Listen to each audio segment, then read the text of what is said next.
Hey guys, today we're diving into another truly horrifying case. If you want to support my channel, make sure to subscribe and stay active. It really helps me out. I'd be super grateful for that. Let's get started. A young woman's lifeless body was found in the state of Morelos on the side of an abandoned road. When they discovered her, the onlookers called the police right away. The body was still. She had obvious bruising and abrasions on her skin, and her clothes were wrinkled and discolored. Authorities were unable to locate any personal possessions or documentation that would have helped identify her in the area. This signaled the start of an inquiry to clarify the events and determine the causes of this catastrophe. Born in one of Mexico City's impoverished districts on July 5, 1995, Ariadna Fernanda Lopez Diaz, despite having few finances, her early years were filled with love and affection. Her mother and her older brother Omar made up her family. Mutual support kept the small family together in spite of the lack of a father figure who was uninterested in his kids. Omar gave Ariadna constant support and became into a protector and role model for her. Because of their strong relationship, Ariadna felt secure knowing that she could always count on someone. Ariadna was well liked by her peers because of her friendly and affable demeanor. She stood out for her genuineness and willingness to assist people, and she had a natural aptitude to make friends. She spent a lot of her school years with close companions, with whom she frequently discussed her future aspirations. But in 2018, when Ariadna was only 23, her mother was afflicted with cancer, leaving her youth tainted by a devastating loss. The family eventually had to confront the inevitable as the sickness advanced quickly. For both Ariadna and Omar, losing her mother was a heartbreaking blow. In addition to deepening their relationship, this catastrophe made Ariadna grow up fast and accept responsibility for her own life. She made sure her mother's presence was always with her by getting her name permanently inked as an homage to her mother. Ariadne had met a young man and quickly started seeing him before to the death of her mother. Ariadne soon found out she was expecting a kid, as their romance progressed swiftly. The young couple quickly recognized their paths were separating though, since the arrival of her kid did not provide the stability she had hoped for. Following their separation, they continued to have a cordial relationship while sharing custody of their son. Having a child presented new difficulties. In order to support herself and her son, Ariadna had to juggle the responsibilities of parenthood with her job search. Getting a job at a well-known bar in Mexico City was the first step on this adventure. This place, which was frequented by wealthy customers, had high standards for its employees. Ariadne developed her capacity to communicate with a diverse range of people here. She thrived in her position in spite of the problems, overcoming them with her charm and tenacious work ethic. Her life was drastically altered by the pandemic. Despite losing her job because the company where she worked closed, Ariadne resisted giving up. Instead, she opened her own beauty salon during this time to fulfill a lifelong dream. This endeavor came to represent her will and ambition to create a life free from other influences. Using her vast network and skills, she was able to start a business that gave her a reliable source of income. A new connection came into her life at this period. She clicked with a man she met right away. She found security and happiness in her relationship. Between her spouse, her job, and her son, Ariadna managed her time well. Despite having a busy schedule, she managed to find joy in every new chance. By the time Ariadne was 27, her life had taken on the appearance of a finished puzzle, with each obstacle and accomplishment adding to a picture of tenacity and accomplishment. She had experienced loss, started over, taken care of her son's future, and become independent. But what appeared to be the beginning of a happy chapter was actually the beginning of a tragedy. Vanessa was introduced to Ariadne by mutual connections. Ariadne and her pals went to an event where they first interacted. Ariadne was immediately drawn to Vanessa because she was youthful, lively, and captivating. Vanessa was able to establish a connection with people quite fast. Those who knew her well, however, felt conflicted about her. Her acts frequently shocked people with their unpredictable nature, and beneath her seeming openness were jagged edges. A common figure in Vanessa's social circle was the middle-aged businessman Rautel. Rumors surrounded his reputation. Prominent for his wealth, power, and extravagant way of living, he was frequently spotted with young women who wanted to be a part of his world. Rumors of his ties to influential people and even criminal organizations helped to elevate his stature, but no one in his inner circle could verify these claims. Although Rautel shied away from discussing his background and business operations directly, his manner evoked both admiration and discomfort. Despite her intelligence and independence, Ariadne was not immediately aware of the differences between her new acquaintances and her regular group of friends.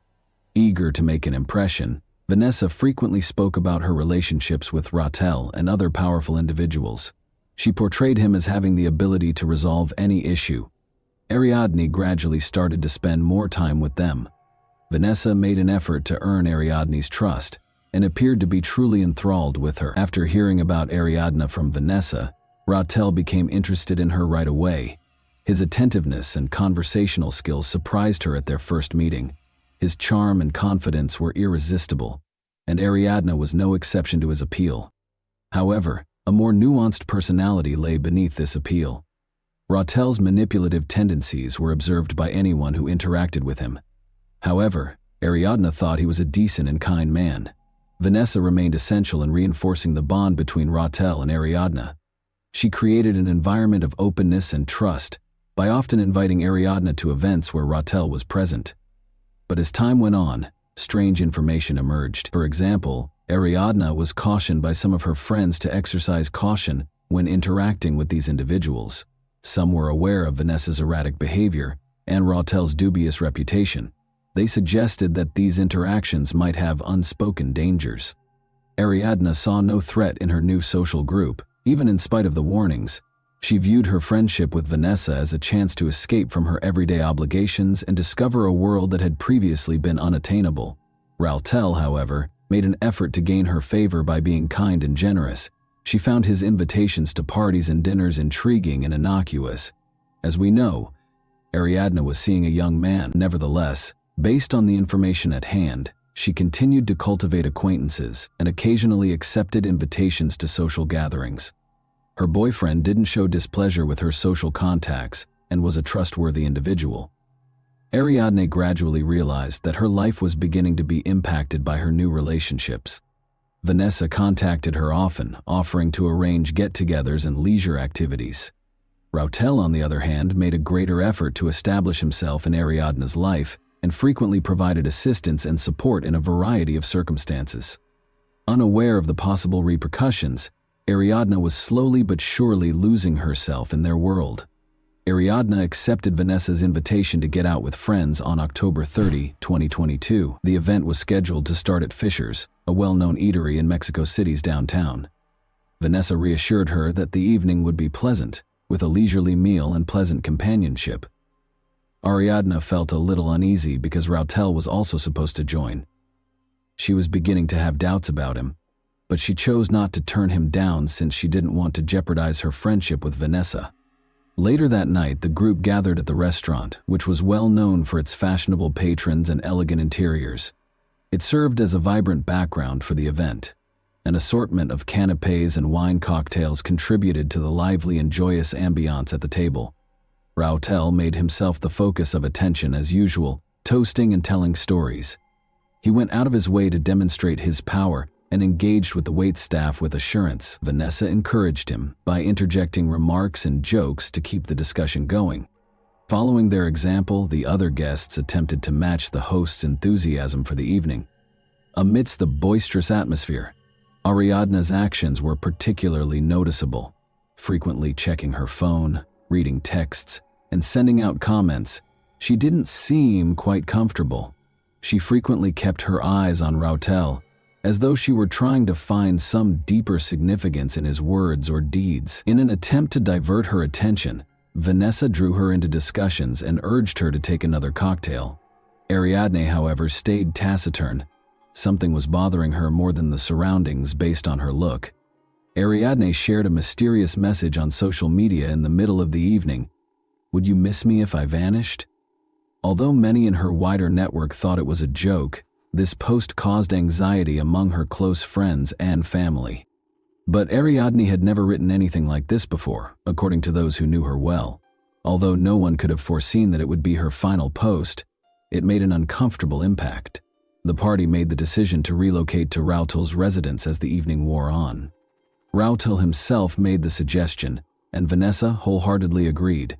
stating that it would enable them to spend the rest of the evening in a more private situation. After some hesitation, Ariadne consented, and after Vanessa encouraged her to join the others, they all piled into Rautel's car and drove the short distance to his house. Rautel's home, which was situated in a posh area, demonstrated his prestige. The interior was decorated in a contemporary style with opulent elements. When they arrived, the party took up residence in a large living room. Ariadne became more uneasy as the evening went on, despite the music and cocktails. As she checked her phone and pretended to make calls, she moved away multiple times. Her focused and aloof manner was not unnoticed. When Vanessa noticed this, she started whispering to her Rautel, which made the situation even more tense. Ariadne declared she was tired and wanted to go home closer to midnight, but Vanessa persuaded her to wait a bit longer, saying they could depart in around 30 minutes. As the evening wore on and the other guests began to go, Rautel, who was unusually silent at that time, would periodically look at Ariadne in a way that made her feel even more uneasy. Ariadne was among the last to go. Sadly, none of the gang would ever see her alive. An incident rocked Morelos the next morning, October 31, 2022, when two bikers discovered a woman's death on the side of a distant road while out on an early morning ride. Locals hardly ever visited the area, which was remote from any major roadways. The bleak landscape, scant vegetation, and eerie quiet of the surrounding area all served to highlight the tragedy. Although the woman was dressed, her clothes were filthy and seemed to be broken. Numerous bruises and what seemed to be contusions were seen on her body. Law enforcement was notified of the occurrence by witnesses right away, and they arrived a few hours later to record the incident and possibly help identify the body. The cyclists snapped pictures of the area in the interim. As soon as the police showed up, they roped off the area and started gathering evidence. Mark suggested that the body had been moved, and tire traces were discovered in the ground. Although there were obvious indications of a struggle, forensic experts were unable to determine the cause of death. Since there were no obvious injuries from a weapon, it was challenging to pinpoint the precise circumstances of the tragedy. Since no personal belongings or paperwork were discovered with the woman, her identity was unknown at the time. Pictures of the body started making the rounds on social media a few hours later, and people who saw them started talking about them.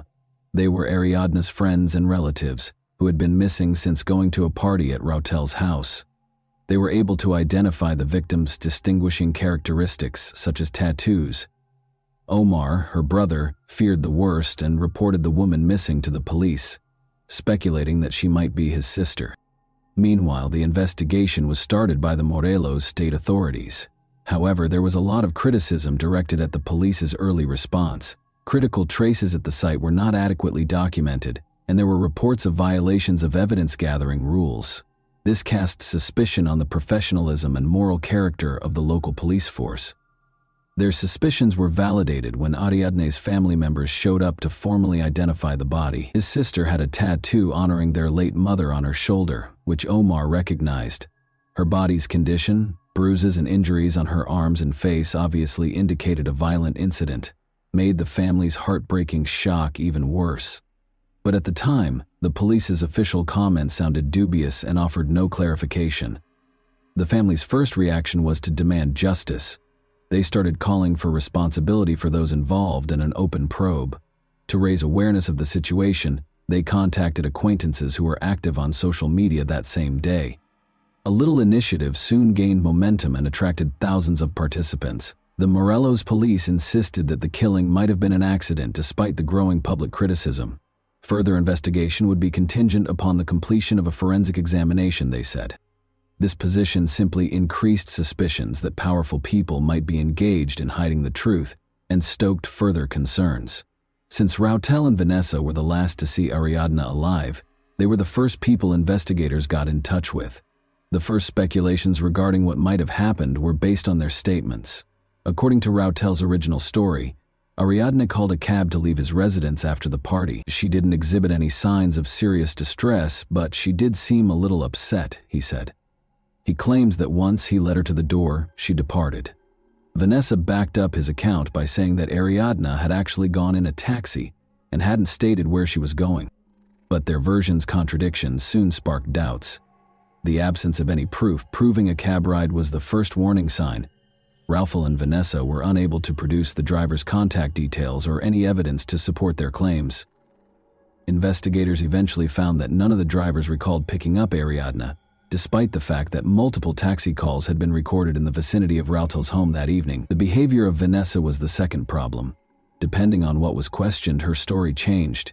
At first, she maintained that Ariadna had gone out on her own. She went on to say that they had argued at the party, which might have angered Ariadna.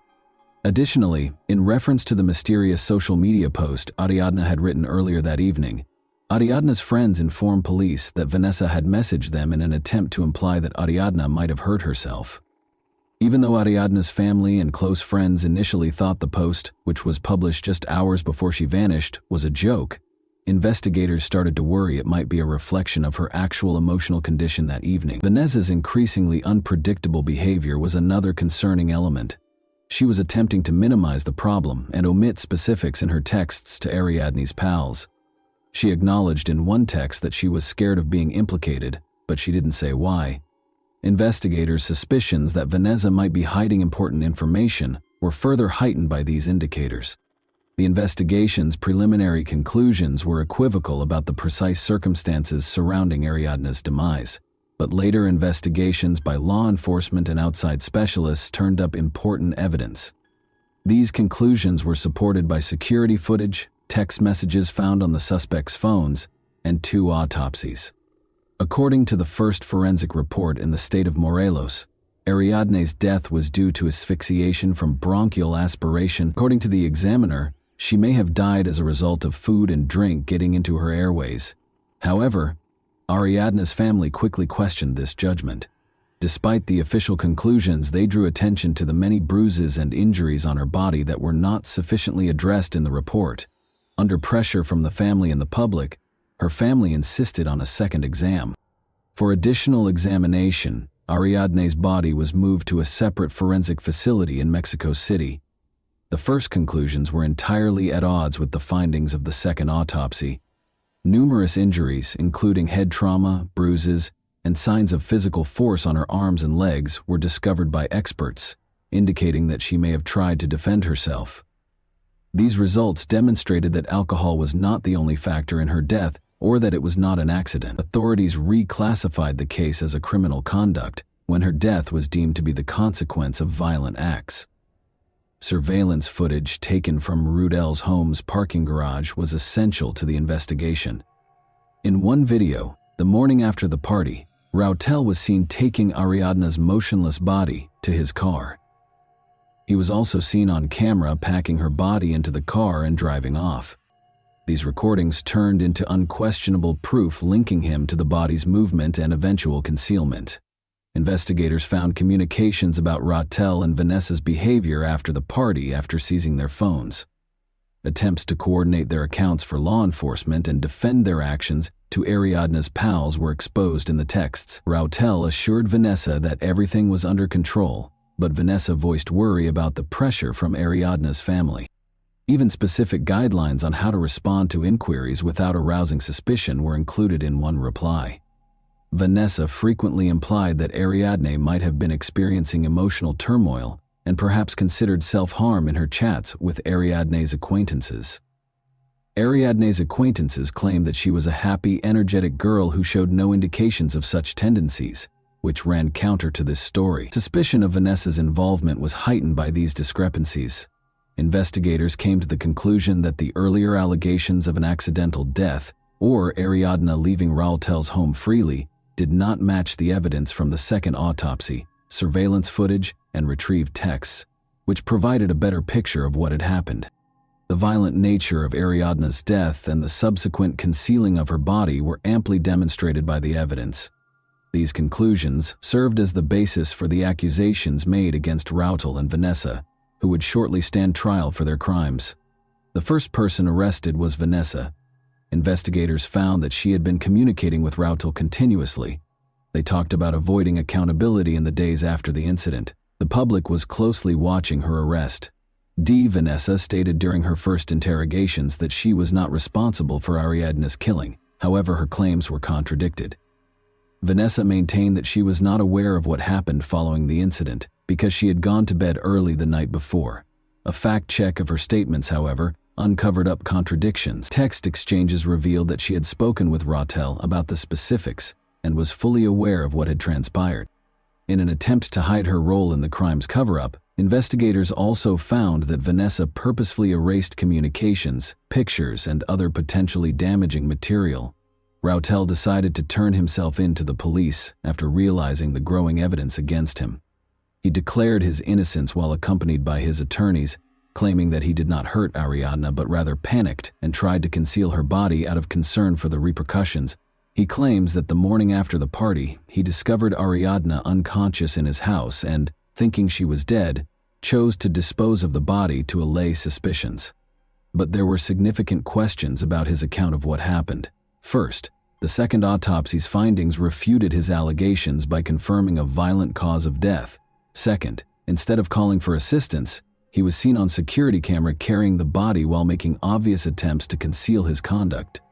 Furthermore, as the investigation went on, his text exchanges with Vanessa showed a concerted attempt to agree on fabricated accounts of what had transpired. Concerning information emerged regarding possible corruption between Rautel and the Morelos prosecutor's office. The state's first autopsy report had purposefully left out mentions of injuries that were obviously signs of violence. The prosecutor was accused by activists and Ariadne's family of absolving Rautel of responsibility by leveraging their position. Public indignation was sparked by these accusations. An internal affairs division commenced an investigation into potential misconduct, and Mexico City officials began reviewing the Morelos prosecutor's activities. According to some witnesses, Rautel had ties to criminal organizations, which may account for his seeming assurance in evading punishment. The case received a lot of attention and came to represent structural problems in the legal system as well as the need of public pressure in seeking justice. At least one of the suspects knew more about what happened that night than they were ready to acknowledge, according to additional interrogations and evidence gathered. However, neither Vanessa nor Rautel took direct blame. Instead, they centered their explanations on attempts to defend one another's acts. This only served to increase suspicions and was a major contributing cause to their brief detention. A protracted and thorough inquiry was conducted into the causes and motivations behind the tragedy that transpired that evening. It took meticulous event reconstruction, evidence analysis, and a detailed look at everyone's behavior during the party to uncover the truth. With the help of contradictory testimony, technical information, and the suspect's psychological profiles, a more comprehensive picture gradually started to take shape. Together with mutual friends, Ariadna, Vanessa, and Rautel started that fateful evening over dinner and drinks at a restaurant in downtown Mexico City. Everything appeared normal on the surface: music, laughter, and conversation, but minute nuances suggested underlying stress. Witness accounts and a review of text conversations revealed that Ariadne seemed particularly silent and distracted. Her habit of checking her phone a lot, sending messages, and taking calls was unusual for her at social events. Later on in the investigation, this fact became crucial. Her communications showed that she had been messaging a close friend to express her anxiety about the party and her worries about certain guests. The group left the restaurant and went to the hotel's residence. The property, which had security cameras and high walls around it, was often used for private parties. The hosts, Vanessa and Rautel, appeared to have strained chemistry. According to witnesses, Vanessa made a number of scathing comments about Ariadna, who handled them calmly in an effort to avoid conflict. Alcohol started to affect the group's conduct as the evening went on. Already emotionally agitated, Vanessa allegedly yelled at Ariadne many times, calling her rude and unwelcoming. These charges increased the already rising tension but didn't strike a chord with the other members of the group.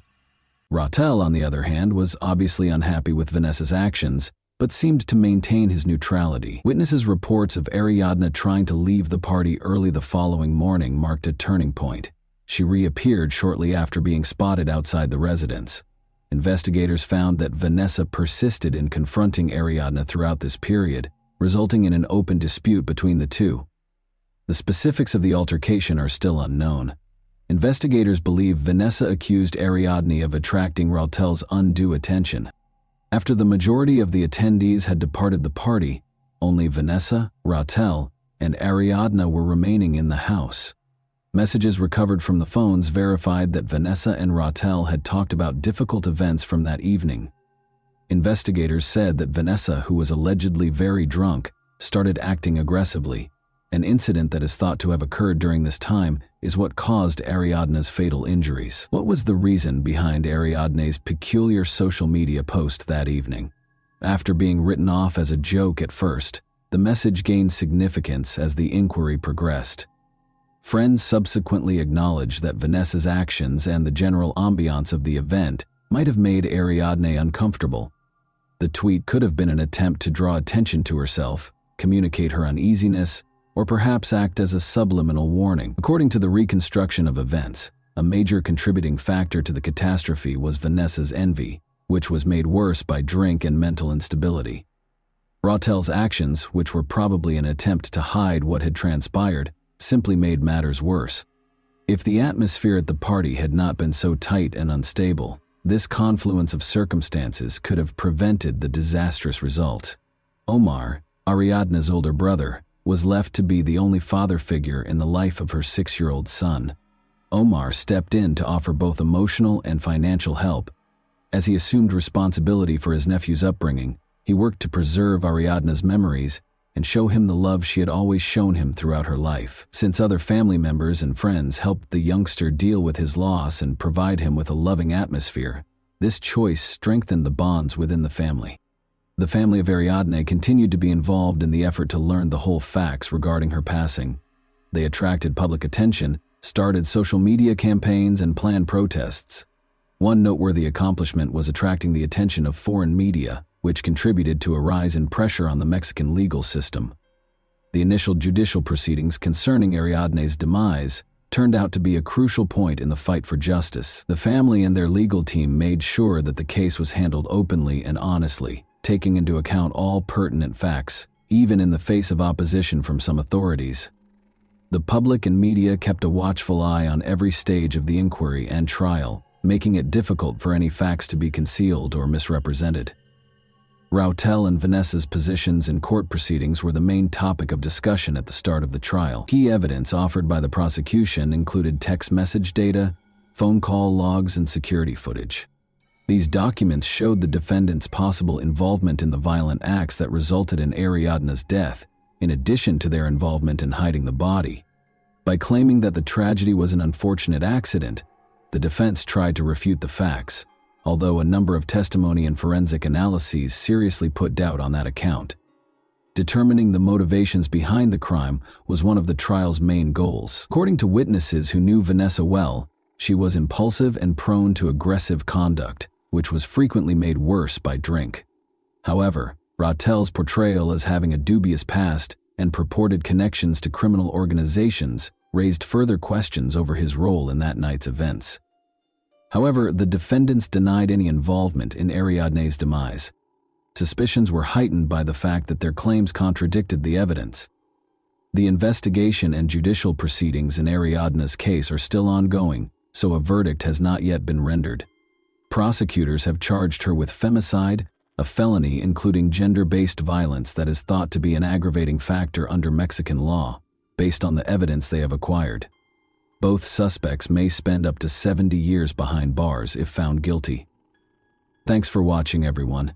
Your support means a lot to me, and you can help my channel grow by hitting that like button, dropping a comment, and sharing this video. Your engagement really makes a difference.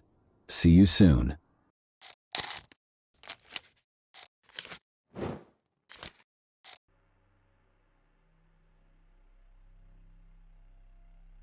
In downtown Melbourne, Australia, on an ordinary Wednesday evening in January 2019. To a sinister turn. What began as a casual outing with friends for a young international student quickly escalated into a terrifying ordeal that stunned the entire country and the world. Kaya Mayasarwe was born in 1997 in Baca Al Gharbia. At the age of 21, I moved to Israel with my Palestinian Muslim family. Aya Mayasarwe, a Palestinian citizen of Israel, embarked on a journey that was meant to be transformative. She had come to Australia for a one-year exchange program at La Trobe University in Bundoora, Melbourne. Her thirst for knowledge and love of languages drove her decision to study abroad. However, The January night proved fatal for her. Aya Mayasarwi's night of January 16, 2019 began just like any other. After attending a less talkative English social event, she went to a comedy show in North Melbourne with her friends. For Aya, these gatherings were more than just social occasions. They provided opportunities for her to improve her English and connect with people from various backgrounds. Aya's time in Australia was part of an on-campus exchange program with La Trobe University in Bundoora, Melbourne. She was a dedicated student who studied Chinese and English at a Shanghai university. Her time in Australia was intended to help her improve her English language skills, which are an important part of her academic journey. Australia had quickly become a place she adored, a place where she could discover new places, try new experiences, and form meaningful bonds. Her enthusiasm for life was contagious, and she possessed an innate ability to see the beauty in every moment. But Aya was more than just an adventurous spirit. She was a conscientious student who took her studies seriously. Her language skills were impressive, as she was fluent in Arabic, Hebrew, and Mandarin. Her commitment to learning and personal development was demonstrated by her decision to spend a year in Australia, pushing her limits and broadening her horizons. Throughout her time in Australia, Aya maintained regular contact with her family back home. She spoke with her parents and sisters almost every day. Her family was preparing to visit her in Australia, a prospect filled with excitement and anticipation. The prospect of reuniting with her loved ones on the other side of the world sparked great excitement. On that fateful Wednesday night, after attending a comedy show with friends, Aya returned to her student housing at La Trobe University. The night appeared ordinary, with Aya taking the tram to her destination. She disembarked at her usual stop on 23 at 12:05 a.m. He was concerned for her safety, as he often was when walking alone at night. Aya made a phone call to her sister Ruba. This precautionary measure was Aya's way of feeling more secure during late-night walks. Ruba was at home in Israel and answered the phone, not expecting her sister to answer at that time. What happened during that phone call sent terror through Ruba's heart and soul. The sound of her sister's screams and shouts pierced the telephone line. In a matter of moments, Ruba went from hearing her sister's voice to witnessing a terrifying and unexpected silence. Ruba remained on the line, heart racing, as she listened to the eerie silence. She could hear the distant hum of a passing car, but her sister never returned her call. It was a moment of terror, helplessness, and dread. You were panicked and worried because you had no idea what had happened on the other end of the line. Ruba immediately contacted her other sisters who were in China at the time. They tried to contact Aya by phone and text message. However, there was no response. Their anxiety increased with each unanswered attempt to reach Aya. Dawn approached, but Aya had still not returned their calls. Ruba and her sister took a fateful decision. They reported the disappearance to the Australian police. It was approximately 6 a.m. When they took the step, they had no idea horrifying truth that would soon be revealed. Around the same time, a passerby on his way to work discovered the lifeless body of a young woman behind a hedge, changing his life forever. That young woman was Aya's. The discovery of Aya Mayasarwi's lifeless body behind a hedge on the fateful morning of January 16, 2009, marked the start of a perilous journey into the heart of a heinous crime. Her body was discovered just 100 meters from the tram stop, where she had disembarked and less than a mile from her student housing at La Trobe University, and word of Aya's brutal murder spread.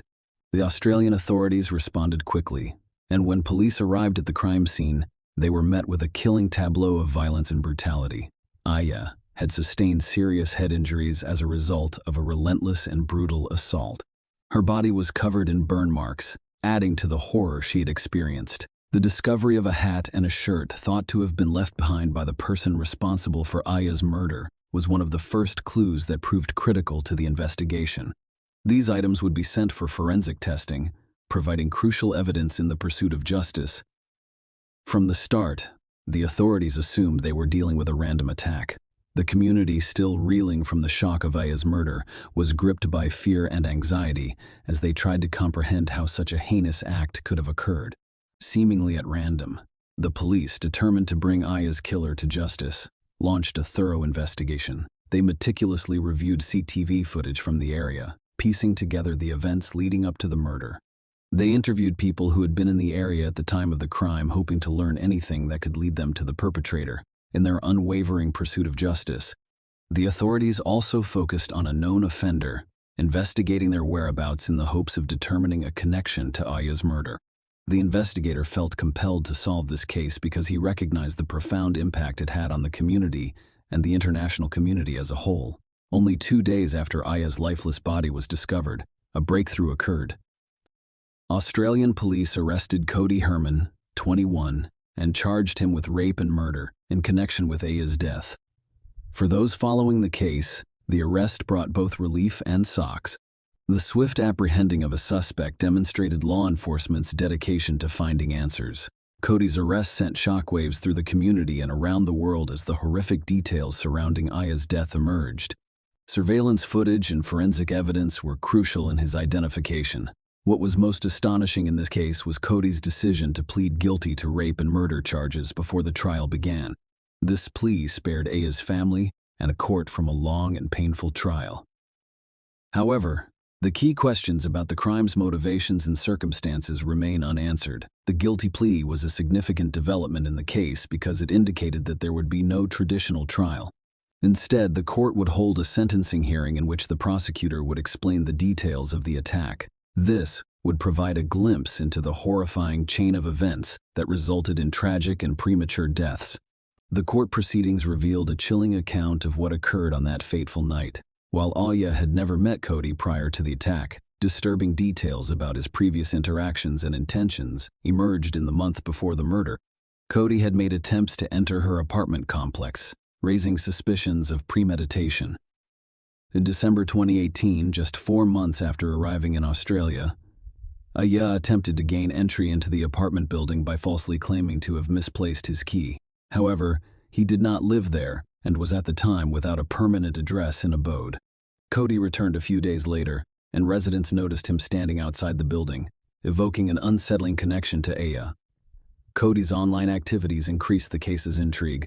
Under the rap name Makodes, he posted disturbing lyrics on Facebook, including references to suicide and demons in my head. Despite the alarming online posts and attempts to gain access to Aya's apartment complex, police initially suspected that these incidents were linked to Aya's murder. The motivation for the attack remained perplexing mystery. The court proceedings also shed light on the events leading up to Aya's murder. While Aya was at the comedy show with her friends, Cody was hanging out at the Palazzo shopping center. At 12:07 a.m., he left the shopping center, cutting through the parking lot and arriving at Main Drive.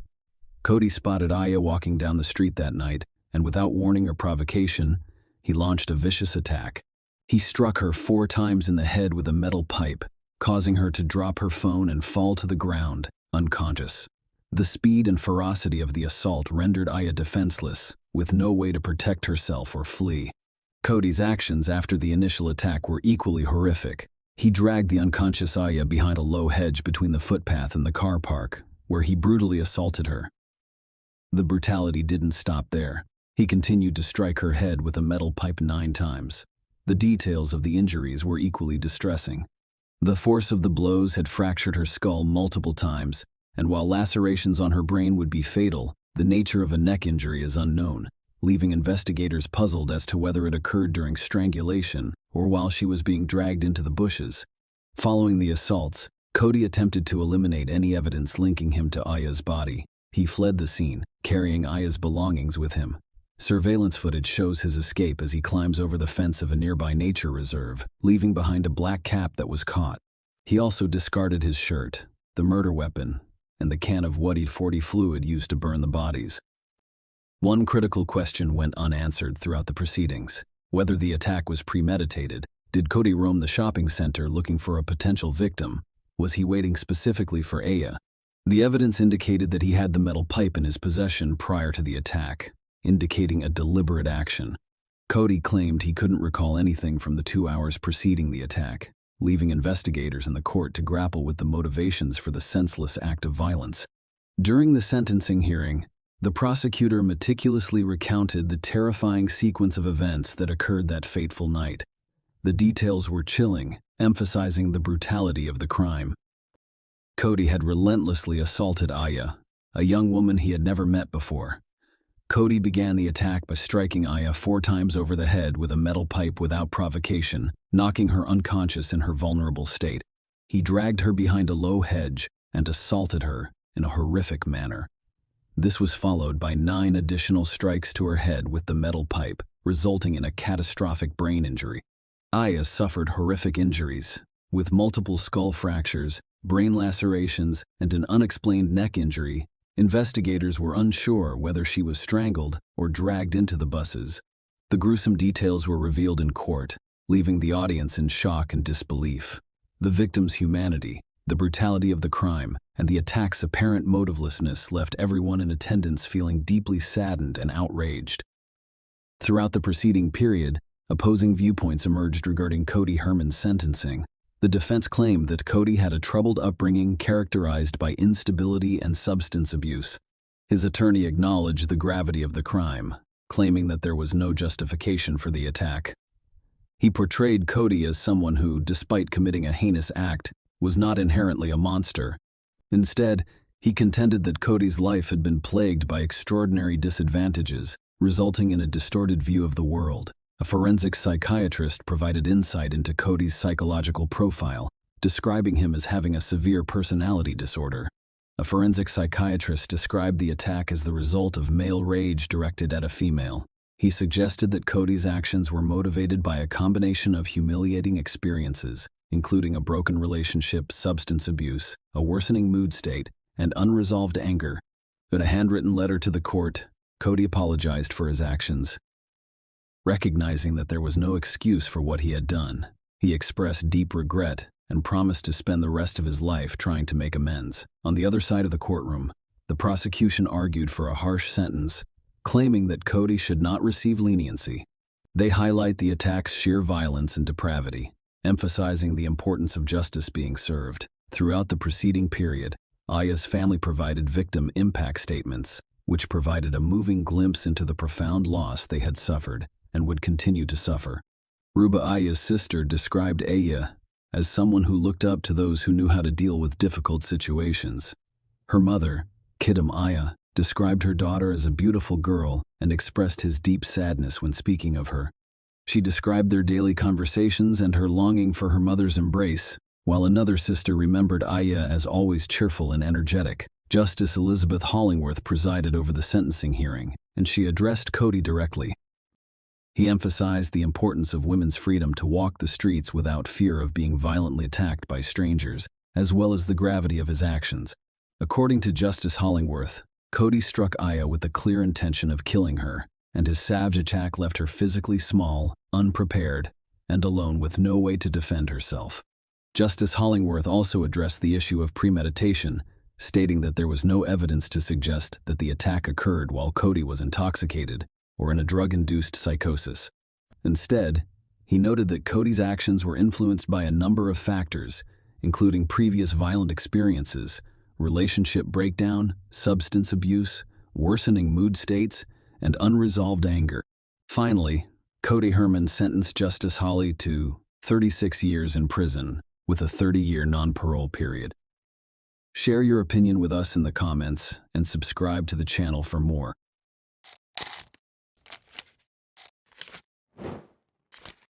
Hey guys, welcome to my channel, and today we're going to take a look at another horrible case with you. Concerned drivers who had spotted an abandoned car on the highway started calling Thurston County, Washington police on August 31, 2022. Officers discovered that their worries were not unjustified when they got to the designated spot. The key was still in the ignition, the driver's side door was open, and the door and steering wheel were covered in dried blood. Beside the car, on the ground, was a broken phone. Whatever happened on the phone happened very quickly, because it was last used at 5:10 p.m. and found at 5:30 p.m. The car was registered to Kenneth Davis from Olympia, Washington, which is 25 minutes away from the location where the car was found, according to the police's check of the registration number. But when they got in touch with Kenneth, they found out that the car had been taken by Gabriel Davis, Kenneth's 16-year-old son, at 4 p.m. Gabriel never returned from school after leaving for football practice. Blood and a smashed phone were clearly bad indicators. When such an incident occurs, a number of scenarios immediately spring to mind, such as a fight or perhaps even a murder. The police rushed to learn as much as they could about the boy. The 16-year-old Gabriel Davis hails from Olympia, Washington. His enthusiasm for football has not changed, despite a recent sharp decline in his academic performance. He never skipped a training session because he took it seriously. He was therefore immediately noticed when he failed to appear at the stadium on August 31st. No one knew where he was. Not even Justin Hume, his best friend. The police immediately began a thorough search after finding Gabriel's car, the broken phone, and the blood. Helicopters and search teams were involved in the ongoing search through the night and into the next morning. People who said they had seen the boy began calling in droves as word spread about his disappearance. The teenager was spotted strolling down the highway, according to 5 witnesses. He was walking toward the park by himself. Gabriel even responded to a caller who inquired about his well-being by saying, "Yes." The young man's mysterious disappearance was not the first or even the second incident in the county, which was the most horrifying part. Within 5 miles of where Gabriel's car was discovered, 2 other young boys had disappeared during the previous 6 years. Locals wanted the police to act right away because they believed he was the 3rd victim of the same kidnapper. Logan Schindelman and Matthew Anfelt were the names of the missing boys. Matthew and Logan played a lot of sports in their senior year, just like Gabriel did. There were notable parallels between the cases, especially in Logan's case. He had no reason to be in the southern part of the county, and his car was also discovered abandoned on the side of the road. Additionally, witnesses claimed to have seen the boys prior to their disappearances in both cases. But Logan and Matthew were never located. The FBI became involved early on because of these parallels and the urgency of Gabriel's investigation. The manager of North Carolina Power Systems, a company that specializes in diesel engine repairs, called the police while the massive search for the missing teen under mysterious circumstances was in progress. She stated that Daniel McCaw, one of their staff members, had not been showing up for work for 4 days and was not returning calls. She asked the officers to come to his house and see how he was doing because this was unusual for him and he had never been missing before. When the officers got to his home in Orting, Washington, which is 45 minutes east of Olympia, they knocked on the door but got no answer. Through the doggy door, Daniel's German Shepherd dog ran outside. At the same time, they smelled a rotten smell, so they looked around for a way to get inside the house. An unlocked door to the laundry room allowed the officers entry. Daniel was lying on the floor when they got inside. He had been shot in the head and was lying in a pool of blood. At first, they thought he had committed suicide because there were no indications of forced entry. Nevertheless, no weapon was found close to the body, and a follow-up examination showed several stab wounds and an abdominal gunshot wound. The advanced state of decomposition made it difficult to determine the precise nature of the neck wounds. They discovered 2 empty holsters and casings for 9mm and 0.45 caliber firearms at the crime scene. Investigators came to the conclusion that the offender or offenders had used 2 distinct firearms, most likely taken from the victim. Only locals and the mailmen had access to the man's elevated neighborhood residence, according to neighbors. How the offender could have muffled the gunshots was not immediately clear. It turned out, though, that although the locals were used to carrying guns, they did not meddle in one another's affairs. Even if someone heard something, they wouldn't think to call the police because they lived in relative isolation. During her talk with the police, Daniel's boss made a very intriguing comment. Daniel had split from Amanda Olafson, his fiancée, just 2 weeks prior. North Carolina Power Systems was another employer of Amanda's. Gabriel, her son, was the same Gabriel who had vanished the day before. It was an odd turn of events, and now the investigators had to figure out whether the murder of the 51-year-old man and the disappearance of the 16-year-old boy were related in any way. Thankfully, they could question Gabriel directly. On the evening of September 2nd, they located him in Thurston County, only 3 miles from the location of his car. Gabriel was found wearing only shorts, without a shirt, shoes, or even socks, and by himself in the dark in the woods. Gabriel said he didn't remember anything and didn't know where he had been when the detective asked him what had happened to him. The police found his response odd. Gabriel had no scratches, but his feet should have had some abrasions if he had been lost in the woods for 36 hours. The blood in his car also didn't match this. Gabriel didn't seem to be able to recall what had happened over the last 36 hours, possibly due to drug use. But in the end, the teenager's account was altered. He admitted that he broke the phone out of fear that the police would discover something that could be used against him. He went on to say that he was afraid of getting hurt, so he couldn't tell what had happened to him. This was a very strange and alarming statement, but since they couldn't force the boy to give an explanation, they let Gabriel return home to his family while detectives worked to determine what had happened. Kenneth, Gabriel's father, called the police the following day. He claimed that although his son did play a role in Daniel's death, it was only because Daniel's biker friends forced him to do so in order to steal something from the victim's safe. According to Kenneth, the biker gang approached his son because Gabriel had lived there and was familiar with the house's layout. If the boy didn't comply with their demands, they threatened to hurt him. Gabriel then confided in his friend Justin Hume about his problems, and the two came up with a solution. The police's evidence, however, painted an entirely different picture. Although the victim and the Amigos Motorcycle Club, which is connected to the infamous Bandidos Motorcycle Club, were connected, the police did not discover any proof that the Amigos Club was involved in the murder. In addition, one of Daniel's friends, who was also a club member, went to the victim's house a few hours after the body was found. When the detective told him about Daniel's passing, he was truly upset. Whatever was in the victim's safe, it had to be identified. When Daniel's mother gave the police the safe combination, she said that the contents would surprise and shock them. Amanda had called and told her that nobody knew how to open it, she said. Approximately 212 different kinds of weapons and ammunition, along with a few coins kept in plastic packets, were discovered by the detectives when they opened the safe. There were several packets containing illegally obtained pills and an empty jewelry box. There were details about his biker club in the notepad. There was obviously something the size of an ammunition box on the bottom shelf. Daniel took his safety very seriously, which was lucky for the investigators.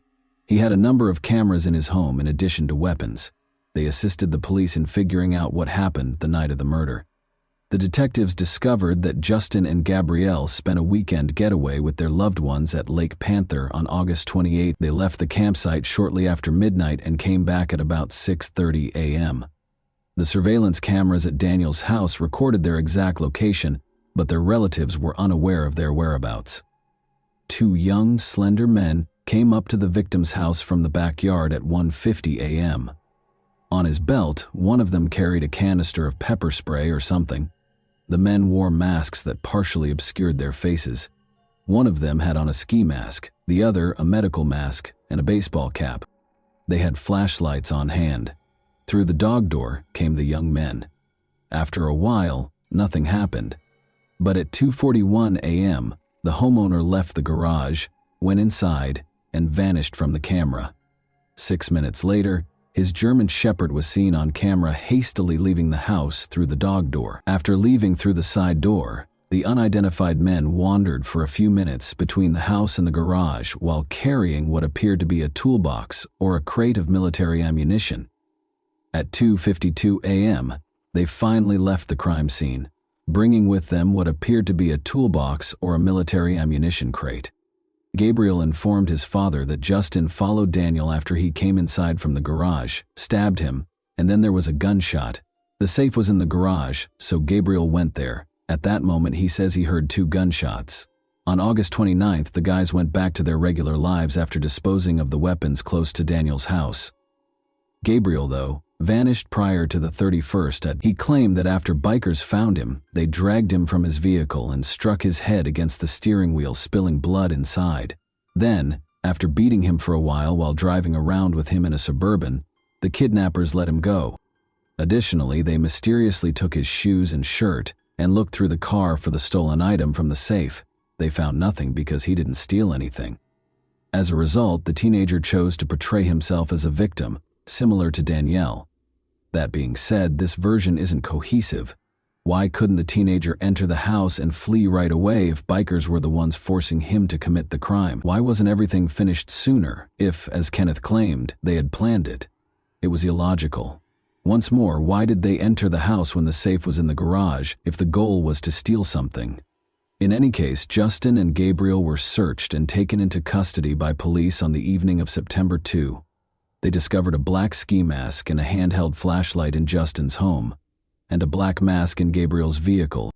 Gabriel showed the investigators where he had thrown the weapons close to the former Olympia Brewery in Tumwater. after the police arrested the teenagers on September the 2nd. Similar weapons to the one used to shoot the victim were found by the detectives, a .45 caliber Sig Sauer pistol and a 9mm Ruger handgun.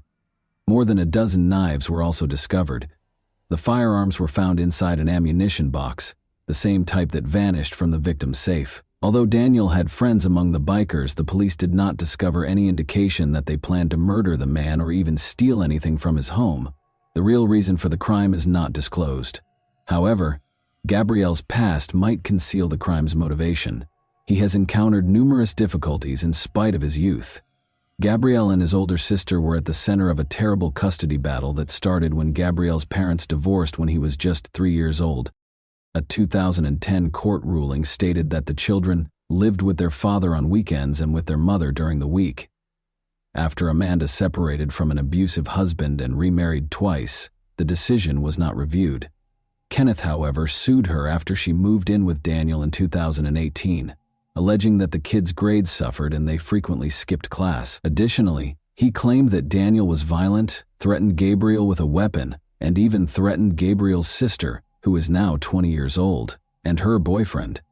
Daniel acknowledged yelling at the sister's boyfriend when he became embroiled in the custody dispute, but he denied threatening him.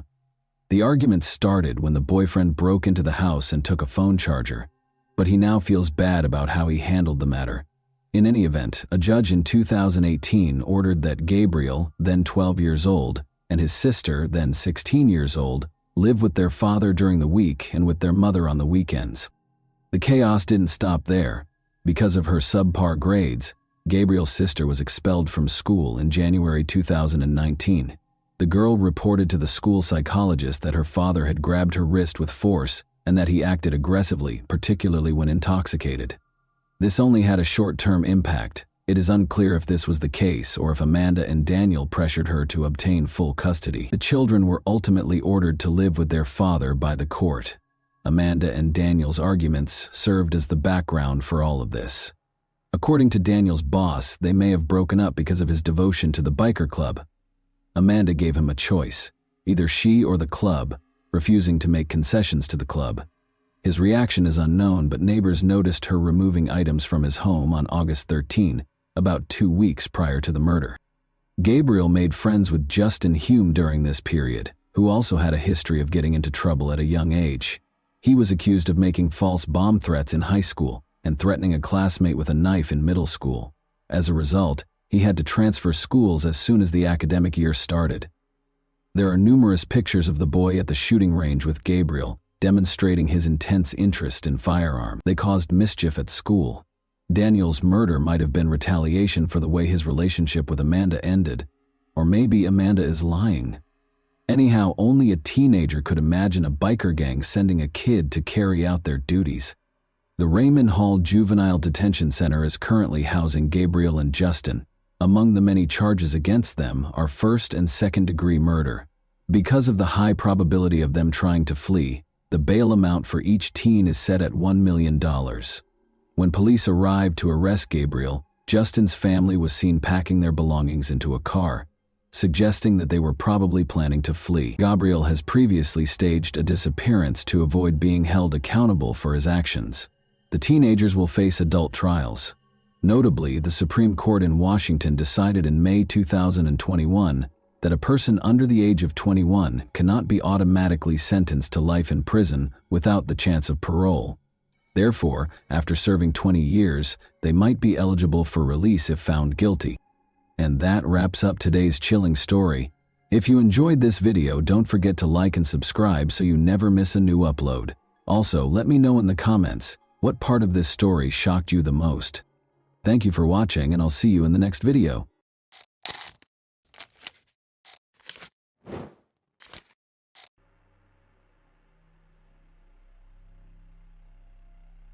Hey guys, welcome to my channel, and today we're going to take a look at another horrible case with you. In this video, we'll look at a story that happened in Pennsylvania in the year 2017. On June 28, 2017, witnesses began calling 911 to report a car accident on one of the highways. When police arrived on the scene, they discovered a Chevy Malibu that had gone off the road.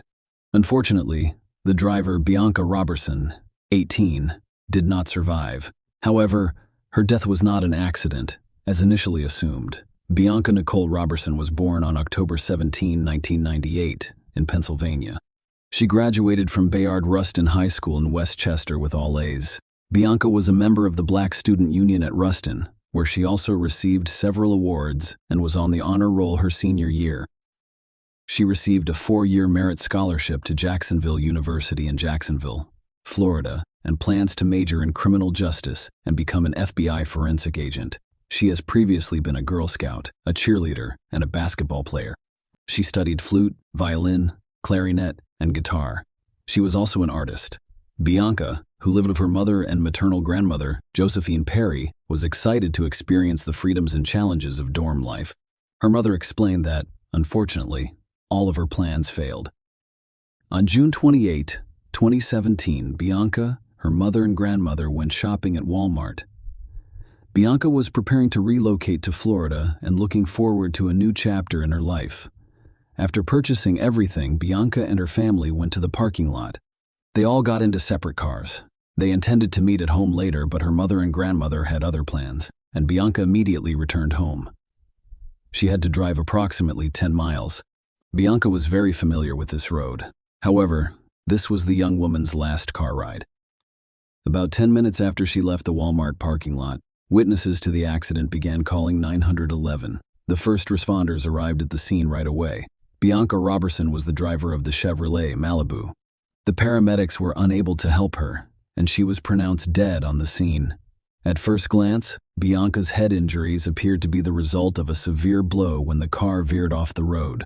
Many people driving along the highway at the time of the accident came to a stop near the scene before the police and ambulance arrived. After interviewing eyewitnesses, the police discovered one crucial detail. One of the witnesses claimed Bianca went off the road after colliding with a red pickup truck, which then fled the scene without stopping. "I hope it isn't Bianca." That was what the grandmother told herself as she drove past the car crash scene, intended to meet her granddaughter at home. She had no idea that the traffic she was stuck in was caused by a crash involving her granddaughter. When Bianca's grandmother returned home, 2 police officers had already arrived to report the car accident that claimed her granddaughter's life. Bianca's mother, Michelle, could not believe what was happening to her. The death of a child is one of the most devastating events that parents can experience. Michelle, a nurse in Delaware County, said she never imagined anything like this would happen. After losing her 22-year-old son, Michael James Rowley, to a heart condition in 2013, she hoped her pain would ease. Instead, it's doubled. "I'm not even sure who I am right now. I'm just existing," Michelle said. "They were my breath. My reason is to get up. I don't have any children right now." Michelle Robertson has lost her second child, and this is heartbreaking. She claimed she did not leave the house for quite some time and was constantly crying. Michelle and Rodney Robertson, who divorced in 2006, have become amicable co-parents thanks to Bianca. "Our divorce was not pleasant," Rodney admits. "Bianca didn't like the way I was talking to her mother, so she corrected me. Because we loved her, it caused everything to calm down." Bianca was devoted to her family, and she particularly enjoyed being her daddy's girl. "If I had a favorite, it would be Bianca, who, as her father put it, was looking forward to being on her own." Bianca's parents said she was pleased to be getting closer to realizing her dream of becoming a forensic specialist for the FBI.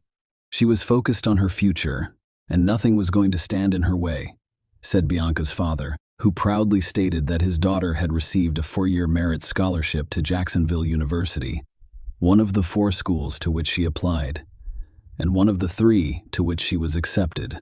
She was also accepted at Coastal Carolina and the University of Georgia. Detectives requested CCTV footage to confirm Bianca's claim that her car veered off the road after colliding with a red pickup truck. After all, if Bianca's death was caused by a collision with another vehicle, it was more than just an accident. It was a crime. If this was the case, the police had to find the perpetrator. But what they quickly discovered was even more shocking. While the detectives waited for the footage, there was another watershed moment in this case. Everyone assumed Bianca died after going off the road and hitting her head. However, during the autopsy, forensic experts determined that the cause of her death was not a car accident. They discovered a bullet in Bianca's head. It drastically altered everything. What appeared to be an accident, followed by a collision with a red pickup truck, turned out to be death from a gunshot to the head. After receiving the autopsy report, the detectives visited Bianca's family. They had to inform Bianca, her parents, that her death was not an accident. It was an even bigger surprise for everyone, particularly her mother. Michelle was puzzled. Why would anyone do that to her daughter? The family was unable to identify anyone who could wish Bianca harm. She had a friendly relationship with everyone. Robertson needed answers, and investigators were doing everything they could to find the person responsible for Bianca's death. The detectives found nothing suspicious while reviewing footage from cameras at Walmart, where Bianca and her family had gone on the day of her death. They scrutinized every move Bianca and her family made, from getting out of their cars to leaving the parking lot. The detectives ruled out the possibility that someone at Walmart chased Bianca and fatally shot her. After all, she did not get into any fights while shopping at Walmart. They simply bought what they needed, loaded it into Bianca's car, and left. It is possible that Bianca died as a result of an incident that occurred while she was driving down the highway toward her home. We loaded all of the bags into Bianca's car, her mother explained, referring to the 2009 Chevy Malibu the family purchased from CarMax for her 16th birthday.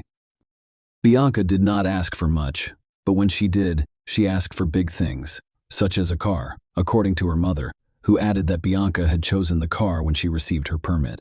She got what she wanted, Michelle Robertson stated. I do not call it spoiled, I call it loved. But Bianca was willing to work for her goals. She got her first job at McDonald's at the age of 15.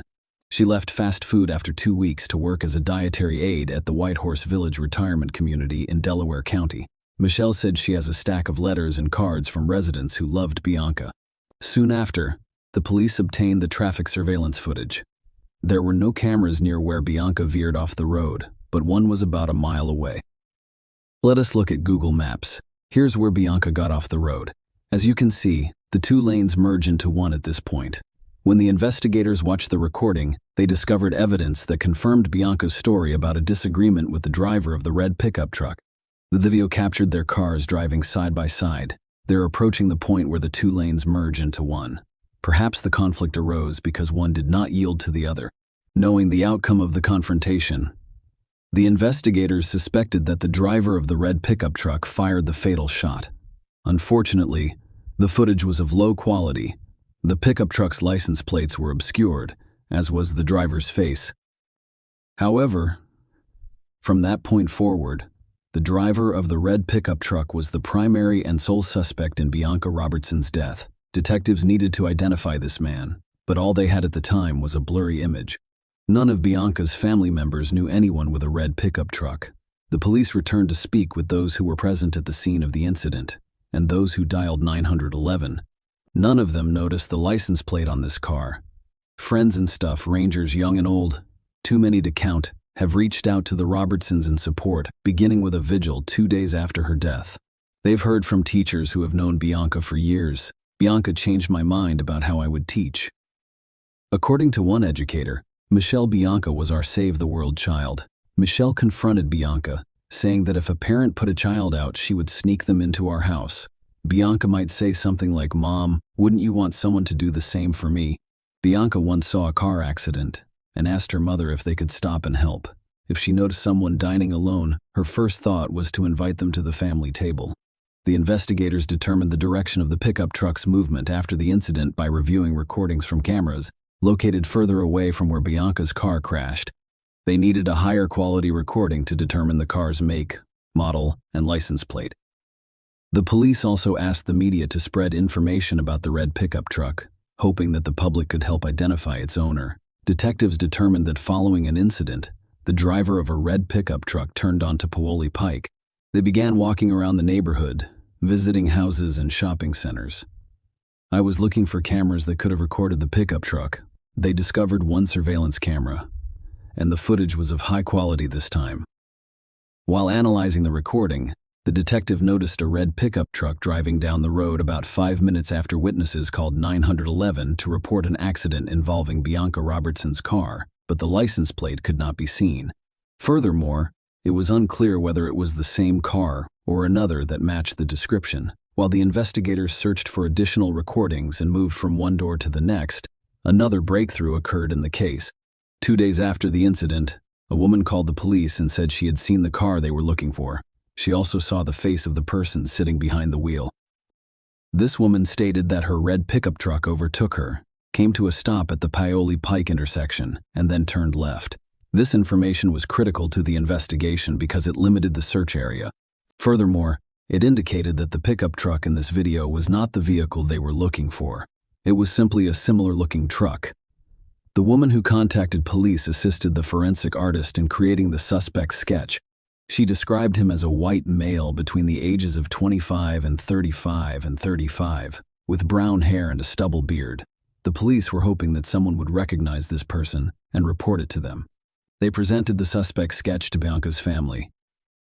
However, they didn't know anyone who resembled the sketch. The investigators also began to suspect that Bianca's death was a hate crime. Knowing that the red pickup truck had turned left at this intersection, the detectives went around the shops and houses on this street, hoping to find a high-quality recording that could answer some questions. Soon, they discovered what they were looking for. The owner of the house, which is less than half a mile from the intersection, provided the police with a recording from a surveillance camera pointed at his driveway. After calculating the approximate time it would take to get there from the crime scene, the police quickly located the required vehicle. Although the footage was of higher quality than the previous one, the angle of view prevented law enforcement officers from identifying the vehicle or the driver. The police worked hard to find another recording from the camera at a closer distance, and luck was on their side.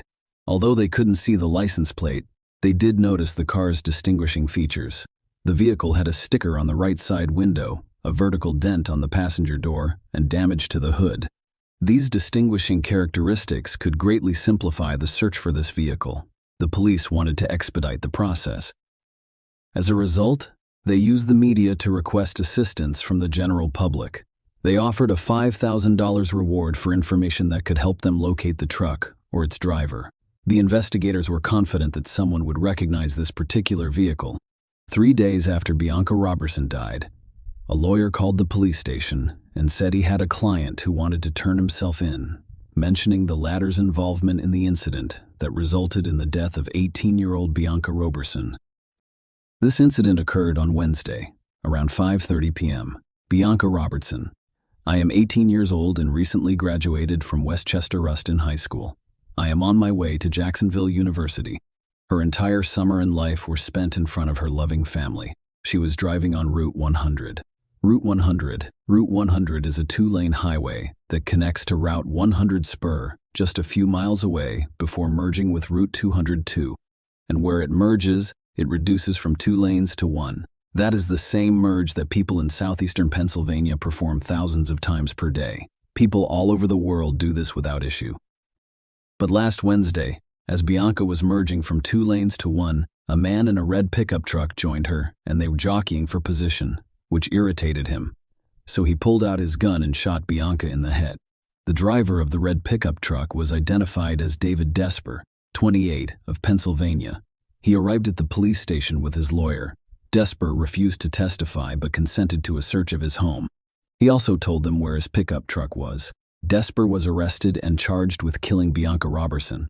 The police found the pickup truck at the location indicated by Desper stickers on the side windows, and the rims made it clear that it was the vehicle they were looking for. During a search of Desper's home, investigators discovered the gun used to shoot Bianca Robertson in the head. The police were certain they had found the culprit. However, the motive for this crime was unknown. On July 7, over 800 heartbroken family, friends, and community supporters gathered at St. Paul's Baptist Church in the borough of Westchester, 25 miles west of Philadelphia, for her homegoing service. During the funeral service, a church banner read patience, kindness, goodness, gentleness, and self-control.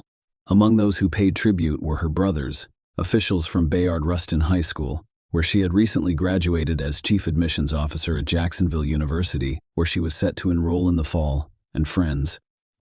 What emerged was a portrait of an extraordinary young woman, with speaker after speaker after speaker praising her brilliance and virtues. In his eulogy, Pastor Wayne Croft Sr. compared the shooter to George Zimmerman and Michael Dunn. Zimmerman killed black teenager Trayvon Martin in Florida in 2012. Zimmerman was acquitted of murder in 2013. In 2012, Dunn fatally shot Jordan Davis, another black teenage male, in Florida.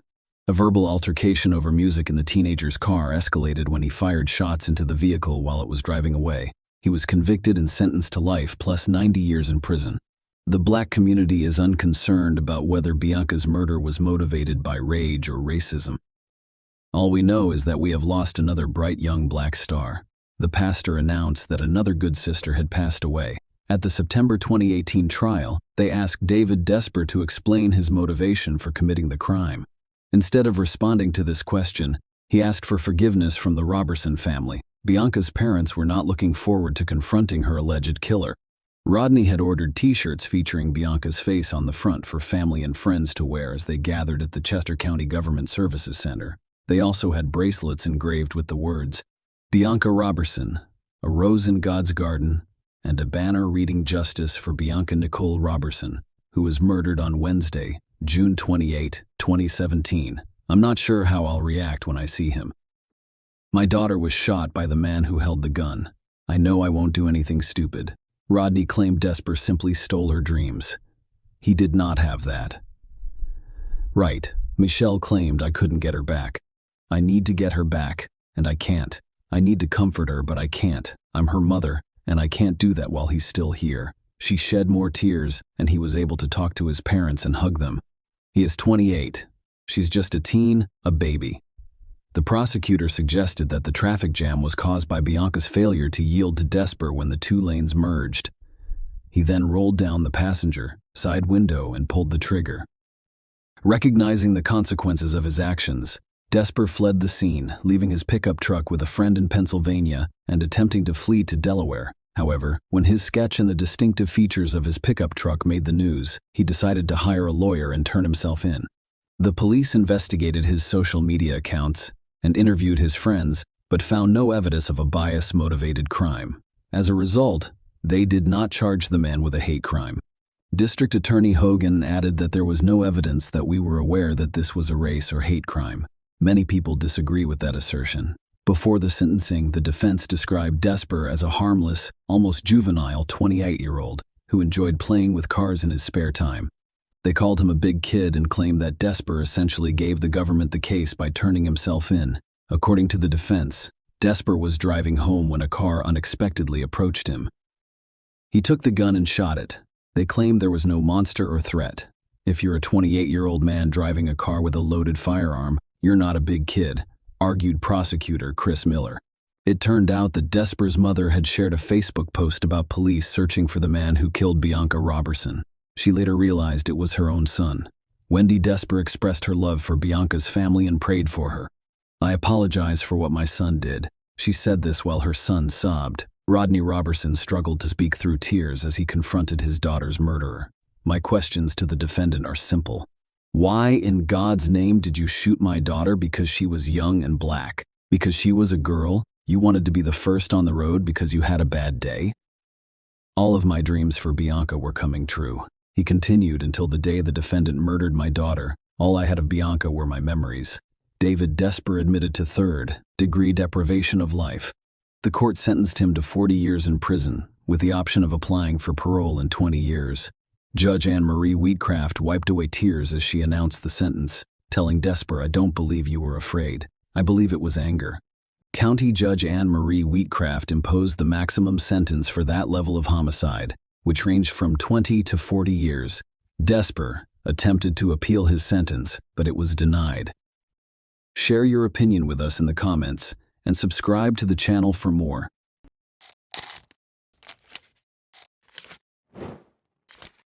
Hey guys, welcome to my channel, and today we're going to take a look at another horrible case with you. A person's life can be completely transformed by the emotion of love. It can be tender and loving, or it can be hurtful and disappointing. Almost everyone has times in their lives when they meet someone who becomes special to them, but occasionally these relationships don't work out as planned. In this tale, a man and a woman fell in love, but their relationship ended because of a well-publicized investigation. What transpired between them? For what reason were their parents against their relationship? This video will teach you the answers to these questions. I want to start by saying that this is one of the most unbelievable stories I have ever posted on my channel. Why do those who are meant to protect and serve act indifferently? And everyone will be shocked by this story's conclusion. We will therefore talk about what happened in Kemerovo, Russia in 2020. The administrative hub of the Kemerovo Oblast is the sizable Russian city of Kemerovo. It is located in western Siberia's southern region. It is one of the biggest cities in Siberia, with a population of over 500,000. On September 24, 1997, Vera Pekdeleva was born in Kishtym, Kemerovo Oblast. She developed into a happy, imaginative adult. She won first place in several competitions because she loved singing while studying in school. Despite their divorce while she was in school, Vera's parents, Oksana and Yevgeny, remained friendly. Vera got along well with her mother's new husband and her father's new wife. She was characterized as a non-confrontational, upbeat, and kind individual. Vera's mother, Oksana, lived in Kiselyovsk, about 110 miles from Kemerovo, and Vera visited her mother whenever she had free time. As I mentioned earlier, Vera was a creative person, so her family was taken aback when she moved to Kemerovo after high school and enrolled in the State Technical University rather than pursuing a creative career. Vera met a man her own age, Vladislav Kanyas, during one of these trips in 2016. Vera was nothing like Vlad, as everyone called him. He was reclusive, irritable, and lacked life goals. Vlad was raised in a dysfunctional household and left school after the 9th grade. He lived with his father after his mother abandoned her family. But the challenges in his life did not stop there. In the end, his father committed suicide as a result of his legal troubles. Vlad was profoundly affected by everything that transpired in front of his eyes. Vera fell in love with Vlad despite the fact that they had little in common. Vera's parents opposed this relationship because they were aware of Vlad's identity.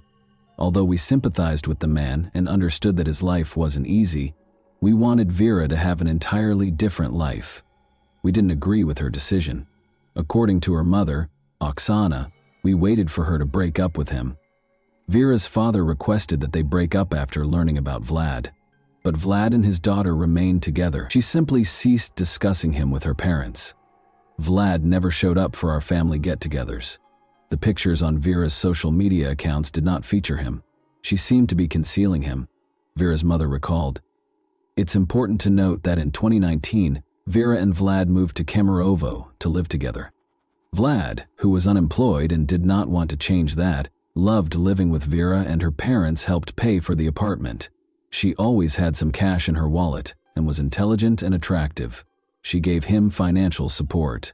The couple's relationship was strained. It was obvious that Vlad would not stop abusing alcohol. In November 2019, Vlad allegedly beat her, according to her parents. When Vera finally made the decision to end this toxic relationship, her boyfriend was adamantly against it. As previously stated, Vera's parents assisted her in paying for the apartment where she and Vlad resided. Since Vera ended their relationship in November 2019, it stands to reason that Vlad ought to have moved out, but he refused to do so. He enjoyed living at the expense of others. This is a passage from Vlad's testimony. It will help you understand what transpired after Vera made the decision to break up with him. However, keep in mind that this is Vlad's testimony. Whether or not you believe what he says in his testimony is up to you. I got into a fight with Vera on December 15, 2019, he said. I wanted to go to a nightclub, but she said no, so we got into a fight. Vera started traveling frequently to Kiselyovsk during our time together. Slowly, she started to distance herself from me. She informed me that she was speaking to someone else. Remember that.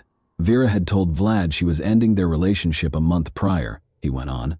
Our mutual friend also told me that she was seeing someone else. According to her, Vera was seeing Alexander, a man from Kiselyovsk. I was not personally acquainted with him. I wanted to speak with Vera after finding out that she was seeing Alexander. During this period, we remained in the same apartment. Following our argument on December 15, 2019, she departed and took a few items with her. At the same time, I kept calling her to stay in contact. I offered to assist Vera in moving her remaining possessions to a different apartment when I called her on January 12, 2020. I offered to meet and move things, and Vera accepted. I would assist her with the move, we decided. We decided to meet in the afternoon on January 13. I was supposed to get her belongings. Vera approached me on January 13, 2020, at approximately 4 or 6 o'clock. I wanted to leave this apartment as well, so when she arrived, we packed our belongings. Without Vera, I didn't want to live there. We consumed beer, liqueur, and vodka while packing. Then I was intoxicated and Vera was intoxicated too. On January 14, 2020, we drank alcohol until 5 in the morning. We had no arguments while we were drinking, but when I brought up our relationship and suggested that we get back together, I revealed that I knew she was seeing another man, which caused a rift between us. It was not to her liking. She then began to curse, insult me, and hit me. Specifically, she kicked me at least 5 times in the groin and struck me in the face with her palm at least 8 times. When she slapped me, I felt no pain. Vera began hitting me first, but I felt physical pain when she kicked me between the legs. It infuriated me. She lied and claimed she wasn't seeing another man at the same time, which infuriated me. Vera kept insulting me, saying that I was intruding on her personal life because I was aware of every detail about her at the time. Vlad told the police that version of events. We'll talk about the opposing viewpoint next, which provides compelling evidence that Vlad was dishonest in his testimony. Take note of this phrase. On January 14, 2020, we drank alcohol until 5 in the morning. We did not argue while doing so. Vera had no intention of sharing the apartment with Vlad, much less partaking in alcohol. She requested a friend's assistance with the move. Vera left a voicemail for her friend at 5:08 p.m., stating that she was already in the apartment packing up her belongings. At around 6 o'clock in the afternoon, she promised to be at her new apartment. Vera requested assistance from a friend to move her belongings from the taxi to the apartment. Vera left another voicemail 3 minutes later. She asked her friend to assist her with the move by coming to the apartment where she and Vlad shared. But before Vera could finish, Vlad interrupted, saying, "No one's coming in here," and he objected to Vera's friend entering the apartment. 4 minutes later, at 5:15 p.m., Vera asked her friend to come in a low voice, suggesting that things had gotten out of hand. This message appears to have been a request for assistance. She purposefully spoke quietly so Vlad wouldn't hear her. Vera leaves another voicemail at 5:25 p.m., and Vlad's commanding voice can be heard once more. He advises Vera's friend to wait for Vera to text her and not to bother them. Vlad himself recorded the voicemail at 7:19 p.m. Vera was unable to use her phone from that point on. The monster and she were left alone, but we must explain what happened next. A witness described the horrific screams coming from apartment 738 as a massacre, and at around 3 in the morning, the neighbors on the same floor began to wake up. 15 people gathered in the hallway outside the apartment because the screams were so loud. Among them was Vlad's brother. Since his brother had previously threatened to kill Vera, he recalled Vlad's words and understood that they would have to smash down the door. Since the apartment's door was iron, the neighbors began searching for instruments to pry it open. People called the emergency service, and these calls eventually became part of a separate investigation, all the while hearing Vera's heartbreaking cries coming from the apartment. The police were still nowhere to be found 30 minutes later. During the 3.5 hours it lasted until 6:30 a.m., people called the police, but nobody arrived to help Vera.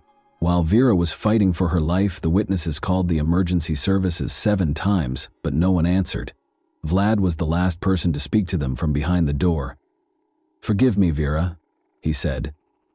"You have my undying love." Ultimately, the neighbors broke down the door using a crowbar they found in a nearby parking lot. Vlad was in the restroom by now, and Vera was already dead. He was inebriated. While Vera was suffering a terrible death at the hands of her ex-boyfriend, and the neighbors were futilely attempting to contact the police for assistance. Operators were drinking tea, laughing, and discussing life in 112, and they were quite upset about being bothered. It was only after Vera's death that the police showed up. They will later allege that one car ran out of gas and that no officers were available because everyone was attending to other calls. Consequently, the police officers who were on duty that evening and the 112 operators were also put on trial. The police station video was released while the investigation was underway, but translating it into English is pointless. I can sum it up in one word: indifference, and even without subtitles, it's obvious. Recall that Vlad stated in his testimony that he and Vera had no disputes until 5 in the morning, but the forensic analysis revealed that he had lied. 6 hours prior to her demise, Vera sustained her initial injuries. At around midnight, that is. It indicated that she had been beaten and injured by Vlad Kanyas for 6 hours prior to her passing. Her nose and ribs were broken, and she had approximately 100 injuries total, including stab wounds. Additionally, there were marks from strangulation on her neck. If you were surprised by the police's lack of action, prepare yourself. You won't believe what happened next. Over 1,000 people showed up for Vera Pexteleba's funeral, and the church was unable to accommodate them all. According to Oksana, Vera's mother, the funeral home tried to restore her daughter's face with makeup for 4 hours, but she was still unable to identify her. Her injuries were that severe. Vlad Kanyus was telling the investigators in the meantime his account of events. Naturally, he made an effort to minimize his involvement in this crime. He said as much about that evening. I told her I knew she was seeing another guy and suggested we get back together when I first started talking to her about our relationship. We began to argue. It was not to her liking. She then began hitting me, insulting me, and using profanity.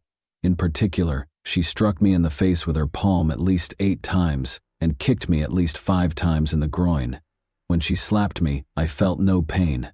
Vera began hitting me first, but I felt physical pain when she kicked me between the legs. It infuriated me. She lied and claimed she wasn't seeing anyone else, which infuriated me. Vera also claimed that since I was well versed in her personal life, I was intruding on her privacy. She persisted in insulting me during this time, so I became enraged and struck her multiple times with my palms, roughly 4 times on the head, though the blows were not very strong. Vera fell to the ground and struck the closet when I struck her. On her stomach, she lay. She struck me back too. Specifically, she used her fists and palms to beat my head. It hurt. She didn't stop even after I told her to. She scratched my back, I recall. I then made the decision to grab her by the neck. On the floor, I noticed an iron. After grabbing this iron, I wrapped Vera's neck with the iron cord. Then I pulled the cord a little tighter around her neck. For 1.5 minutes or 2, I squeezed her neck. I didn't want to kill Vera at the time, and I was unaware that my actions could do so. I wanted to frighten Vera, so I was pulling the cord tighter around her neck. My goal was for her to faint. I hoped she would go to sleep. After I took the cord off her neck, she began coughing and wheezing for 15 minutes. When I took Vera's neck cord off, I placed her on her back. After she had been in the prone position, she was unconscious at the time. She wheezed and made noises at the same time. She seemed fine to me. I eventually began rousing Vera, but she was not responding. I then began to hear if her heart was pounding. I listened to her mouth and then her heart. Her heart wasn't beating. She was not breathing. I can't recall what came next. I recall that I eventually found myself in the restroom. I was holding a knife at the same time. I wanted to injure myself, so I brought a knife. I knew Vera was dead, and I didn't want to kill her, so I didn't want to live. After a while, my brother and a policeman entered the apartment through the open door. I was then instructed to put on my clothes. The police station is where I was taken. I apologize for my actions. I don't deny that Vera died as a result of what I did. I had no desire to murder her. I would like to express my regret to Vera's family. Vlad has a selective memory, as you have observed. He recalled strangling Vera, but he couldn't recall how he hurt her roughly 100 times. Vera was lying on her stomach on the floor during the interrogation, and it was unclear how she could have scratched his back and punched him in the face. It also became evident how Vlad's brother got to the crime scene. He lived in a different city, after all. This is what Vlad said to the police. I called my brother and informed him of the situation. My brother advised me to call an ambulance and perform cardiopulmonary resuscitation on Vera. After I informed him that she was not breathing, I attempted to administer first aid to her. I attempted to massage her heart and perform CPR. He called his brother around midnight and threatened to kill Vera, according to information uncovered during the investigation. When questioned again about Vera's injuries during the second interrogation, he said, "It was probably me who caused those injuries to Vera. Although I didn't keep track of how many blows I delivered, the expert discovered some injuries on Vera's body that might have been my fault. I can't recall how many times I struck her, but I believe it was the same amount as the expert suggested." I acknowledged that I caused her every injury listed in the report. I desired quiet. I didn't consider how she was suffering. During our argument, she yelled at me and insulted me. When I struck her, I didn't like it. I didn't enjoy her yelling. I wished she would stop talking. At the time, I didn't consider her suffering. Additionally, Vlad Canius claimed that he and Vera were intimate by consent. Since it was impossible to prove the opposite, the charges pertaining to this were ultimately dropped that evening. Emergency service operators and police officers were charged with negligence. It's difficult to accept, but throughout the investigation, they continued to give ludicrous justifications for their actions, and no one suspended them from their jobs. For each of the 5 defendants, the prosecutors sought actual prison sentences, but the judge made a different decision. They were given suspended sentences ranging from 1.5 to 2 years. Additionally, the court mandated that each give the victims roughly $350. The police department also had to pay about $11,000 at the same time. Although the ruble is the currency of Russia, I have converted all amounts to US dollars. The indictment claims that the police officers had gasoline, and even if they didn't, they should have taken the proper action to address the situation. However, they did not view going to the scene as an urgent task, so everyone can understand these numbers. According to them, neither police officer admitted guilt and refused to assist with the investigation. The investigation team was at another address where the man's body had been discovered earlier, when witnesses called to report the woman's screams and cries for assistance.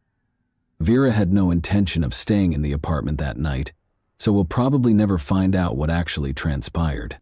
She even asked a friend to assist her in moving. Thus, there is every reason to believe that Vlad poured alcohol into Vera's mouth while she was unconscious, or forced her to drink it.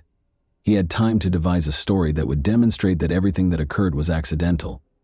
Vlad Canius was given a 17-year prison sentence by the court in the summer of 2022. He partially acknowledged his guilt. Additionally, he was mandated to make a compensation payment of roughly $45,000. Vera's parents were shocked by what transpired next, since they felt that 17 years was a very light sentence for what Canius had done to their daughter. They intended to appeal the decision. But Vlad was not even imprisoned for a year. Pictures of Canius in uniform were broadcast on the network in November 2023, and it was revealed in April 2023 that he had been pardoned by the president following 6 months of involvement in the war. He was also released from the duty to compensate Vera's parents in any way, and you are all aware of the type of conflict Russia is currently embroiled in. In Russia, the case of Vera Pektaleva has generated a lot of interest. Not less poignant was the news of Vlad Canius's pardon. This is what the Russian president's press secretary had to say about it. Pardoning follows a specific process, which we have discussed on numerous occasions. The convicted individual should first confess his guilt before the documents are sent to the president for review. This decision is made at the level of the Federal Bureau of Prisons, followed by the regional level, the federal district, the Central Commission, and finally the president. This is one method. Another is for prisoners, including those incarcerated for major offenses, to atone for their crimes with blood on the battlefield. Blood under shells and bullets was how they atoned for their sins. When Vera's parents found out that the person who killed their daughter was free and could start over, it's difficult to imagine how they felt. Such a chance will never come to their daughter. She was denied another chance. And that wraps up today's chilling story. If you enjoyed this video, don't forget to like and subscribe so you never miss a new upload. Also, let me know in the comments, what part of this story shocked you the most? Thank you for watching, and I'll see you in the next video.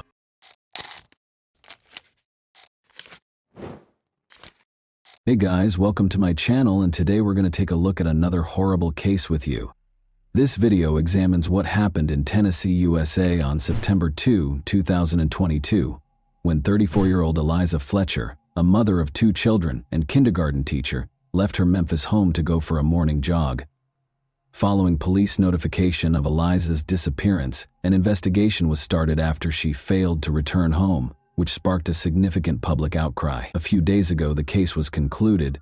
Born in Memphis, Tennessee, on November 9, 1987, Eliza Welford Fletcher played soccer for the University of Memphis after graduating from Hutchinson School in 2006 and went on to finish her undergraduate studies at Baylor University. After graduating from Belmont University with a master's degree in teaching, she focused her efforts and unending youthful enthusiasm on her students at Promise Academy and then St. Mary's Episcopal School's junior kindergartners.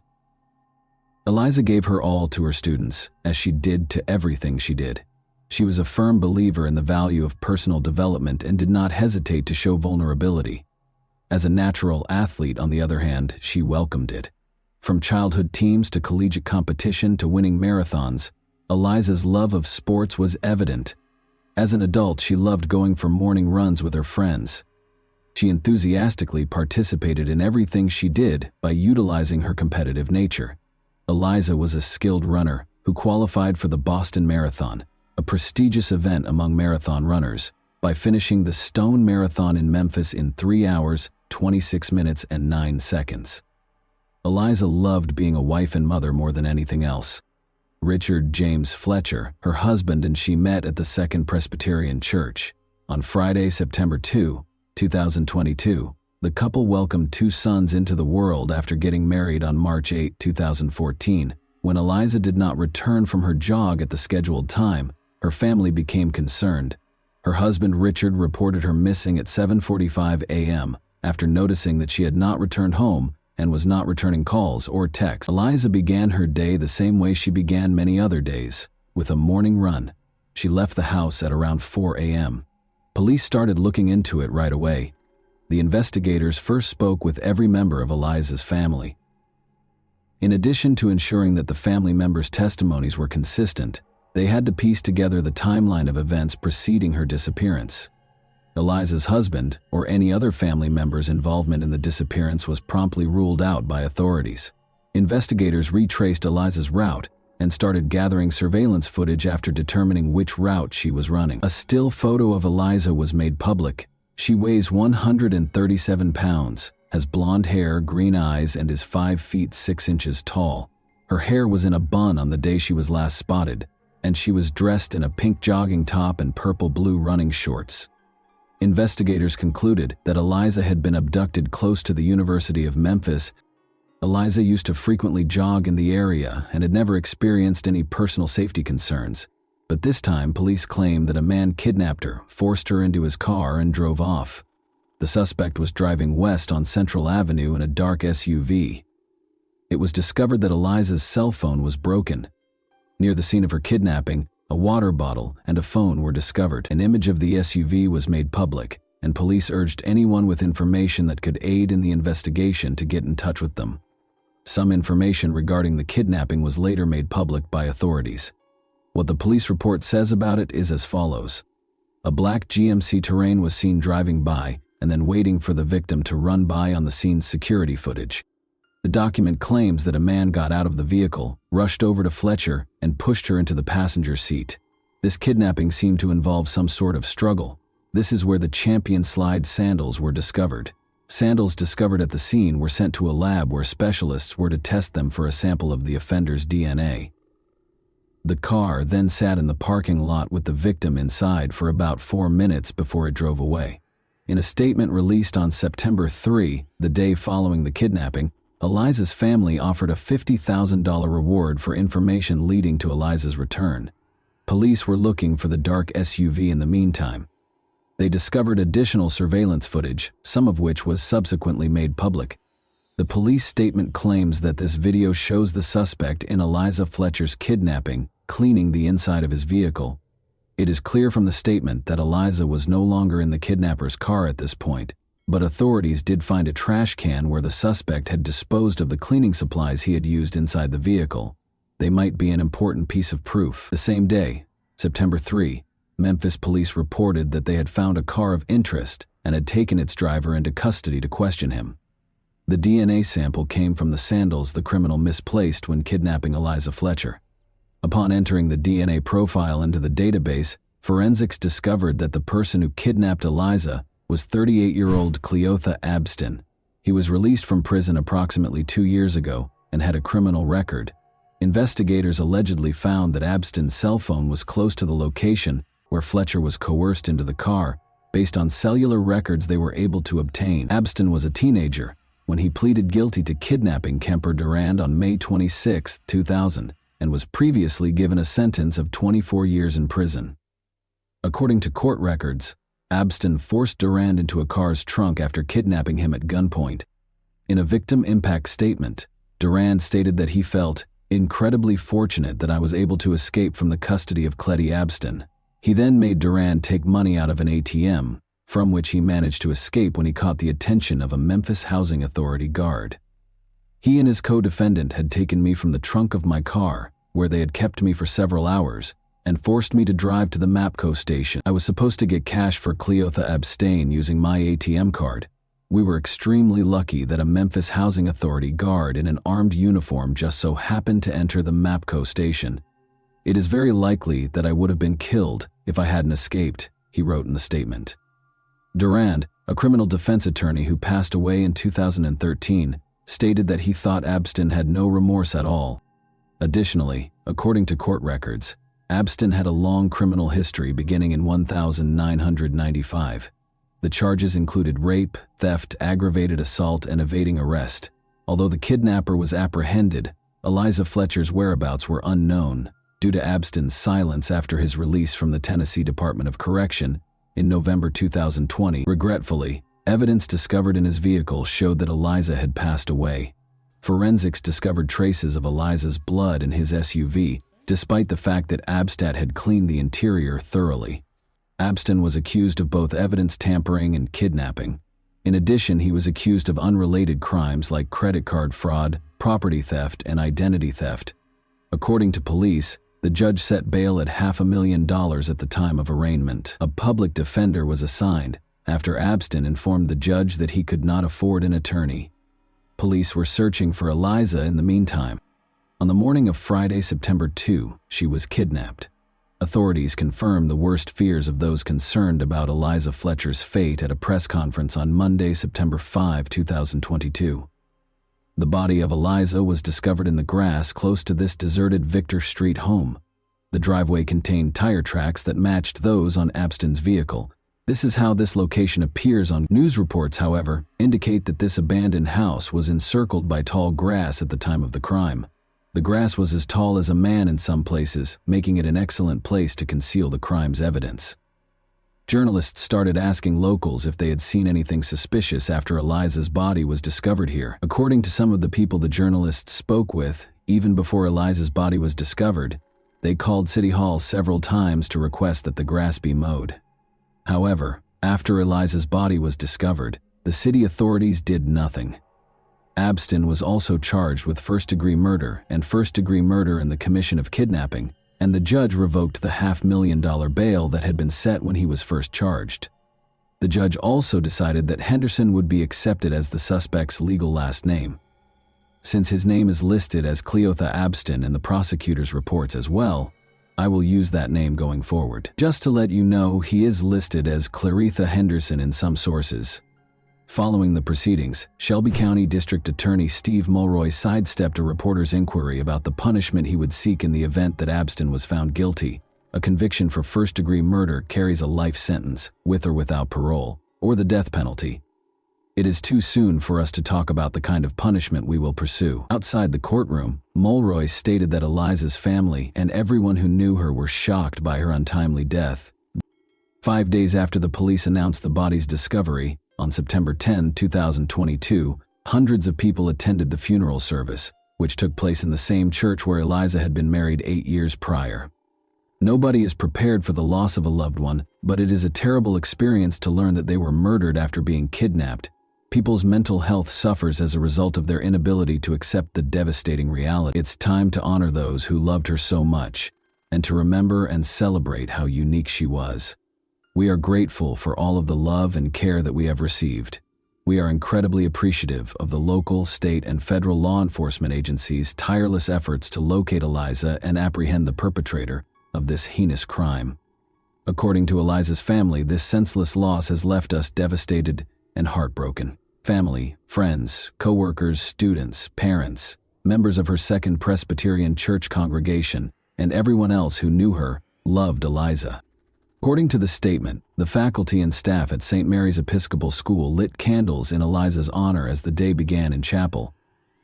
On September 9, 20th, 2000, 200 people came together to finish the marathon that Eliza had left unfinished, according to a Facebook post from the school. In remembrance of Eliza, who was kidnapped at around the same time, they began running at 4:20 a.m. "We're just here today to run in honor of Eliza and to demonstrate that women in this city have the right to run at 4 in the morning or 10 at night," said event organizer Danielle Heineman. "Any time of day or night, Eliza's supporters jogged, ran, and walked in her honor while dressed in vibrant hues. They held that women had the freedom to go out whenever they pleased and were not required to completely cover their bodies." The 34-year-old mother of two and teacher passed away from a single gunshot wound to the head, per the autopsy report. Two semicircular skull defects are consistent with a single gunshot wound to the head, with the bullet moving from right to left, back to front, and posterior to anterior. According to the report, a shell casing was found close to where her body was found, despite the fact that no projectile was recovered from her body. Eliza sustained blunt force injuries, such as fractures to her jaw and bruises on her right thigh, in addition to the gunshot wound.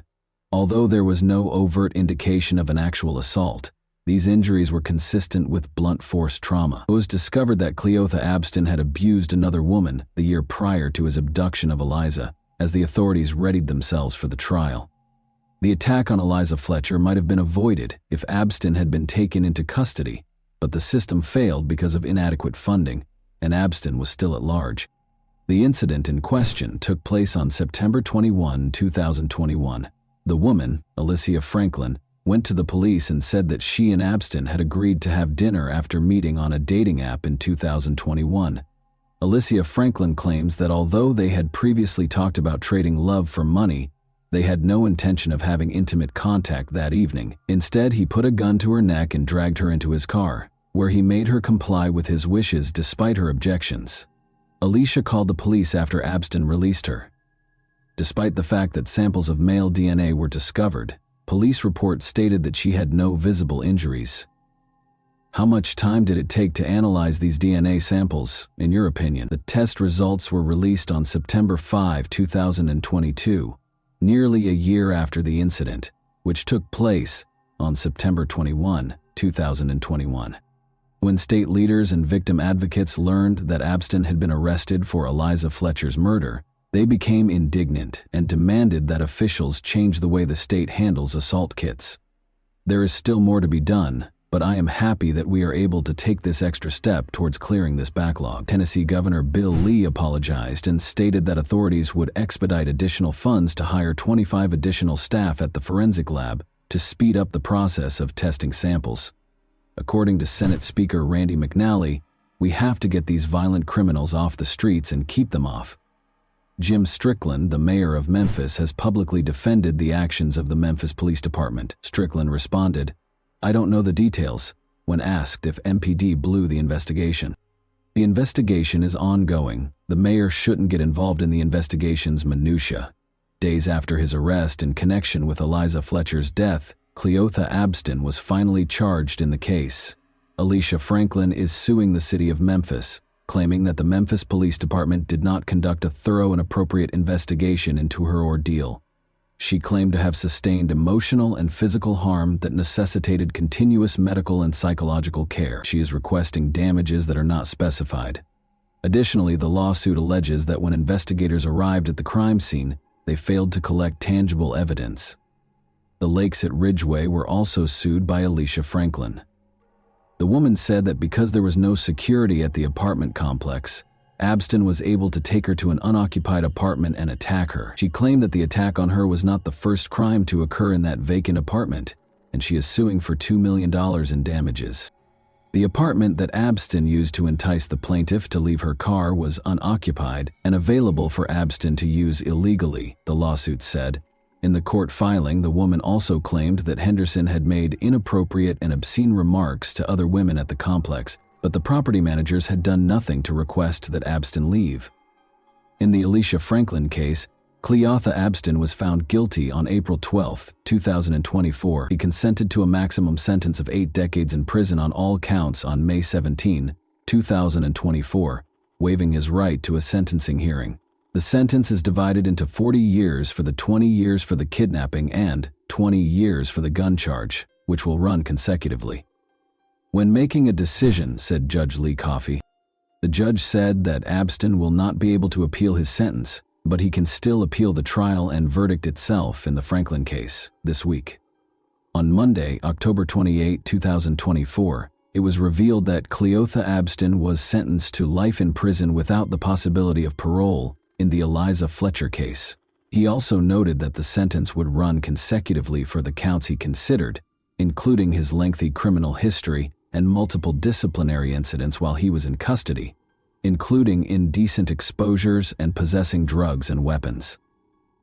The man accused of the violent kidnapping and murder of Memphis schoolteacher and mother of 2, Eliza Fletcher, entered a guilty plea to several charges, including first-degree murder, aggravated kidnapping, and tampering with evidence, according to a statement issued today by the district attorney's office. The case that has rocked the community was officially ended when Cleotha Abston was given a life sentence without the possibility of parole. With the help of Mrs. Fletcher's family, the resolution was reached. The agreement reached today gives the family closure. In order to avoid years and decades of appeals, the defendant forfeits his right to appeal. The fact that this dangerous individual will never again walk our streets benefits the community as well. In prison, he will perish. Due to the overwhelming evidence against him, Abston's attorney, Uni Ganguly, told the New York Times that he advised Abston to accept the plea deal. A jury probably would have given Abston the death penalty, Ganguly told the Times. A statement from Fletcher's family that was sent directly to Abston was read by District Attorney Steve Mulroy. We don't know what happened to you, but whatever it was that made you feel the need to harm people doesn't justify or explain what you did. Nothing will ever be the same because of the permanent change you have brought about in our lives. What you did was wicked. There is no other way to put it. You killed Liza, despite the fact that she did nothing wrong and did not harm you. If you had needed assistance, she would have been the first to offer it. And that wraps up today's chilling story. If you enjoyed this video, don't forget to like and subscribe so you never miss a new upload. Also, let me know in the comments what part of this story shocked you the most. Thank you for watching, and I'll see you in the next video.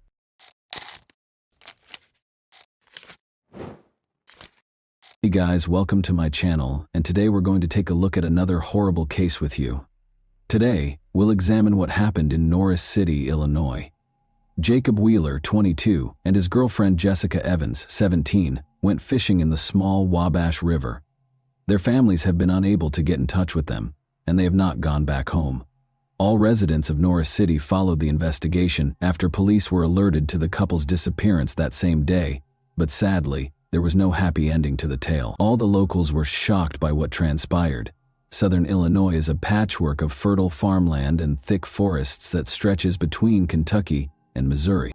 With a population of just over 1,000, the area is dotted with small villages like White County and Norris City, which make it an excellent place to raise children due to its small size. Hunting and other outdoor pursuits are popular. There are many locations where fishing is popular. Before summer break at school began in 2017, Jessica Evans, then 22 years old, met Jacob Wheeler, who had just moved across the street to live at his brother's house. Jessica and her mother, Chris, lived in a comfortable home. After meeting at a party and striking up a conversation, they fell in love. After 3 years of service in Iraq, Jacob was a quiet country boy trying to rebuild his life. Chris, Jessica's mother, wasn't overly concerned about the fact that Jacob was 5 years older than Jessica. She had faith in him. Jessica requested permission from her mother on August 26, 2012, to take Jacob fishing at night in a popular location on the small Wabash River. At first, Chris was opposed to the idea, but after Jessica persuaded her, he agreed. She warned her daughter not to spend too much time out. On a nearby street lived Megan, Jessica's older sister, and her son Miles. Jessica had to watch her son at 5 a.m. the following day, while Megan had to leave for work. Chris, Jessica's mother, reminded her that she needed to return home by 5 a.m. before Jessica left to go fishing. Although Jessica had no way of knowing that this fishing trip would be her final one, she responded that she remembered that and would be at her sister's house by then.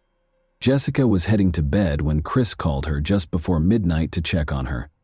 At 5 o'clock the following morning, Chris discovers that her youngest daughter has not returned home, despite Jessica's assurances that she was all right and that she and Jacob were nearly finished fishing and would be home shortly.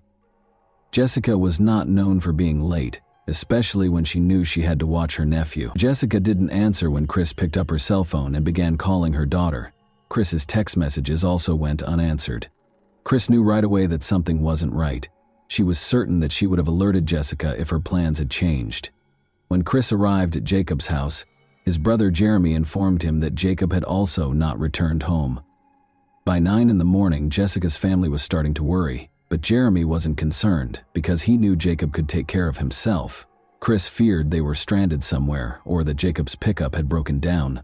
Chris finally called the White County Sheriff's Office after the couple had not been seen for 12 hours.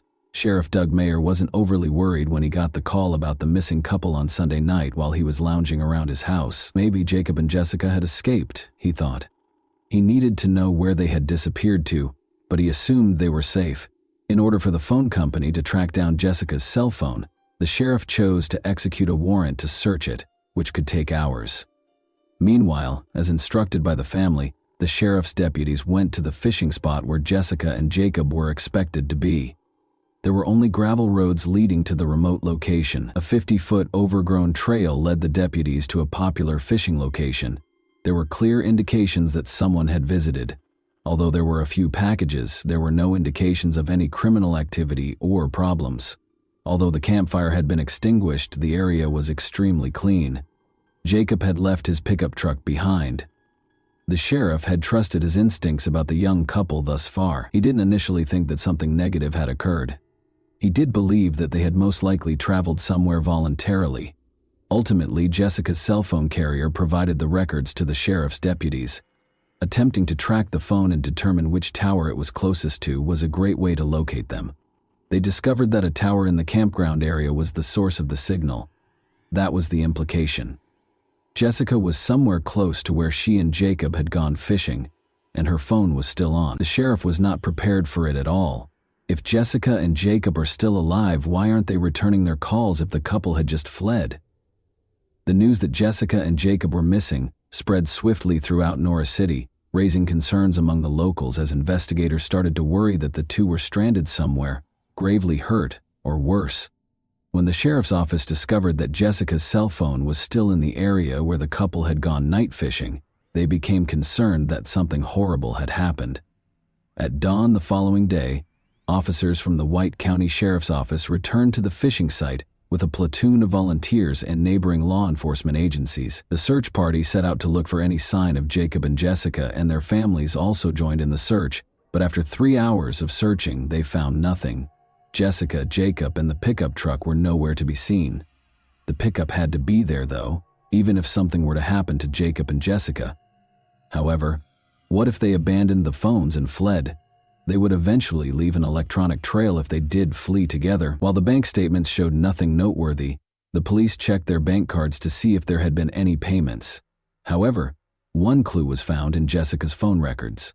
Investigators were able to identify the number's owner after Jessica reportedly had another phone conversation shortly after the midnight call from her mother, which occurred at around 12:30 a.m. on Sunday night.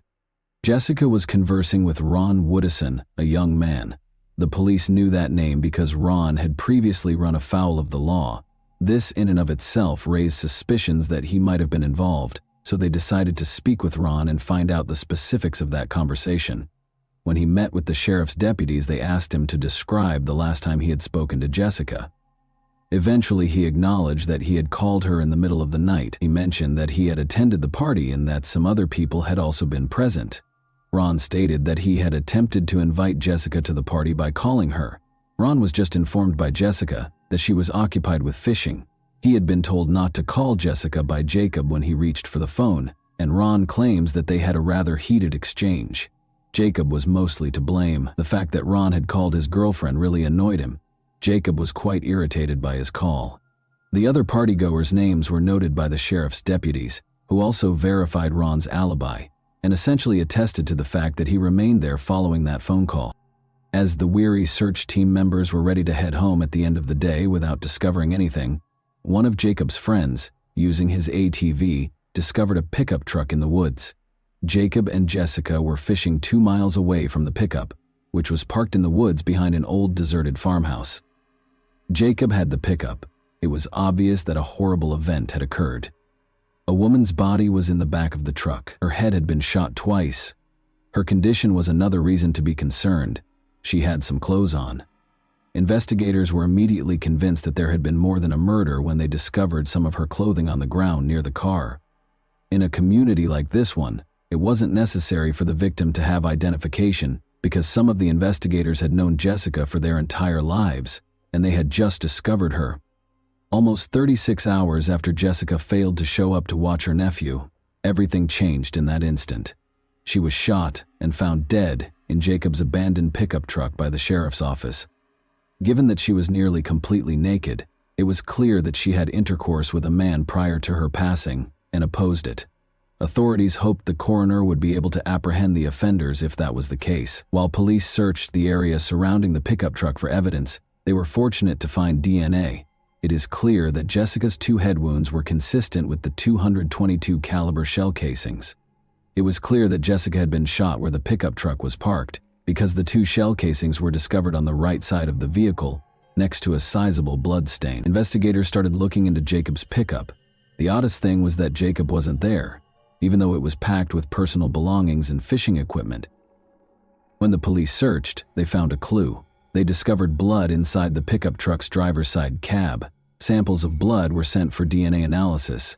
They had to find Jacob, and they had to determine who owned it. The police couldn't help but wonder if Jacob was the person who had shot Jessica, or if he was just another victim. In an attempt to locate Jacob, police kept searching the area. They had to think of him more as a suspect at the time. Doubts weren't limited to the investigators. There were some members of the community who thought Jacob was involved in Jessica's situation. Many conjectured that Jacob had been trained to kill after years of service in the army. Maybe it was Ron's late-night phone call that triggered Jacob. When Jacob believed he was going to lose Jessica, investigators started to wonder what kind of mood he might have been in.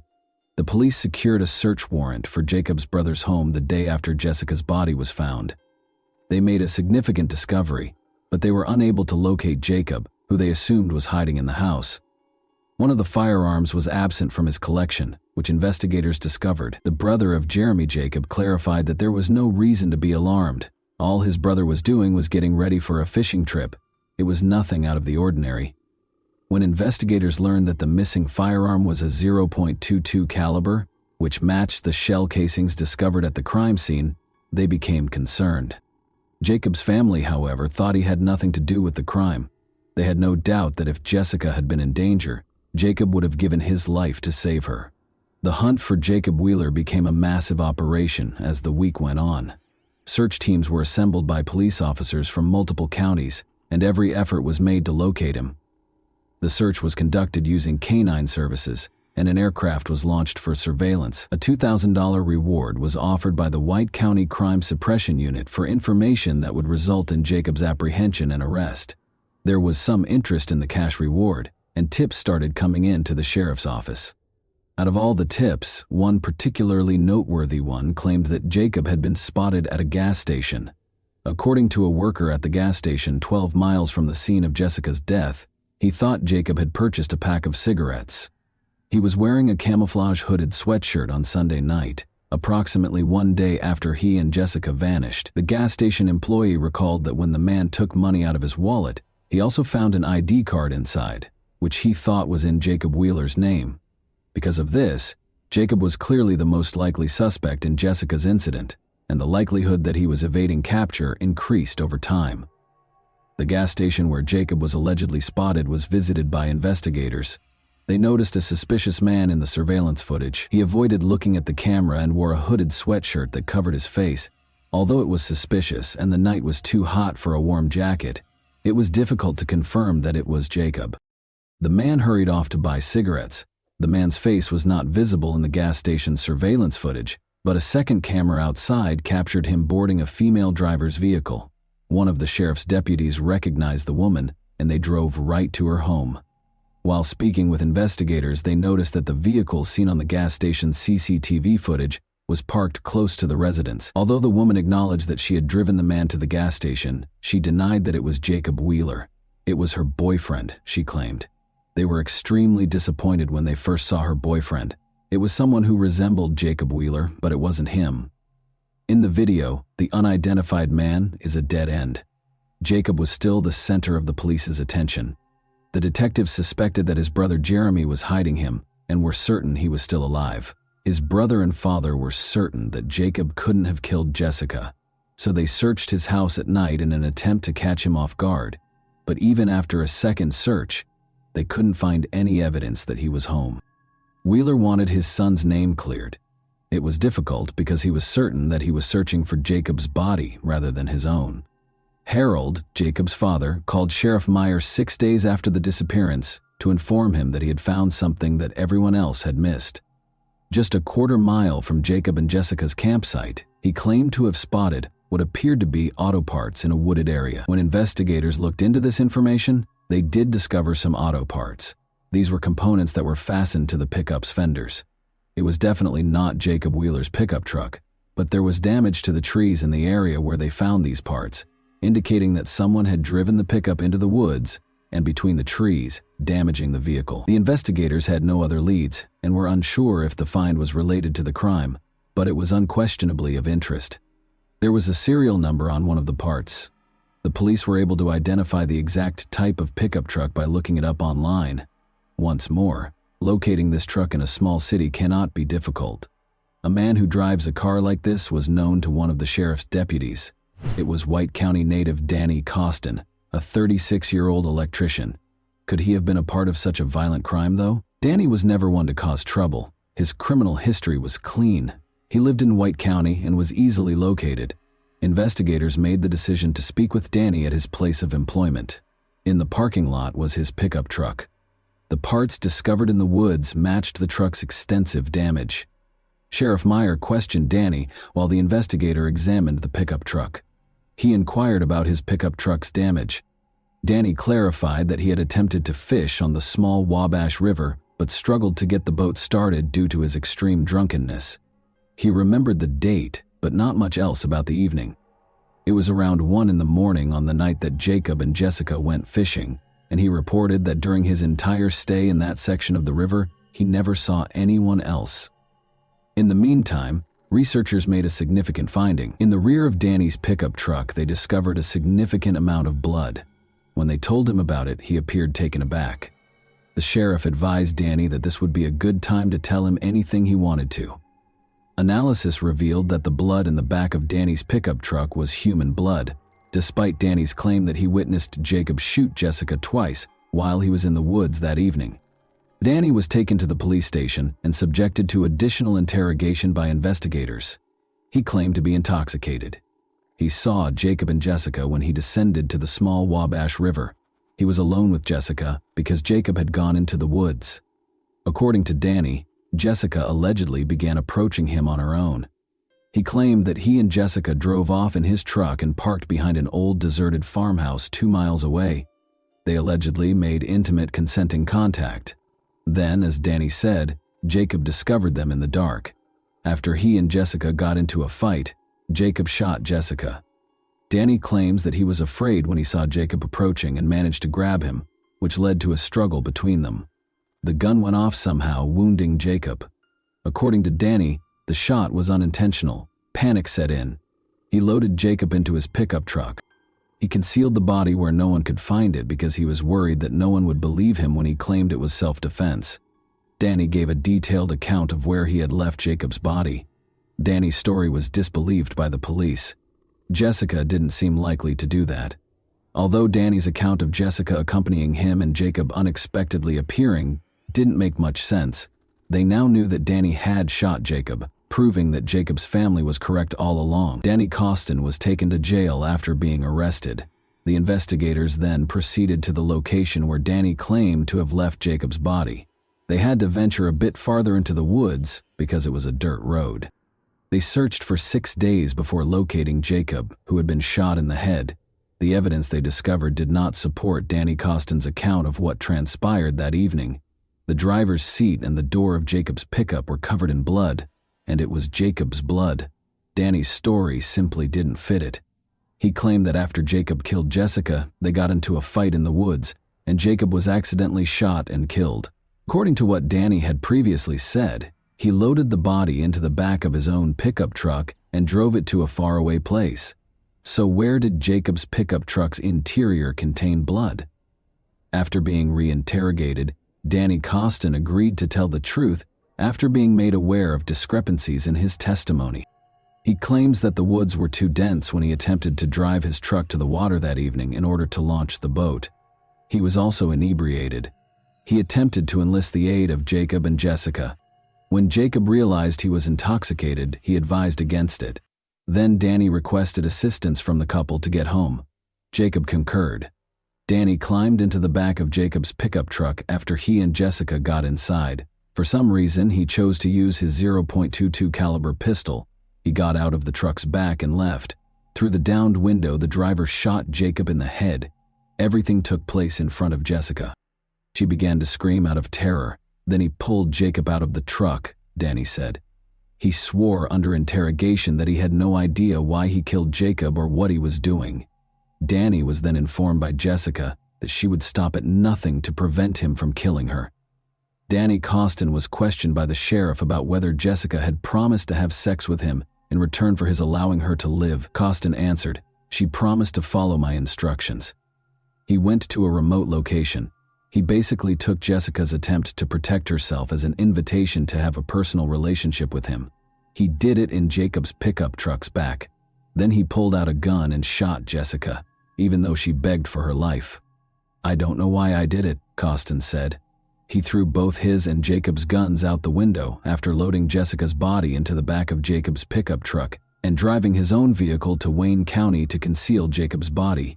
Neither gun was ever found by the police. Danny Costin entered a not guilty plea when he appeared in court on September 4, 2012. An appeals court dismissed his attempt to retract his testimony, arguing that he was not informed of his rights prior to being questioned. Police had ample evidence to support Danny Costin's confession, and video recordings of the interrogation verified that Danny was informed of his rights. His DNA was found on Jessica's body, and his truck contained Jacob's blood. In January 2014, a jury convicted Danny Costin's girlfriend, Candace Brown, age 31, of lying to the police during the preliminary investigation. She gave Costin a fictitious alibi. On August 20, 2013, Danny Costin was found guilty, and Brown was sentenced to 60 days in jail, 30 months probation, 100 hours of community service, and a payment of various court costs and fines. He received a 53-year prison sentence. Judge Tom Foster felt that Costin should have received a more severe sentence, but he acknowledged that he was constrained by the state and defense's agreement. According to the court, "You killed these two individuals. There is no pardon or justification for that, not in this world or any other." According to the judge, Costin consented to forgo a jury trial in return for fewer charges and a lighter sentence in the event of a conviction. Harold Wheeler, Jacob's father, stated that he never thought his son, who was named by law enforcement as a person of interest in Jessica Evans' death, was capable of committing such a crime. Foster claimed that the court only accepted the agreement because the victims' families had agreed to it following the hearing. "I was certain that he would never act in this manner. On Sunday, I began searching for him and I never gave up." He claimed that Costin was an acquaintance who lived approximately a quarter-mile away from the Wheeler home and that it was surprising that he was arrested for the killings. "I've had a beer with him while we were sitting at his campsite." Harold Wheeler, clearly in pain, remarked of Costin, "He's been in my house." And that wraps up today's chilling story. If you enjoyed this video, don't forget to like and subscribe so you never miss a new upload. Also, let me know in the comments what part of this story shocked you the most. Thank you for watching, and I'll see you in the next video.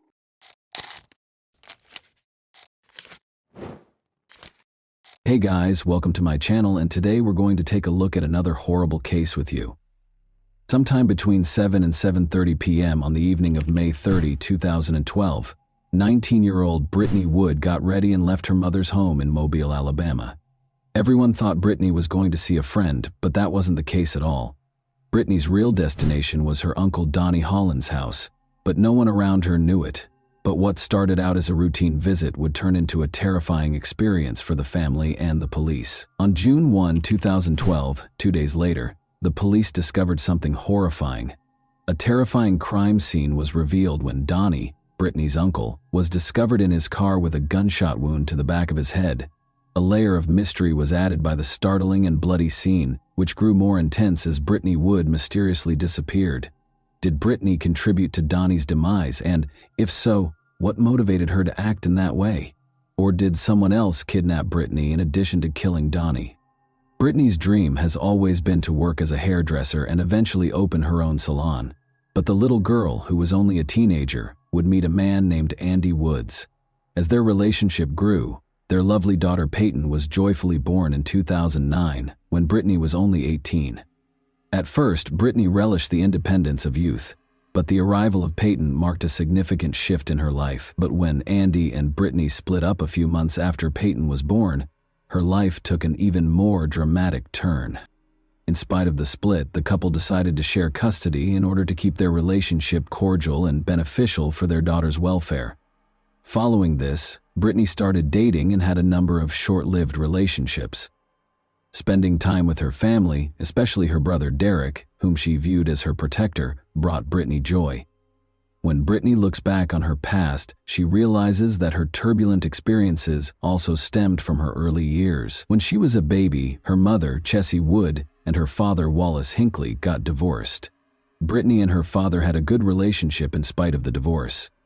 The primary issue, though, was her relationship with her uncle, Donnie Holland. Donnie was always kind to people around him and seemed like a fun-loving guy, but his story was more complicated than it seemed on the surface.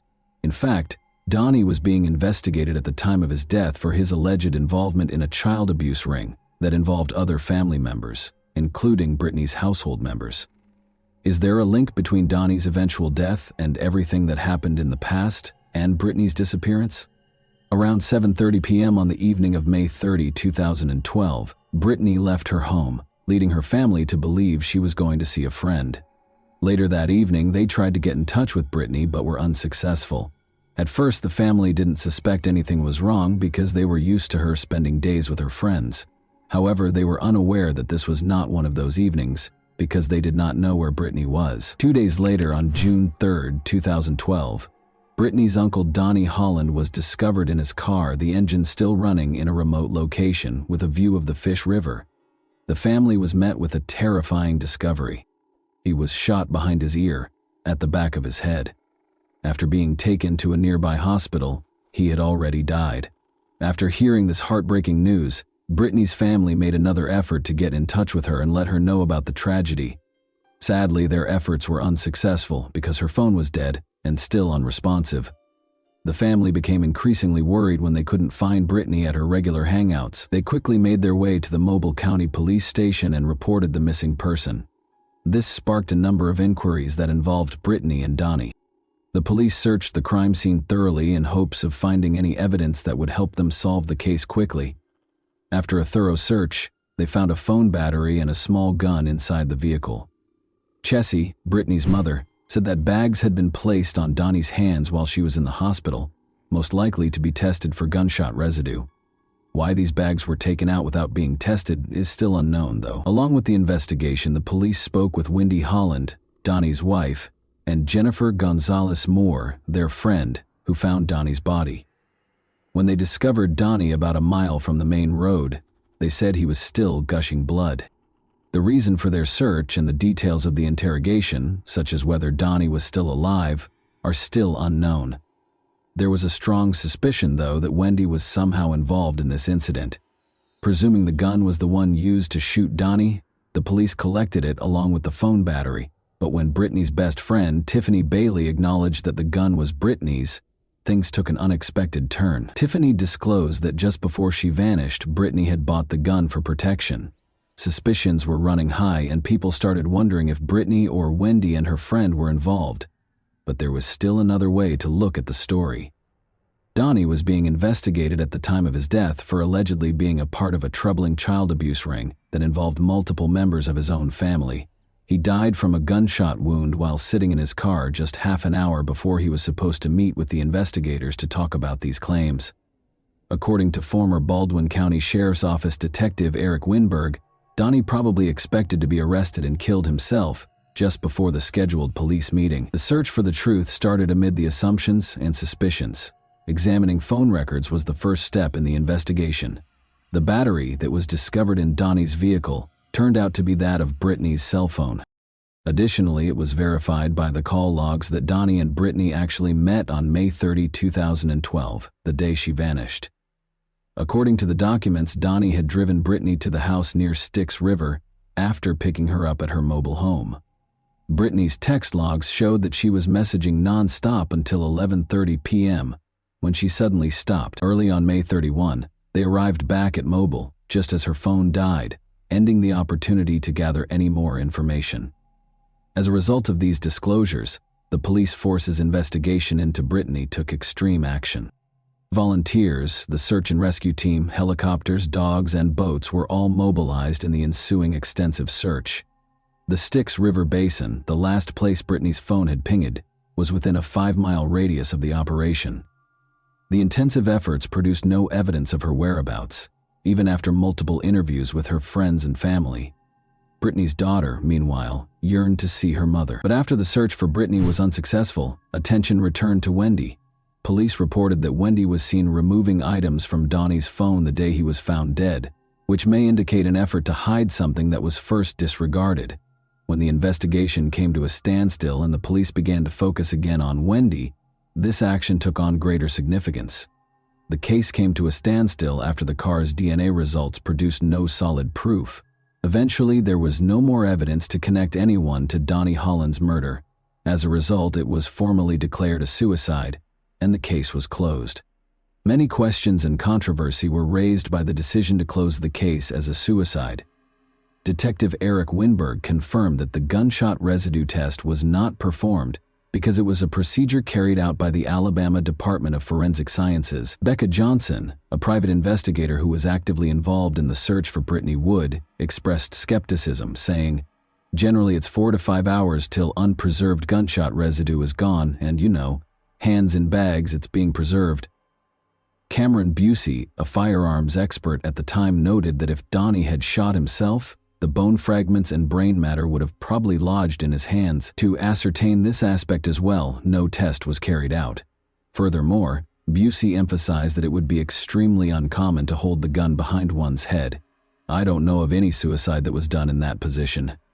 Nevertheless, in spite of numerous worries and observations, suicide was officially declared the cause of death, and no hard evidence surfaced to refute this finding.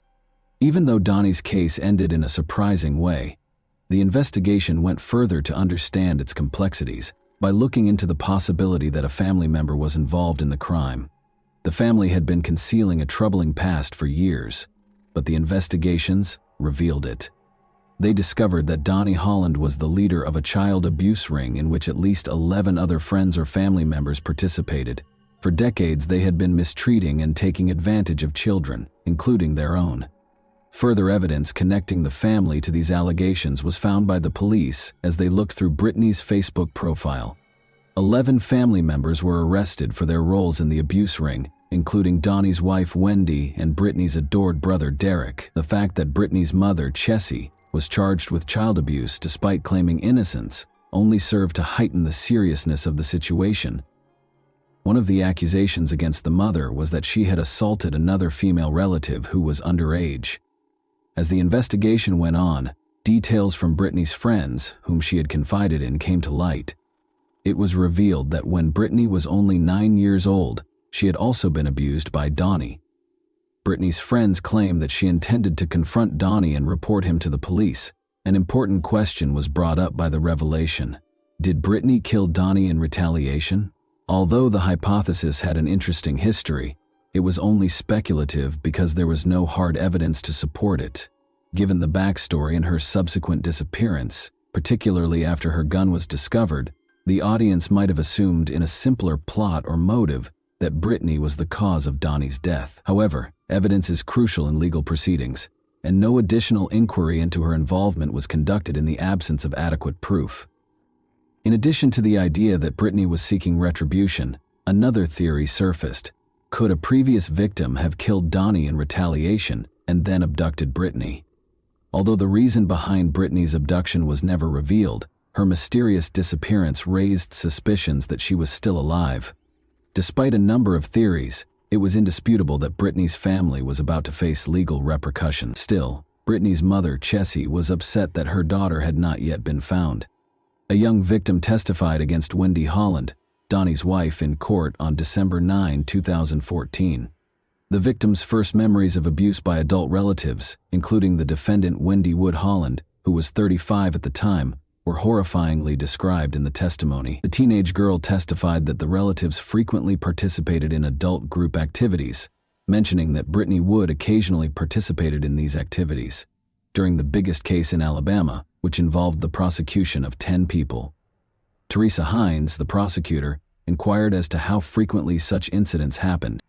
The answer was, it happened a bunch, according to testimony from a man who subsequently entered a guilty plea. He once engaged in an inappropriate six-way encounter with a group of relatives, which included Wendy Holland and the girl. Derek Wood, Brittany Wood's 23-year-old brother, entered a guilty plea to the charge of having inappropriate contact with the victim. He claimed to have interacted inappropriately with Wendy Holland too many times to count, beginning when he was about 13 years old. Derek was imprisoned for 3 years after his case was sealed, and he was classified as a juvenile offender. As a defendant in a related case, Brittany's mother, Chessie Wood, who was also charged with child abuse, showed up at court with her son but was denied entry. She also said outright that her relatives were at fault. During his testimony, Dustin Kent, the brother-in-law of Wendy Holland, claimed to have participated in a six-way inappropriate encounter between Wendy, the alleged teen victim, and his wife Wendy Kent, Wendy Holland's twin sister. Dustin Kent, who also entered a guilty plea to sex charges, claimed that in October 2011, he first saw Wendy Holland having inappropriate relations with the alleged victim. Dustin Kent entered a second guilty plea in Mobile County 1 week after the first one, this time for assault and sodomy charges stemming from inappropriate interactions with 2 separate 13-year-old family members in 2008. He received a 17-year prison sentence. After that, Brittany's other uncle, Randall Scott Wood, pled guilty in Mobile County. All of the defendants were found guilty on charges of child abuse in quick succession. Wendy's identical twin sister, Mindy Kent, was also imprisoned after being found guilty by Mobile County jurors of sodomy and child abuse under the age of 12. She received a maximum sentence of 40 years in prison in 2015, with 20 years for each count against her. Wendy Holland was given a startling sentence of 219 years in prison in 2015 after being found guilty of child abuse and child torture. Chessie Wood, Brittany's mother, also acknowledged guilt to a misdemeanor charge of endangering the welfare of her child. There is still debate surrounding the conclusion that Donnie Holland committed suicide. There is still no conclusive answer to the important question of whether Brittany was the criminal. But beneath this mask, one thing is certain. After years of hiding these forbidden activities, Brittany Wood's troubled family finally received the punishment they deserved. In the end, justice had won out. Only one person can now provide us with the truth about the disappearance or the murderous night. But over 10 years have gone by, and she is still elusive, and no one knows where she is. What are your thoughts on this unsettling case, then? What might have occurred the night Donnie died? Was there something more sinister going on? Or was it truly a disappearance leading to suicide? And that wraps up today's chilling story. If you enjoyed this video, don't forget to like and subscribe so you never miss a new upload. Also, let me know in the comments, what part of this story shocked you the most? Thank you for watching, and I'll see you in the next video.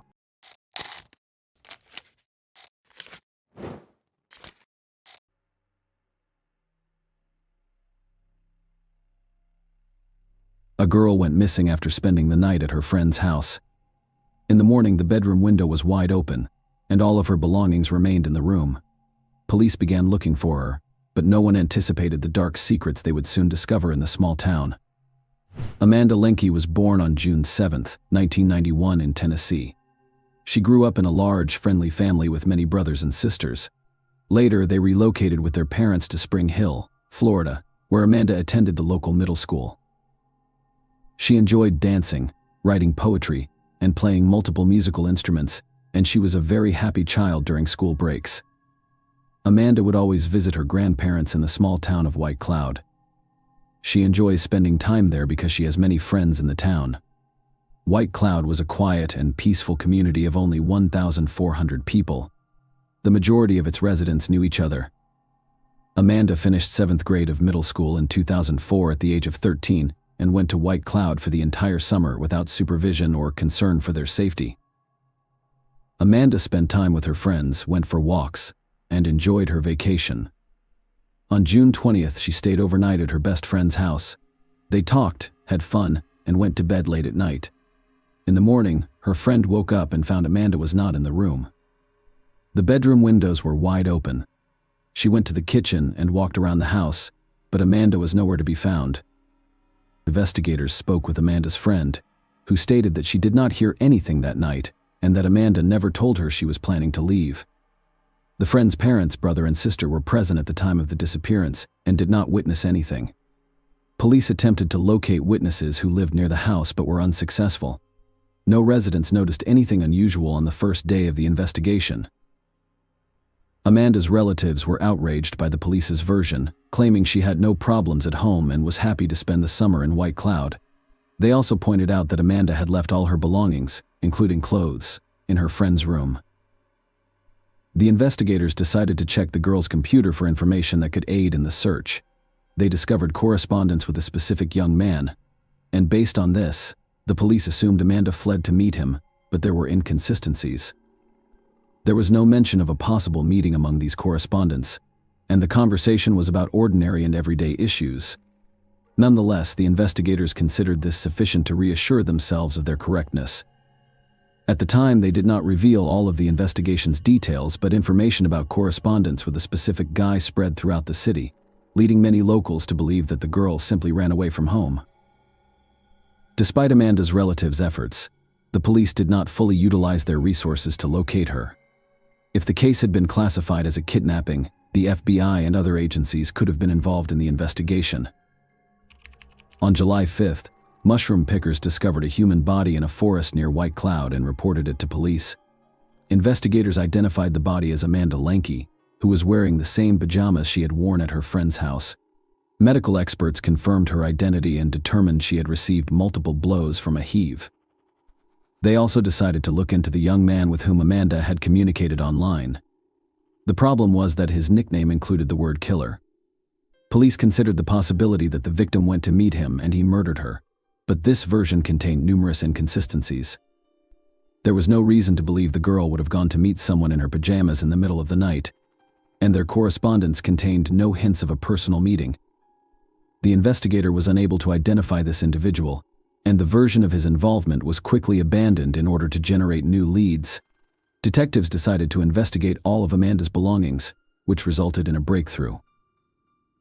They discovered her personal diary, which contained extremely disturbing information. Amanda wrote shortly before her death that a certain man was harassing her, and the following pages were torn out. Investigators suspected his name had been written on them. This diary quickly became the focal point of police investigations into the man's identity. They spoke with all of Amanda's friends and inquired whether the girl had mentioned anything about this. Several of her friends admitted that she had indeed told them about it, and even named the man Cecil Wallace, who was the stepfather of Amanda's friend, and she had stayed the night for detectives, so this was a huge surprise. They had been looking for the killer all over town and beyond, and in the end, the possible suspect was in the same house as the victim. But the friend's testimony was insufficient to arrest him. Investigators had no substantial evidence against the man. No DNA samples were found on the victim's body, and court documents did not state whether she had been abused. Detectives questioned Wallace, who denied any involvement in the crimes. The police were perplexed as to how the man could have done all of this without being noticed in a small house where his wife and 3 children were sleeping. The detectives were unable to detain Wallace due to a lack of evidence or confession. However, they discovered that Wallace's sister, Candace, worked in the police department handling Amanda's case. She actively assisted her brother and his family during interrogations, literally telling him what to say and how to behave.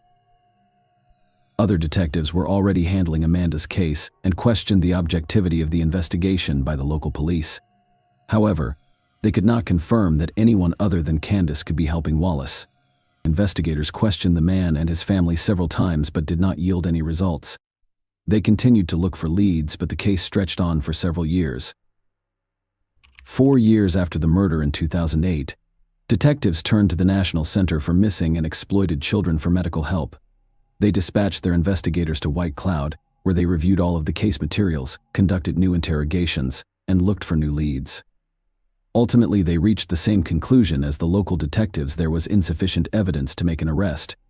3 more years passed, and in 2011, the police received a new lead that changed everything. A 27-year-old Texas girl who grew up in White Cloud visited a news website from her hometown. There, she discovered information about Amanda's murder and began investigating it. After learning that the victim had spent the night at the Wallace house, the woman decided to contact the police and report something disturbing. In 1998, when she was 13 years old, she stayed overnight at Wallace's house because she was friends with his second foster daughter. In the middle of the night, a man entered their room and assaulted both of them, threatening them to keep quiet. The victims were too scared to report the incident, so they never told anyone. However, when the adult victim learned about Amanda's case, she decided to contact the police. The victims were then aged between 13 and 16 years old. In October 2011, police arrested Wallace, 43. After compiling all of the evidence, he was charged with molesting both of these victims and the man who was named as a suspect in Amanda's case for the first time. Detectives had no doubts about his involvement in the murder after hearing everything the other women had to say. At the preliminary hearing, he was granted bail of $150,000, which he was able to pay. Apparently, his sister and other relatives assisted him in gathering the funds. The trial was scheduled to begin in a month. While waiting for Wallace to return to work, the locals were upset that he had been released on bail. They repeatedly protested outside the company's office, demanding that the man be fired. On November 10th, the day of the first court hearing, an unexpected development occurred. Wallace did not appear at the scheduled time, and the police immediately declared him wanted. A few hours later, they discovered his car in the woods near the city. The man was also there. All he had done was commit suicide. Detectives who had not expected such a turn of events were forced to continue their investigation. After the suspect died, they could only rely on strong evidence linking him to Amanda's death. They obtained a search warrant for his home, hoping to find any evidence of her murder. The police searched every corner, tore down some walls and removed floorboards, but could not find any significant evidence. They turned their attention to the suspect's sister, Candace. Detectives were convinced she was covering up for her brother and wanted to know if she knew he had killed Amanda. Candace was arrested in August 2012, following the collection of necessary evidence.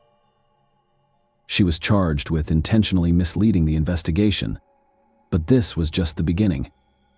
During the investigation, detectives discovered that Candace had been covering up for her brother when he was dealing illegal substances. She also taught him how to not leave any evidence at crime scenes, and she demonstrated how to properly wipe his fingerprints off surfaces so that experts could not lift them. Candace also advised him to always carry a cigarette containing someone else's DNA in case he needed to plant it at the crime scene. Detectives also concluded that at least 9 people were aware of Wallace's crimes but chose to remain silent. All were family members. The police were unable to establish guilt. Candace's involvement was investigated for 2 years before she agreed to a deal with the police in 2014. She admitted to lying to the investigators, and in exchange, 2 other charges were dropped. Wallace's sister was unable to provide consulting services on a case in which she was working as a police officer. Given that she was assisting her brother during interrogations, she violated this rule and was eventually punished. Candace, however, insisted that her brother was innocent, and the court sentenced her to 30 weekends in jail. This is a dubious practice in which the convict is only required to be in the jail building 2 days per week and is free to roam the rest of the time. Such sentences are a kind of half measure, and if a person has committed a minor offense, they can face several weekends in jail. As a result, they receive a punishment that has little impact on their lives. The convicted individual can continue to work and spend time with their family. Of course, Amanda's relatives were extremely dissatisfied with the decision. They were certain that Candace had assisted her brother in avoiding punishment. However, they were unable to fully approve it, so she received such a minor punishment. Amanda's family was forced to face yet another trial in 2004. Medical experts only handed over a portion of her remains so that they could hold a funeral. The remainder was to be kept by detectives during the investigation. However, following Wallace's death, it was decided to hand over the remains to his relatives. In 2013, the girl's family had to exhume her remains in order to bury him. Her mother is still hoping that investigators will find evidence to prove Wallace's guilt. She also seeks legislative changes to alter the police approach to searching for missing children. The woman insists that investigators should not conduct an investigation based on their subjective assessments, and that the disappearance was a voluntary escape from home.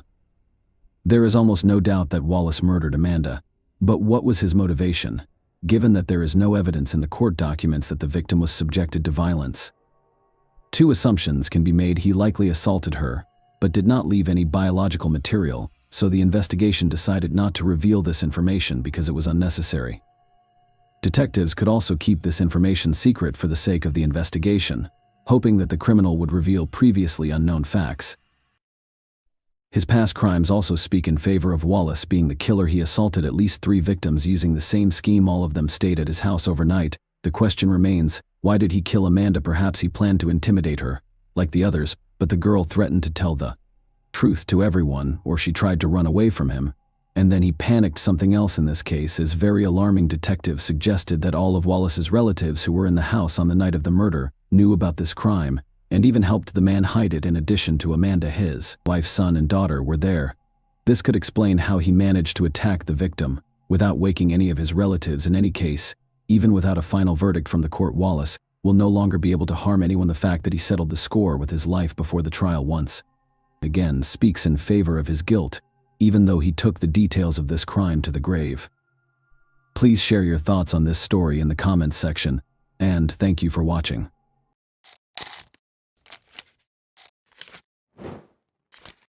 Hey guys, welcome to my channel, and today we're going to take a look at another horrible case with you. French television producer Sophie Toscan de Plantier was brutally murdered in December 1996 outside her vacation home in West Cork, Ireland. Although the investigation got off to a good start, the case ultimately ended because the police were misled by false witness statements. No one has been held responsible for her untimely death, even after all this time. What went wrong in this well-publicized investigation, and why does Sophie's murder continue to plague her family and the neighborhood? Let's investigate the specifics of this enduring enigma. On July 28, 1957, Sophie Toscan du Plantier was born in Boulogne-Billancourt. She was born into a wealthy French family that appreciated the arts and raised in the energetic city of Paris. She developed an early interest in the film industry and later became a television producer. She wed Daniel Toscan du Plantier, a well-known figure in French cinema, in 1991. They became a vibrant couple and reared Sophie's teenage son Pierre-Louis from her first marriage. He had a particular place in her heart because he was her only child. They had a close relationship based on mutual respect and trust. Sophie made it a point to be actively involved in his life, from supporting him at events to helping with school projects.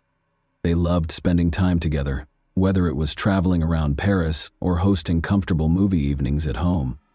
Sophie's and her husband's lives were frequently in the spotlight in the busy city of Paris, where they both worked in the film industry. Sophie's tenacity was apparent in all she did. She put a lot of effort into achieving her goals. Young and fervent, Sophie never let anyone discredit her aspirations or goals. She pursued her profession while upholding her moral principles because she firmly believed in justice. Pierre-Louis, who saw his mother as a role model, was among those who admired her bravery and strength. Every day he was inspired by her tenacity and resolve, and their relationship gave them both strength to handle the difficulties of life in the spotlight. But the bustle of the city might be too much to handle. Sophie frequently fled to Shull, a quiet village on Ireland's west coast, in search of tranquility. Even though the surroundings were serene, Sophie was unaware that this would be her final journey. Shull, which has a population of only 700, is renowned for its breathtaking landscapes and welcoming community. Attracted by the serene waters and striking cliffs, artists and writers congregate here to find inspiration. After making multiple trips to Ireland as a teenager, Sophie bought a cottage in Toormore in 1993, which she used as a vacation getaway. Her maiden name, Munoz, was well known among the locals. Sophie arrived alone in Ireland on December 20, 1996. She couldn't wait to spend Christmas in her comfortable cottage in Dunmanus, West Cork. She used this small sanctuary as a place to unwind and rejuvenate after a long day of work in Paris. Sophie fell in love with the local charm as soon as she arrived. She ran errands at the village shops and talked to her amiable neighbors. Since they had known her since she was a young girl, the locals gave her a warm welcome. She felt at home in the stunning scenery and cool winter air. But beneath the quiet, a horrible event was on the horizon. A tragedy that would permanently alter the close-knit community was set to upend the tranquil days. Nobody could have predicted Sophie's fate in this peaceful region of Ireland. Shirley Foster, a neighbor, sadly called the police on the morning of December 23. She had witnessed a horrific scene, a corpse outside her neighbor's house. The scene was startling, and it was a cold morning. The victim, who was later identified as Sophie, was seen by the Irish police or Gardaí when they arrived. It was difficult to immediately identify her because of the severe damage to her face. She was wearing a comfortable dressing gown over her pajamas, but her boots were still on, as though she had gone outside for a little while, maybe to breathe. It became evident that the blood-stained concrete block next to her might be the weapon used against her. Along the path to the back door, where the keys were still stuck in the lock, and on the gate, blood was also discovered.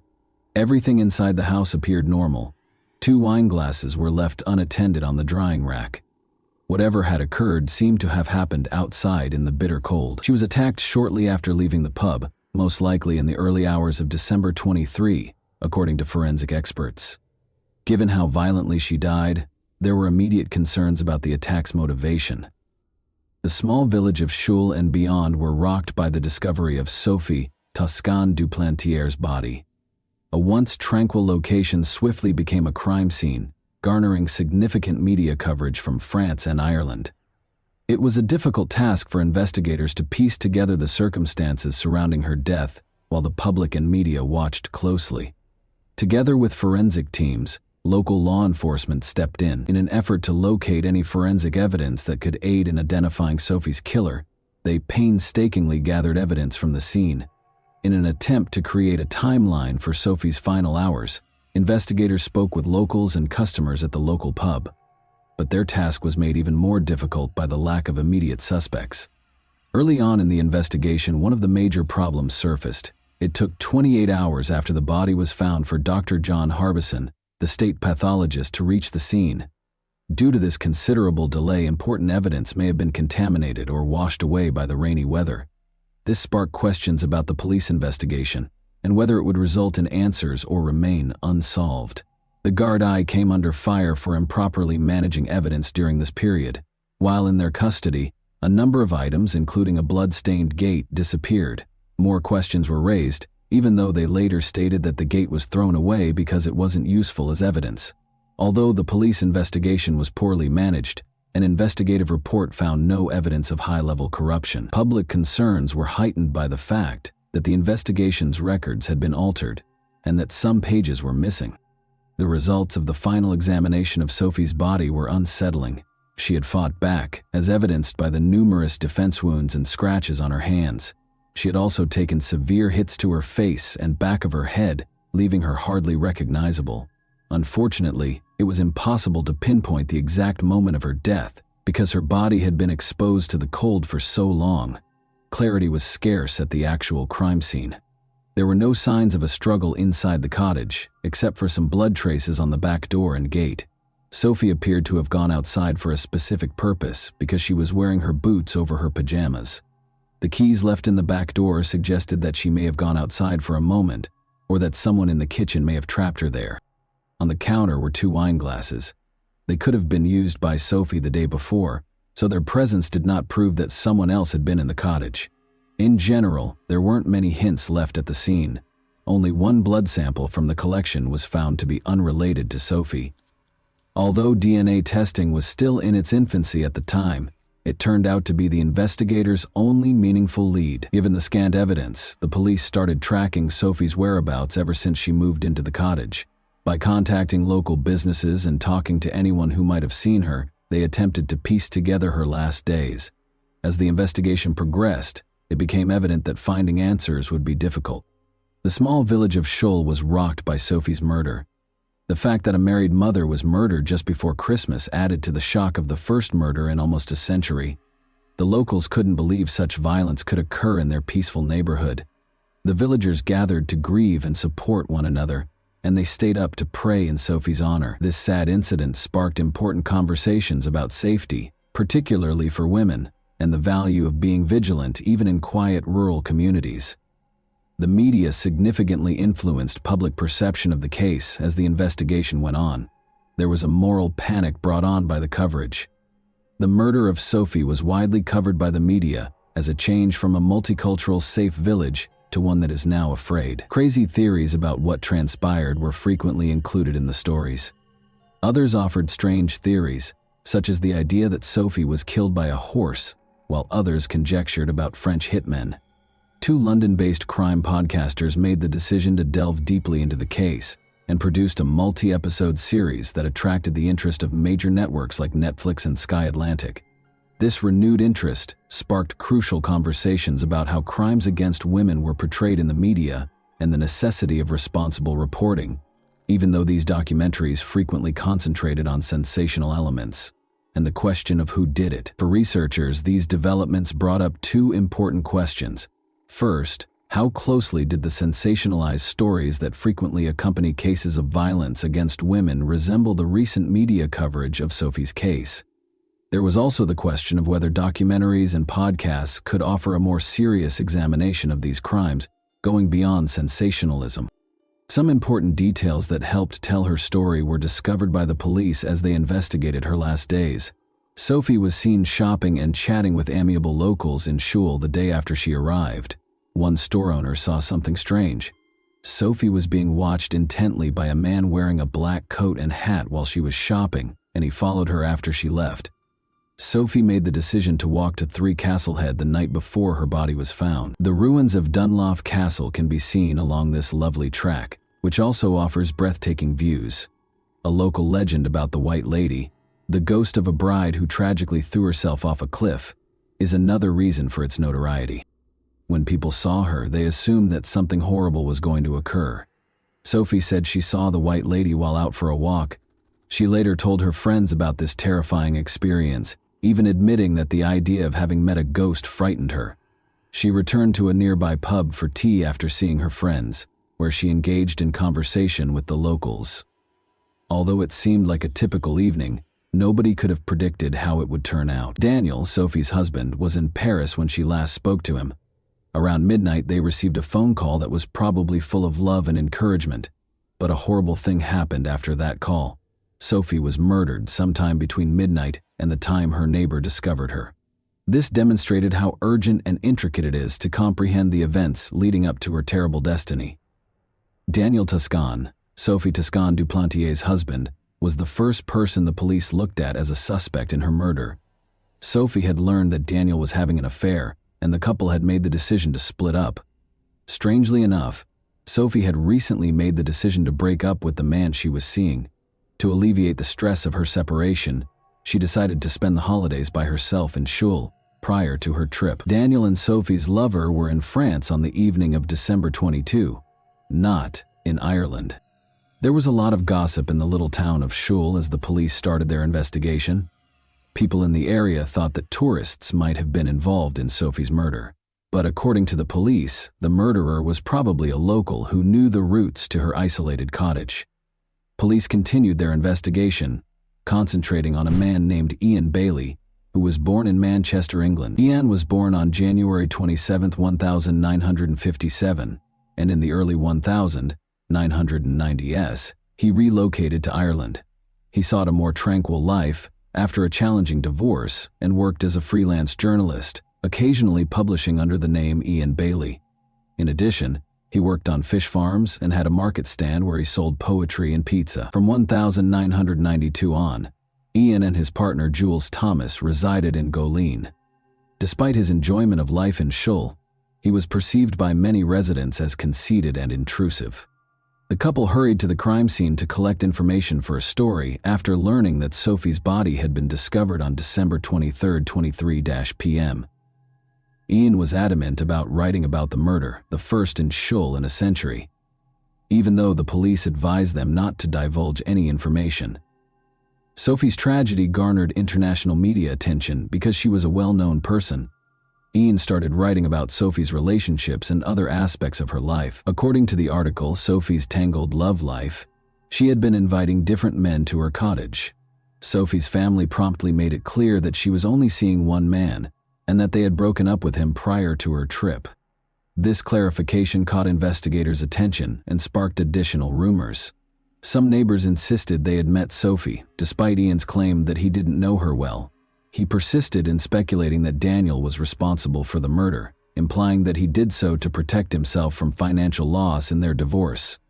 The violent nature of the crime, according to the police, did not align with this theory. A crucial piece of information was revealed on January 11th. At 3 in the morning, an unidentified caller claimed to have seen a man at a bridge close to Sophie's home.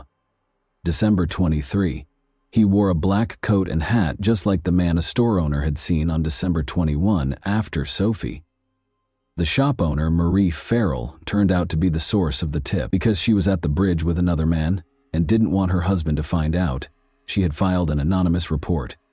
Police named the man as Ian Bailey and made him the primary suspect based on her description and other witness statements. Ian had scratches on his face and arms when he was interviewed a few days after the murder. These came from cutting down a Christmas tree, he explained. His injuries could not be inspected later because no photos were taken of them. Ian named him a suspect and implied that Sophie's ex-husband had hired a hitman, but police believed a local person was responsible for the crime. Despite keeping a close eye on him, they were unable to present a compelling case. Ian Bailey was taken into custody by the police on February 10, 1997, in order to establish a solid case. Police discovered evidence of a fire in his yard when they searched his house. Ian said the fire had occurred earlier in December, but a neighbor had reported seeing smoke coming from his house a few days after the murder. There was no evidence at his house or studio that connected him to Sophie's murder, according to the police. Jules Thomas, Ian's partner, was also taken into custody and interrogated. She claimed that after spending the night of the murder at a nearby pub with Ian, they drove to a vantage point where they could see that Sophie's and the neighbors' homes had lights on. However, Jules stated that he woke up in the middle of the night because of work, whereas Ian stated that he slept through the entire night. Ian lied and claimed to have gone to his studio when he was questioned about this. It was not until 9 a.m. that Jules saw him the following morning and saw what she believed to be a previous wound on his face. But there wasn't much evidence against him. Blood traces discovered at the scene were highly contaminated and did not match anyone. The timeline was made more difficult by the cold, and important pieces of evidence, like the gate from Sophie's house, which also contained blood traces, had been lost. After reviewing the case, the Director of Public Prosecutions was unable to formally charge Ian. There was no solid evidence linking him to the crime scene, even though he was detained for 12 hours and insisted on his innocence. He was consequently set free. Ian was furious because he felt he was losing control of the story when the media started to name him the primary suspect. His mental state appeared to deteriorate as the investigation went on. People said they saw him carrying a stick he said had magical powers, or howling at the moon. A condition known as howling at the moon occurs when someone expends time and energy attempting to accomplish an impossible task or obtain an unachievable goal. Some neighbors even claimed that Ian had confessed to killing Sophie as more information surfaced, but they later claimed it was just dark humor. Ian was arrested once more on January 27, 1998, in the hope that he would eventually confess because the police believed he had evidence against him. But nothing had changed, and the evidence was almost completely gone. Ian was again released without formal charges.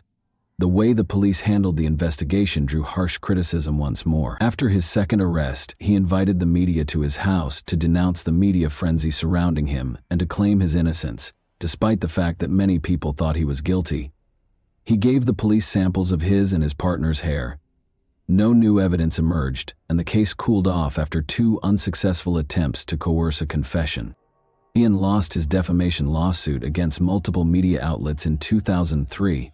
Police files were made public as a result of this loss, which only increased public suspicion that he was involved in Sophie's murder. The main witness, Marie Farrell, testified during the trial that she saw Ian close to the crime scene. He threatened to change her statement, she said. It was also revealed that Ian and his partner had a tumultuous relationship, which included past instances of domestic abuse. The public saw Ian as a violent man, despite Jules' defense. Ian was going to be charged after losing the defamation trial, it seemed. He would not be charged, though, as the director of public prosecutions determined that there was not enough evidence to connect him to the crime scene. Dissatisfied with this result, Sophie's family wanted Ian to be charged in France, where the law permitted charges based on circumstantial evidence. Since there was not enough evidence to deport Ian from Ireland, they asked in 2008 that all files be moved to the French legal system so that he could stand trial. In a shocking turn of events, Marie Farrell withdrew her statement during the trial, 10 years after she had initially made it. Marie claimed that although she had seen a man the night of the murder, she had lied about who he was because the police had pressured her to do so. She emphasized that her initial testimony was false and clarified that Ian Bailey had never threatened her. This retraction revealed a number of issues with the inquiry.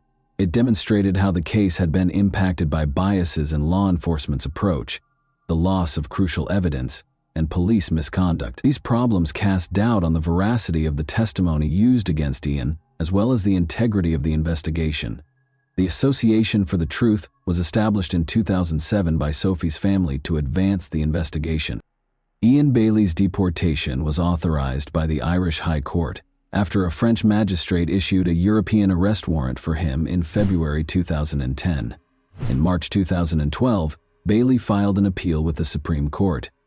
The French government did not plan to try him at the time, according to the Supreme Court's decision in his favor. Furthermore, because the alleged offense took place outside of French territory and there was inadequate cooperation, 4 of the 5 judges concurred that the European arrest warrant stopped his deportation.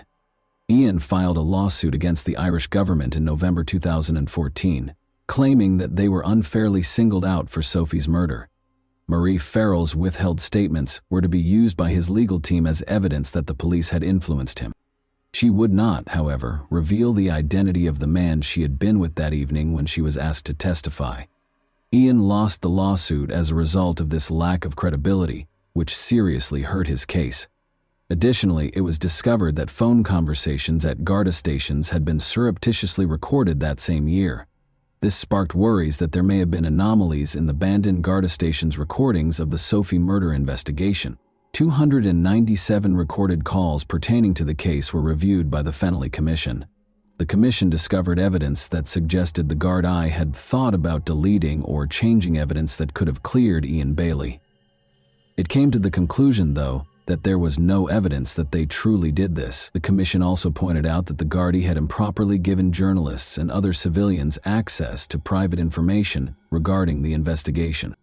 In order to clear his name, Ian Bailey wrote to the Director of Public Prosecutions in 2016 and asked for a trial in Ireland. However, this did not occur. A European arrest warrant issued by French authorities, who wanted to deport him to stand trial for the murder of Sophie Toscan de Plantier, led to his arrest in Ireland in March 2017. The warrant was granted by the Irish High Court, but Bailey managed to evade extradition. Despite Ian's absence, a French court determined in 2018 that there was sufficient evidence to hold a trial. As a result, a trial without Ian started in France in 2019. Because there was no jury, only 3 judges, and more than 30 witnesses, the trial was unusual. A Paris court found Bailey guilty of murder on May 31, 2019. and he was given a 25-year prison term. An arrest warrant was issued for Europe. He was permitted to stay in Ireland after the High Court of Ireland decided there was not enough evidence to deport him. Following that, Ian Bailey was prohibited from leaving Ireland for fear of being arrested and deported to France if he traveled to another European nation. A specialized Irish police unit declared in the summer of 2022 that Sophie's case would be thoroughly examined. Ian Bailey passed away outside his Bantry home on January 21, 2024 at the age of 66, following a suspected cardiac arrest. Due to his history of domestic violence against his partner, which resulted in her hospitalization in 2001, his life was tainted by controversy. In Shull District Court, he was found guilty of assault. According to a psychiatrist's report, he exhibited aggressive and egocentric conduct, particularly when under the influence of alcohol. In order to fill the profound void left by his mother's absence, Sophie's son Pierre-Louis continues to visit Shull. Her death still hurts 25 years later, and he still finds it hard to move on from this tragic period of his life and find closure if the case is not resolved. One of the most well-known unresolved cases in Irish history is the murder of Sophie Toscan du Plantier. Complicated witness statements and her family's intense grief have complicated the investigation. The pursuit of justice feels far from over, even with the appearance of fresh leads. And that wraps up today's chilling story. If you enjoyed this video, don't forget to like and subscribe so you never miss a new upload.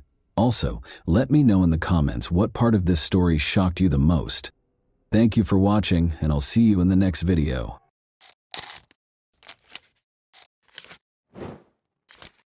Hey guys, welcome to my channel, and today we're going to take a look at another horrible case with you. Today, we'll examine what happened in the U.S. state of Pennsylvania in 2017.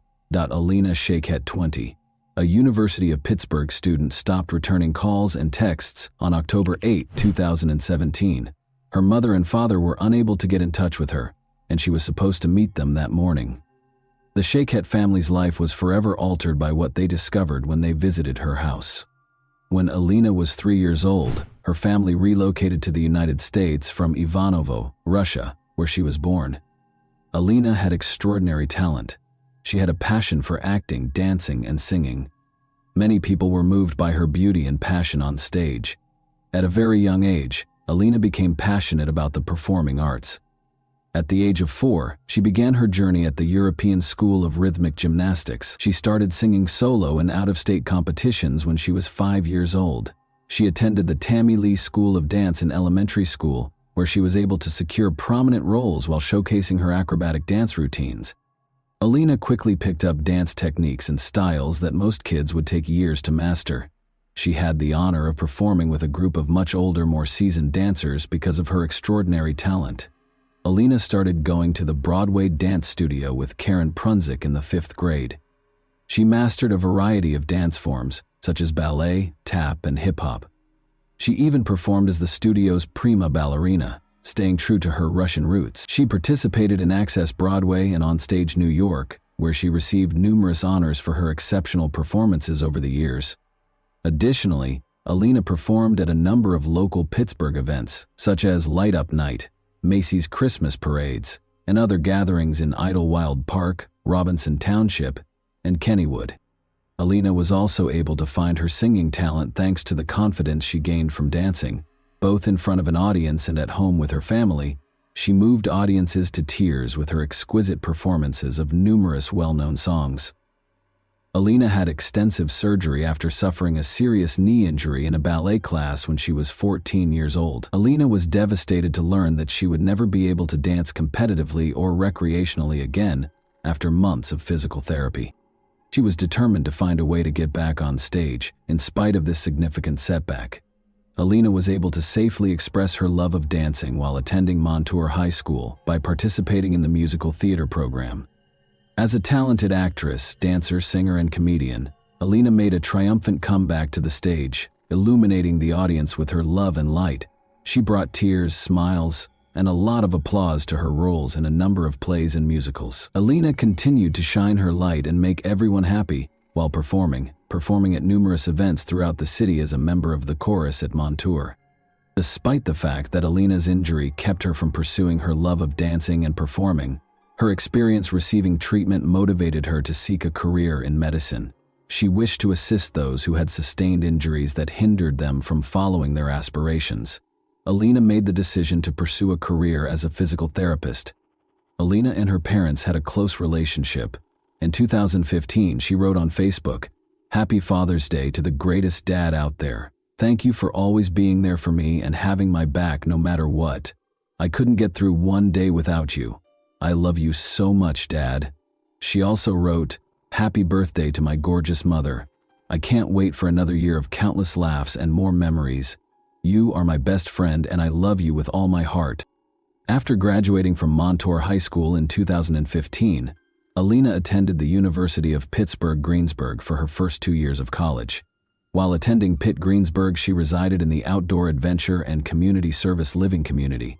She actually served as OACS's vice president for the spring 2017 semester. She enjoyed being a part of an organization that helped kids and animals. Once more, Alina shone her light, bringing her love and care to the lives of both humans and animals. After that, Alina moved to the Oakland campus of the University of Pittsburgh. She was ready to commit herself to becoming a doctor of physical therapy and shared an apartment with her friends. But on October 8, 2017, Alina, who was only 20 years old, was tragically and senselessly killed. Alina shared a home with other University of Pittsburgh students. Zach Brandner, her roommate, could never forget the night he last saw Alina alive. Zach and Alina took a Snapchat together at around midnight after returning home from a late shift at work to make fun of other students who were sharing night out selfies on Saturday night. A couple of minutes later, Alina texted me the picture we had just taken. That was the last I heard from her. The next morning she was gone, Zach said in an interview with reporters. "We all said goodnight and said I love you, like we did every night. And she went up to bed."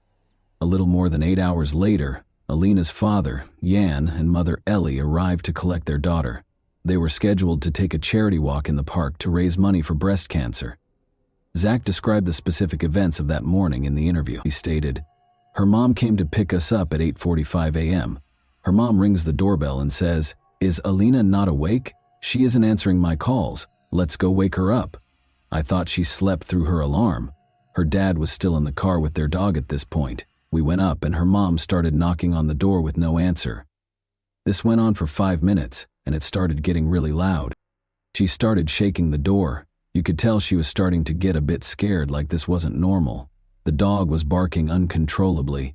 That's when Ellie called for her husband Jan, who came inside and broke down the door, and then they saw what was inside. At this point, I was halfway up the stairs and all I heard was screaming. Her parents were screaming at the top of their lungs, saying, 'Alina is dead. Alina is dead.' It got hard to understand. They started speaking in Russian. It was horrible. They said it looked like her face had been cut off. Running up, Zach peered inside. Looking for more than a few seconds was too much for him. I went into the room and it was horrifying. There are no words to describe what I saw. She was just lying there with her arms spread out. The whole side of her face was unrecognizable. You could barely recognize it was a face, it was so bashed in. She was lying in a pool of her own blood. As though to remind us that someone's life was at stake somewhere nearby, a siren broke the stillness of the morning. The doctors hurried inside the house as soon as the ambulance arrived.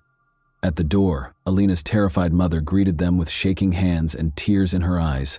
Her daughter was lying on the floor, and she led the way to the room. Regretfully, the doctors were forced to announce Alina's death. The police had roped off the house. Police Chief Scott Schubert issued the following statement. "We do not believe at this time that this was a random act of violence. There is no continued threat to Oakland residents and the university communities. However, releasing additional details at this time could be detrimental to the investigation. Our primary interest is collecting sufficient evidence that can be successfully used in a court of law.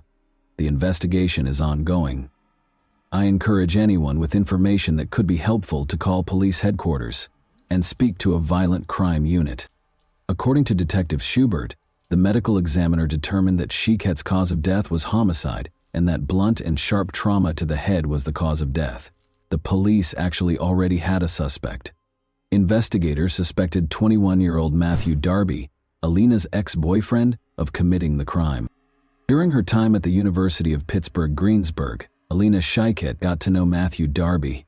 In 2015-16, Darby participated in basketball as a sophomore at the University of Pittsburgh at Greensburg. Darby was reported by Alina, who had broken up with him after she changed schools, for breaking into her house on September 20. She described previous abuse incidents in her police report, writing, "Grabbing, pushing, emotional abuse, jealousy, control." She also stated, "The defendant climbed up the gutter on the side of the house and broke through the second-floor window of my home. He did this because I left him and stopped answering his phone calls." According to Jan Scheiketh, he and his spouse Ellie went to court with their daughter last week in order to get a protection from abuse (PFA) order. "For the last couple of weeks, she had told me she tried to stop talking to him," he said about Darby. On September 26, the day he was arrested on trespassing charges, Darby was released on $10,000 bail in that criminal case. She disconnected his phone number, Facebook, and all that stuff. "I heard his name, but I never met him personally." Zach, Alina's roommate, recalled in an interview that he was constantly concerned about Alina and Darby's relationship.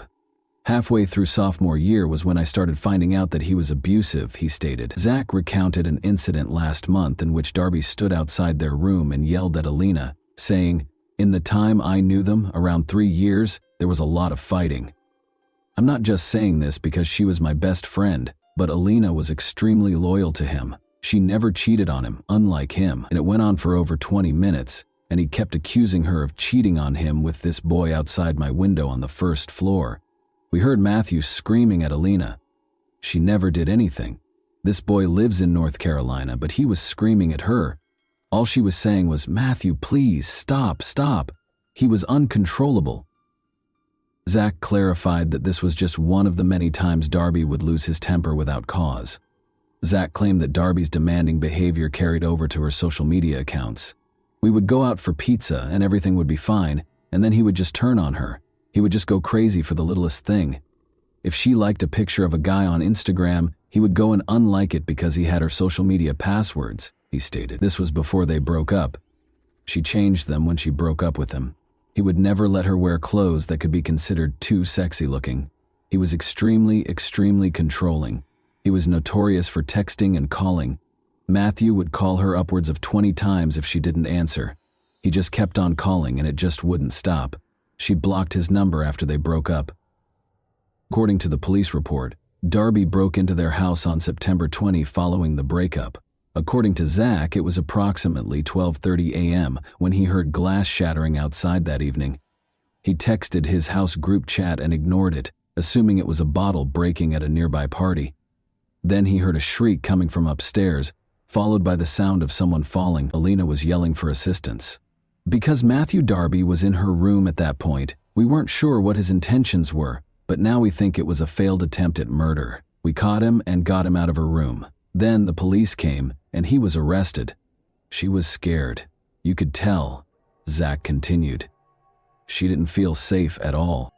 Call logs from Alina's cell phone, which was not at the apartment when she was discovered, revealed that between 4:15 a.m. and 4:15 a.m., she received 5 unanswered calls from a number that turned out to be Darby's, and 4:55 a.m., Sunday. According to the police, Alina's cell phone was last seen close to Irwin, where Route 30 and I-76 meet. The criminal complaint states that at 4:21 a.m., Darby was picked up by a commercial car service vehicle. According to the driver, he took Darby to Oakland's Semple Street and Ward Street, which are close to Cable Place. According to him, Darby asked him to wait 10 minutes after getting out of the car. The driver reported that 10 minutes later, Darby asked him to wait for 10 more minutes. About 5 minutes later, the driver got a call on his phone requesting that he wait an additional 10 minutes. He told the police that he could not wait any longer and walked out of the area. According to surveillance footage gathered by investigators, Darby is seen throwing objects into a sewer close to Semple Street, which is close to Alina's home. According to Pittsburgh Police Homicide Detective Edward Fowler, he and other officers discovered a hammer and 2 knives in the same sewer grate. The hammer's claw part seemed to have skin and hair adhered to it. Police asked for a warrant to arrest Darby based on the information above. He was accused of stealing by unlawful taking, burglary, criminal homicide, fleeing to avoid capture, and possessing criminal tools. Matthew Darby was taken into custody in Myrtle Beach, South Carolina, a few days after Alina passed away. A concerned citizen reported witnessing a male tampering with a window at a residence, according to Myrtle Beach police. Officers discovered a man who fit the description when they got there. It was discovered during their investigation that Darby was the male suspect. He was accused of loitering and giving police misleading information in connection with the South Carolina incident. Both of the new charges are punishable by up to 30 days in jail and a monetary fine. During the hearing, a judge in South Carolina refused to grant bond. Because of the pending Pennsylvania warrant, the judge deemed Darby a possible flight risk. The judge informed Darby that he could either waive his right to an extradition hearing or exercise it. Then Darby said he wanted his attorney. When asked to enter a plea to the charges in South Carolina, he also stated that he wanted his attorney. Alina's family and friends, many of whom were Pitt students, crowded the courtroom. Many carried signs raising awareness of domestic violence and Alina's Law, a bill that is currently pending in the state legislature and would give judges the authority to mandate electronic tracking of high-risk domestic abusers. The words, "Our Russian Princess," were written in Russian on purple shirts featuring a picture of Alina. The judge ordered Darby to stand trial on all charges, including homicide, flight, burglary, theft, trespassing, and possession of a criminal instrument. The back read, "Love shouldn't hurt."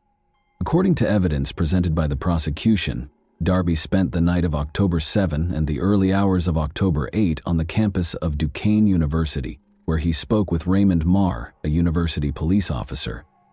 Darby wanted to know how to get to Brodart Hall. According to Marr, security cameras caught Darby at several locations on campus, including the student union, which Darby was permitted to enter so he could charge his phone. He claimed that Darby appeared apprehensive and had a faint alcohol odor. Prosecutors have presented a picture of a man they claim is Darby standing in a campus elevator that evening while sporting a striped shirt with the Miller Beer logo embroidered on it. When Darby was arrested, he had that shirt among his belongings. Days later, authorities said that on Friday, January 19, 2018, prosecutors presented evidence that showed Matthew Darby on an elevator at Duquesne University, just hours before he is accused of killing his ex-girlfriend Alina Sheket in her Oakland home. David Schrager, Darby's lawyer, contests that the video depicts Darby hours later. Darby ordered an Uber just after 4 a.m., and it drove him from Brodart Hall to a street next to Alina's house. The driver gave a statement. According to Schrager, the passenger could have been anyone using Darby's Uber account. 3 days after Alina's death, Darby was arrested by police in Myrtle Beach, South Carolina, after he had left the Pittsburgh area.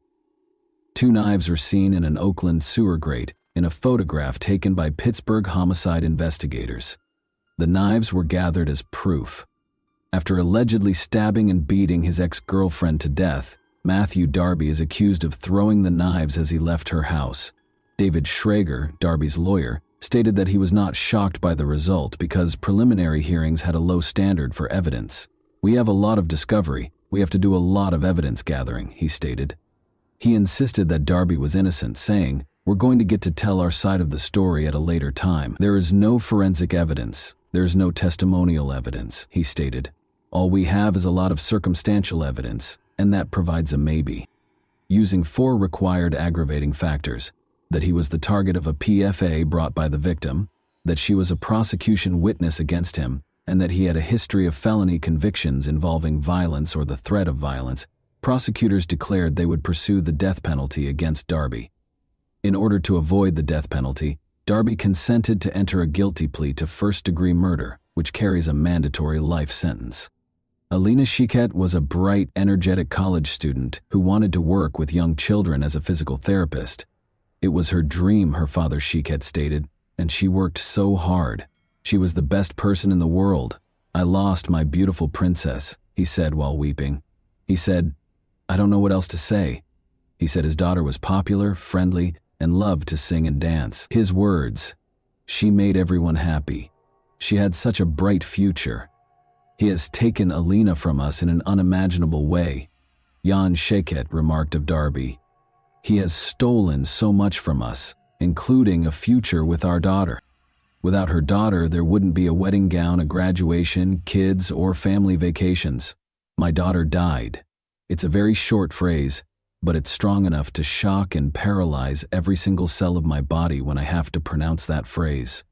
Ellie Shiket claimed that because her brain was not designed to understand those words, her mouth was not intended for them. After Darby was accused of breaking into her house, she recalled sitting with her daughter in the courthouse. She applied for and was granted a protection order against abuse. She claimed that her daughter still harbored feelings for the man she feared. According to Ellie Shiket, she wanted to help him. She didn't want that PFA to go to jail, according to her daughter. She wished to shield and assist him. She expressed to her mother her desire for him to stop bothering her. She inquired as to whether Darby found joy in destroying her daughter. He failed, she informed him. Darby, wearing a red jumpsuit from Allegheny County Jail with a white long-sleeve shirt underneath, only answered Judge Manning's questions. Darby was given the mandatory life sentence without the possibility of parole for first-degree murder, and when asked why he was entering a guilty plea, he responded, "Because I am guilty." In addition, Darby entered a guilty plea to charges of trespassing, burglary, theft, and possession of a criminal instrument in relation to the murder of Alina Shiket. Darby entered a guilty plea to trespassing in a different case where he had broken into Alina's apartment 2 weeks prior to the murder. But a year later, Darby filed a post-conviction petition claiming ineffective legal assistance with new attorney Joseph Hudak. Darby claimed in his filings that Thomas Farrell, his lawyer at the time, had not adequately explained the case or conducted a risk analysis. The Allegheny County District Attorney's Office responded that Darby's claims would not be successful, but it acknowledged that a hearing on the issue might be required. The decision is based on a precedent known as the Coordinate Jurisdiction Rule, which states that judges in the same jurisdiction should not overrule one another, rather than any potential merit for Darby's claim. Joseph Hudak, Darby's new lawyer, said, "This is the first step in taking back Darby's life sentence." He said, "I think Darby has been totally mischaracterized, and I believe Darby is guilty at the most of third-degree murder, and a jury might find him guilty of voluntary manslaughter." Hudak said Darby's lawyer should not have pushed him to enter a first-degree murder plea. Hudak stated, "I don't think the evidence ever supported a death penalty verdict," adding, "And there was so much mitigation, I don't think he would have received the death penalty anyway." Darby hasn't given up on his goal of being released from prison, but his attempts haven't been successful thus far. He is presently incarcerated for life. Alina was a remarkable young lady. She exuded vitality, love, and vitality. Everyone around her felt special because of her caring nature. Every room she walked into was made brighter by her amazing smile. Everyone felt like they were in on the joke because of her infectious laugh. She was living, not merely existing. The Shakets are proud of the legacy Alina has left behind and the light she has brought into the world, despite the fact that her family misses her terribly. And that wraps up today's chilling story. If you enjoyed this video, don't forget to like and subscribe so you never miss a new upload. Also, let me know in the comments what part of this story shocked you the most. Thank you for watching, and I'll see you in the next video.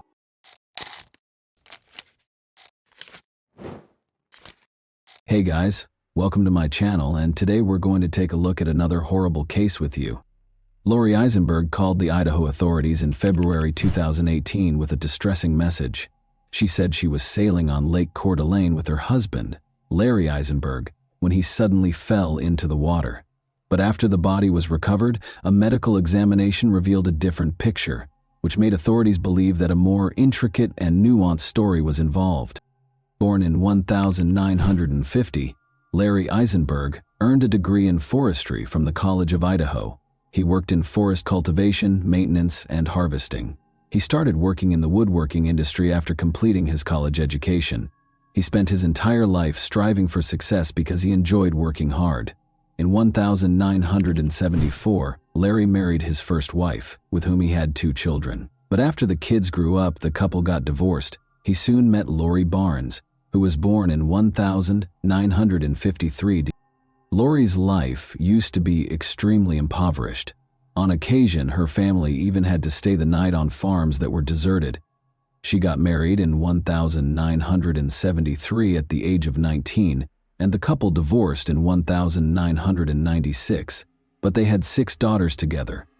She moved out after the divorce and became a single mother to her daughters. Many were drawn to Lori because of her amazing laugh and smile, and she was very good with people.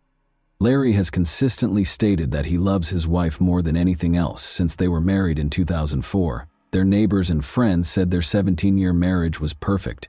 In northern Idaho, they led a contented life.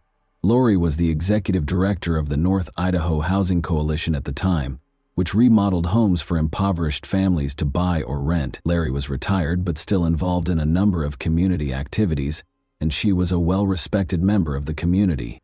Lori and Larry decided to take their boat to Lake Coeur d'Alene on February 13, 2018, so they could watch the sunrise from Sunup Bay, a beautiful location.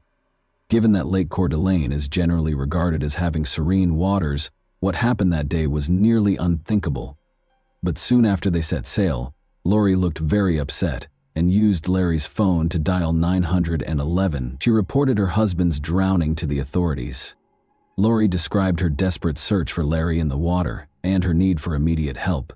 At 11 a.m., officers reached the closest shoreline and sent a rescue boat to retrieve Lori so that she could receive medical care. Sheriff deputies asked the woman for any information regarding Larry's last known location when they arrived at the scene. Lori claimed she couldn't find her cell phone and didn't call emergency services until 2 hours after Larry went overboard. Additionally, Lori stated that she had to manually start the engine again because the ignition key had broken shortly before the incident. She then disclosed that after searching the neighborhood for Larry, she chose not to drive the boat back to shore out of concern that she would lose the trail. She eventually located Larry's cell phone and dialed 911 after taking out a blanket to stay warm. But after she finished speaking, the cell phone fell out of her grasp and into the lake. The officer observed that the woman's emotion appeared to be very real during this exchange. They all believed it to be an accident. Lori was assisted by medical staff in waiting for an ambulance so she could be monitored further. Officers towed the Eisenbergs' boat to a speedboat nearby so they could inspect it. Detectives noticed blood spatter in multiple locations as soon as they got on the boat, most likely from Lori's nosebleed. Officers discovered a switch and cord on the floor, despite Lori's assertion that the ignition key broke prior to Larry falling into the water. Because the switch and cord would have needed to be connected to the ignition switch in order for the engine to start later, investigators thought this was strange. Furthermore, the ignition key was obviously bent, indicating that there may have been a struggle of some kind. Along with Lori's purse, which included an empty juice bottle, officers also discovered a number of additional keys. These things were all taken as proof. Lori's cell phone was discovered by a deputy sheriff during an examination of the vehicle the Eisenbergs used to tow the boat. Additionally, a vial of allergy medication containing the active ingredient dimenhydrinate and an unidentified liquid spilled in the cup holder. Despite being an over-the-counter antihistamine medication that is frequently used to treat fevers and allergies, it still makes you feel extremely sleepy. Unfortunately, a thorough search was necessary because Lori did not provide precise information regarding their most recent location. As a result, it was determined to use a group of divers equipped with sonar. In an attempt to find Larry, search and rescue helicopters were also involved in the search, but to no avail. Detectives were still unable to locate Larry, so 5 days later, on February 18, they called Lori Eisenberg and asked her to go on the lake with the sonar diving team. Despite her agreement, Lori was unable to name any particular landmarks and offered the searchers little help. The investigator thought this behavior was strange. Lori laughed and joked during the search and occasionally broke down in tears for no apparent reason. However, this was not stressed because everyone grieves in a different way. However, Lori's suspicious behavior at her husband's house, which was 20 minutes southwest of town, prompted 2 calls to the county sheriff later that day. Police became interested after the callers, who were the Eisenbergs' neighbors, claimed that Lori's family members were assisting her in moving her belongings out of the house. On February 21, 2018, a startling discovery was made that completely changed the course of the case. Due to Lori Eisenberg's potential fraudulent activities, the North Idaho Housing Coalition, where she had worked for years, notified police officers that it would no longer be working with her. It turns out that the coalition's accountant found errors in the report, and that $500,000 was missing from their budget total. That was the amount that only Lori had. Those who knew Lori Eisenberg were shocked by this news because, according to law enforcement, she was a law-abiding citizen with no prior criminal history. Larry's son made the decision to speak with the investigator at this point. He told him about Lori's peculiar actions and the potential role she played in his father's passing. However, the detective was certain that the woman had nothing to do with Larry's death and saw it as merely his personal grievance. However, in response to Lori's fraud charge, a search warrant was issued for the Eisenbergs' residence the following day. Several pieces of evidence were found during the search, including red stains on the floor outside the house, paper towels that appeared to have dried blood on them, black latex gloves, and a Ziploc bag that contained an unidentified white powder. Lori was immediately briefed on the evidence by the investigating detective. She countered that she was unaware of the brown stains in the backyard and that the blood they discovered on the gloves and towels was her own. The red marks on the concrete were later identified by forensic analysis as paint drips that had stained the boards. Lori was arrested on 40 counts of forgery on February 27th. Since the coalition was partially financed by taxpayers, the nearly $500,000 she was accused of stealing would escalate into a far more serious offense. On the following day, one of Lori's daughters posted her $75,000 bail. About 3 miles from the location where Lori claimed Larry fell overboard, Larry's body was discovered floating face down, close to the shore on March 1, 16 days after the tragic event.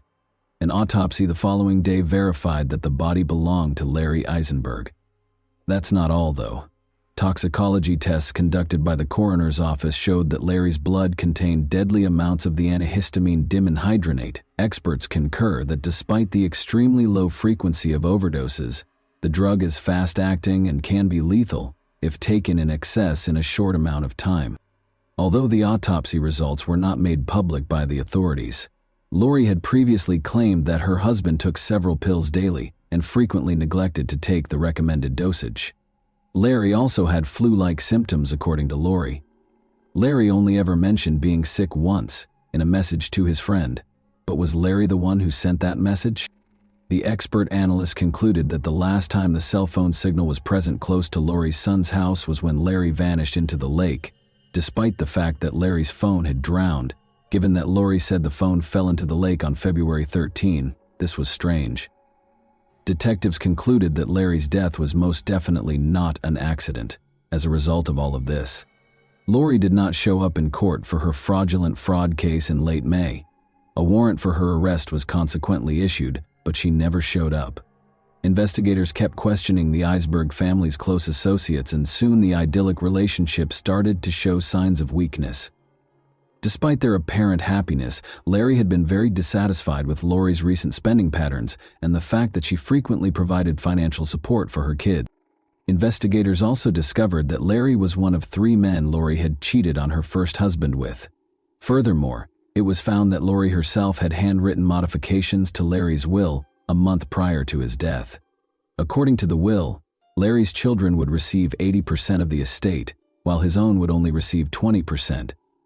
Authorities chose to make the autopsy results public and declare the case a premeditated murder since Lori was still at large. It was discovered that he overdosed on the antihistamine Benadryl and died from diphenhydramine toxicity. Diphenhydramine, an antihistamine used to treat allergies, is marketed under the name Benadryl. It is also used as a sleep aid because it makes you drowsy. Even at standard dosage levels of 1,0,100 nanograms per milliliter, diphenhydramine induces drowsiness. Larry's body contained a deadly 7,100 nanograms of diphenhydramine at the time of his death. Larry's doctor was questioned by police to see if they saw any indications of a stroke or other medical irregularities, but the doctors said Larry was in perfect health. Investigators concluded that Lori texted Larry's daughter that morning before poisoning her husband, based on all the evidence they had collected. Subsequently, she added the pills to the man's juice. Larry became ill and went overboard near the coast. They also conjectured that before dialing 911, Lori purposefully steered the boat further away from the location. The entire Eisenberg family was uninsured. What was the motive? That was the only question left. It was probably coming to pass that Lori would inherit their shared house in the event of Larry's death, which she could then sell to raise the money she needed to pay for the money she had stolen. Additionally, according to friends, Larry had no idea what Lori was doing at the Idaho Housing Coalition. 2 months after going missing, Lori finally made an appearance at the sheriff's office by herself in July. Until the fraud case was tried in court, investigators were eager to discuss her alleged murder of her husband.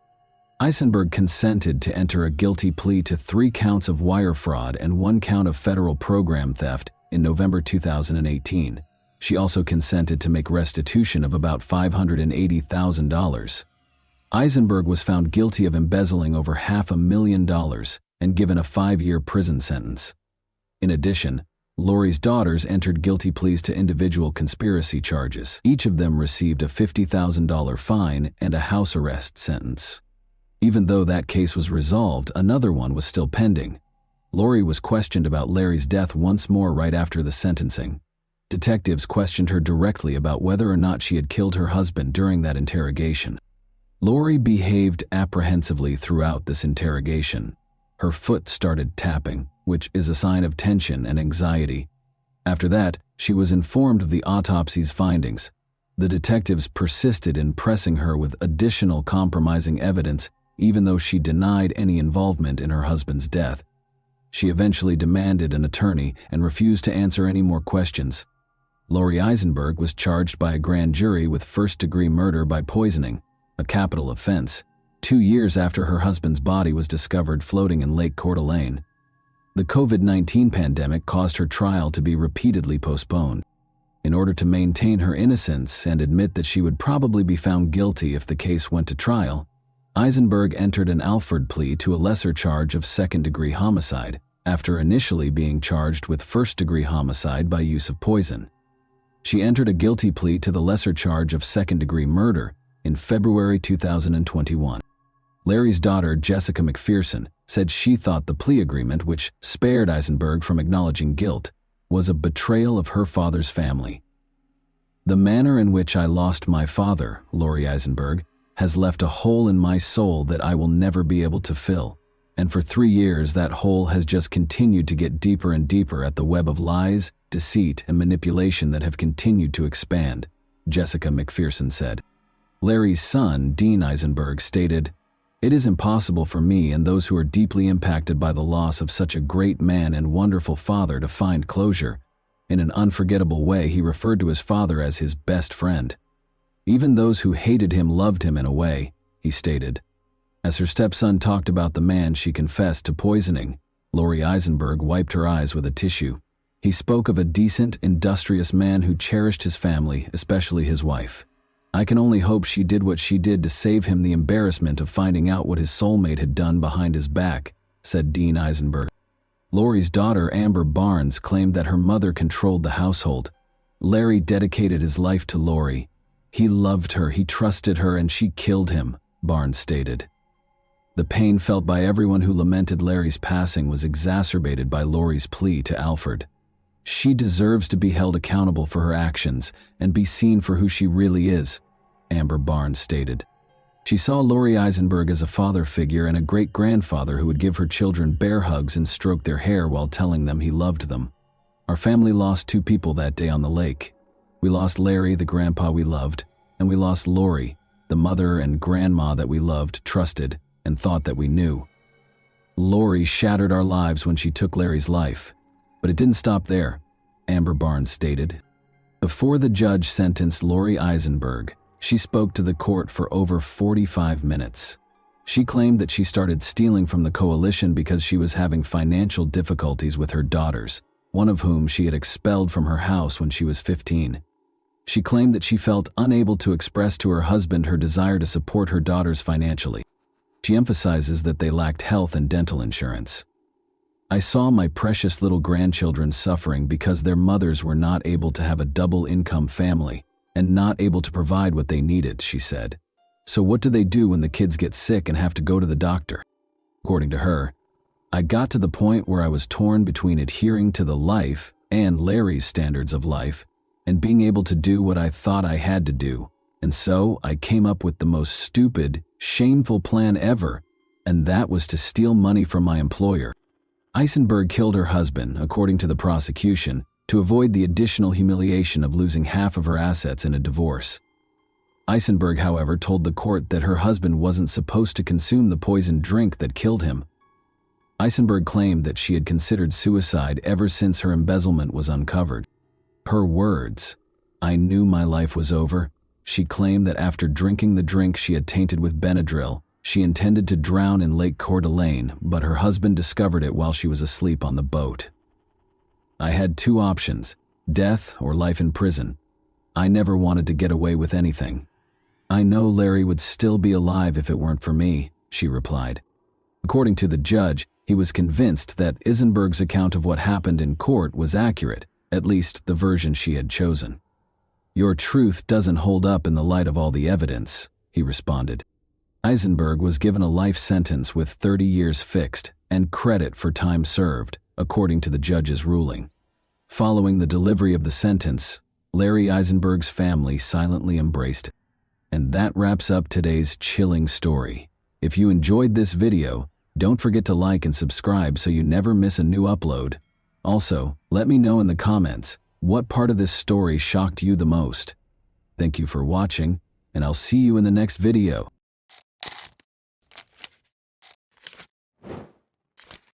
Hey guys, welcome to my channel, and today we're going to take a look at another horrible case with you.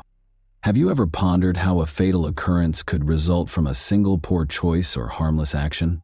On one of the riskiest days of the year, picture a couple kayaking. It was meant to be simply another adventure, but the way it ended was so unexpected that I'm still having trouble understanding it.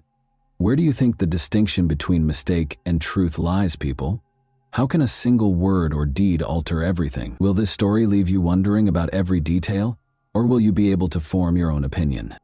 The most exciting portions are still to come, when everything comes crashing down in a flash. Stay tuned. Everything you do has the potential to backfire. In the hands of justice, a single remark uttered in a state of shock might turn into a weapon. An unforeseen series of events can permanently alter a person's life, as seen by Angelica's narrative. For outdoor pursuits, the Hudson Valley is a perfect location. Those seeking excitement are drawn to the breathtaking scenery and fast river. Although kayaking is a popular sport among adventurous people, the river may be cruel. Even seasoned athletes make blunders from time to time, but they are aware of this. For Vince Viafore and Angelica Graswald, the sea represented intimacy and freedom. Excited, they ventured out on the Hudson once more on that fatal evening of April 19, 2015. Both had years of experience and were accustomed to obstacles, but the Hudson was not on their side that day.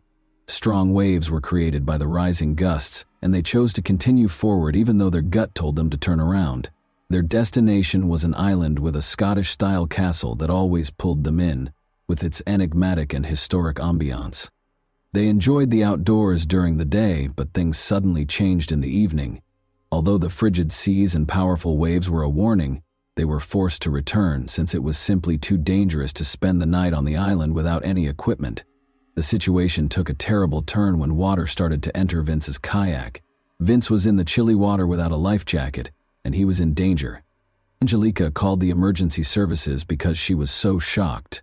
Desperately, she said that the current was drawing him farther away and that she was unable to get to him because of the strong waves. The scenario was made more difficult by the dispatcher's difficulty locating the pair. Every second mattered and time was running out. Rescuers arrived at the scene too late, but by the time they got there, Vince was already sinking beneath the wave. From the coast, Vince was nowhere to be seen, and the event's solemn atmosphere was only heightened by the sky's growing darkness. Let's take a closer look at Angelica at 35. Angelica was a woman who had big plans. She was interested in photography and thought it would be her career. Her true name, though, was Latvian-born Angelica Lips. After 2 marriages and 2 divorces, she continued to pursue a better life outside of her native country. Her goals were to establish a career, get a work visa, and reside in the United States. She was fortunate. She moved to the United States and got a work as a nanny. But when she met Vince at age 46, things really started to shift. Despite their different ages, Vince, who had gone through 2 divorces, was successful in the construction industry, and their relationship developed swiftly. Let's examine Vince in more detail now. Vince was a giving individual. He collected people, threw parties, and lived an active and vibrant life. He and Angelica first met at one of these events. She moved into his house in the little New York town of Poughkeepsie a few weeks later. Their relationship progressed quickly. Conversations about marriage and kids became commonplace. However, there were problems simmering beneath the surface, and they only got worse the day before the terrible incident on April 18, 2015. Vince and Angelica attended another party the day before the catastrophe. While Vince and his pals were enjoying themselves, Angelica left early, saying she wasn't feeling well. She appeared aloof and hardly engaged with people. The tension between them became apparent to Vince's friends, and it eventually turned into a small but noticeable argument. But there was nothing noteworthy that night. That evening, they parted ways and didn't get back together until the next morning. At that point, Vince revealed his kayaking ambitions. He was adamant that they reconcile and go out on the Hudson River to enjoy some time together. Let's revisit that fateful day. Angelica accepted the plan in spite of the chilly weather and growing wind. For a photo shoot, the pair intended to go to Bannerman's Castle, which is situated on an island in the middle of the river. In the hopes of getting some amazing pictures, Angelica packed stylish attire for a variety of photographs. The wind was getting stronger, and it seemed to portend problems, but by noon they were at the water's edge, ready for another adventure. Around them, huge waves swelled, and every movement was stiffened by the cold. Even though Angelica could see that the weather was getting worse, they continued because of Vince's intransigence and love of adrenaline. Angelica would never forget what Vince said before they left. "This will be your life's journey." The meaning of those phrases would become hauntingly new. The trip to the castle proceeded without incident a few hours later. To set the tone, Angelica informed the cops that they had had a few beers together before leaving. Since they had to return, they both understood they had to maintain their sobriety. On the way back, however, everything changed. As the waves rose higher, Vince began to lag behind. He yelled that his kayak was absorbing water, and Angelica turned to see his boat sinking. The tidal tide pulled her toward the coast as she attempted to turn around. She contacted emergency services as soon as she landed, but Vince had already vanished into the chilly Hudson River. The night of April 19, 2015. Marked the start of a search that continued into the following day and into the night. While a sonar-equipped boat fought fog and choppy waves, divers dove into the murky Hudson to find Vince's body. They searched the region with rescue helicopters, but to no avail. As they struggled to deal with the catastrophe, Vince's family was in a state of shock and panic. Even though they realized the chances were poor, his friends and family clung to the hope that he had somehow survived the icy water and powerful current. Ironically, Angelica seemed the most composed of all the worried individuals. As if nothing had happened, she kept updating her social media accounts with pictures and videos. Vince's family was really offended by this behavior because they thought it was improper and even suspicious. Her statements did not strike a chord with the distraught family members, despite her assertion that she was clinging to hope and waiting for her fiancé to arrive. Angelica had to return to the police station for additional interrogation 10 days after Vince vanished. It was all because of a remark she had made in her first exchange with detectives that seemed casual. On the way back, she may have unintentionally taken the drain plug out of Vince's kayak, she said. The investigation's trajectory was significantly altered by this minor detail. The idea that Vince's death was just an accident began to lose credibility, as there were suddenly more questions than answers. Angelica also informed the cops that Vince's paddle was broken. It was challenging to row correctly since it had missing a locking ring. The detectives' suspicions were only heightened by this, and they began to think about the possibilities of foul play, a broken paddle, and a missing plug. Investigators were worried by these details.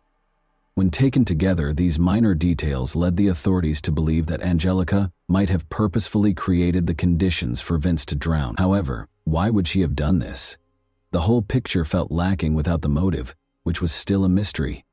Investigators began contacting those who knew both Vince and Angelica in an attempt to learn more about her potential motivations. Angelica had lived with Michael Coven for a number of years before the police got in touch with him. Although Michael acknowledged that he couldn't totally rule out such a scenario, He was astonished to hear of the accusations surrounding Angelica. He disclosed that there was a darker side to her cool-headed and collected exterior. At times, especially after drinking, Angelica would become combative and initiate disputes, which Vince, Michael claimed, quietly put up with. But only a few weeks prior to the catastrophe, Vince told a buddy that he was seriously considering getting married to her. He characterized her as aggressive and manipulative, particularly when she became unruly when being questioned. Although Angelica acknowledged that there were disagreements in the partnership, she insisted that they were only about their personal lives. The detectives were put on hold by her evasive remarks and imprecise wording. Fauci, an increasing amount of evidence suggested that Vince's death might have been a premeditated tragedy rather than an accident. The motivation proved to be more important than first thought. In addition to interpersonal problems and resentment, Angelica had a particular financial incentive. She was the principal beneficiary of Vince's roughly $500,000 life insurance policy. It was a substantial amount that could provide her with a new beginning and resolve her financial issues. Since Angelica didn't have a job at the moment, this money may have a significant impact on her future.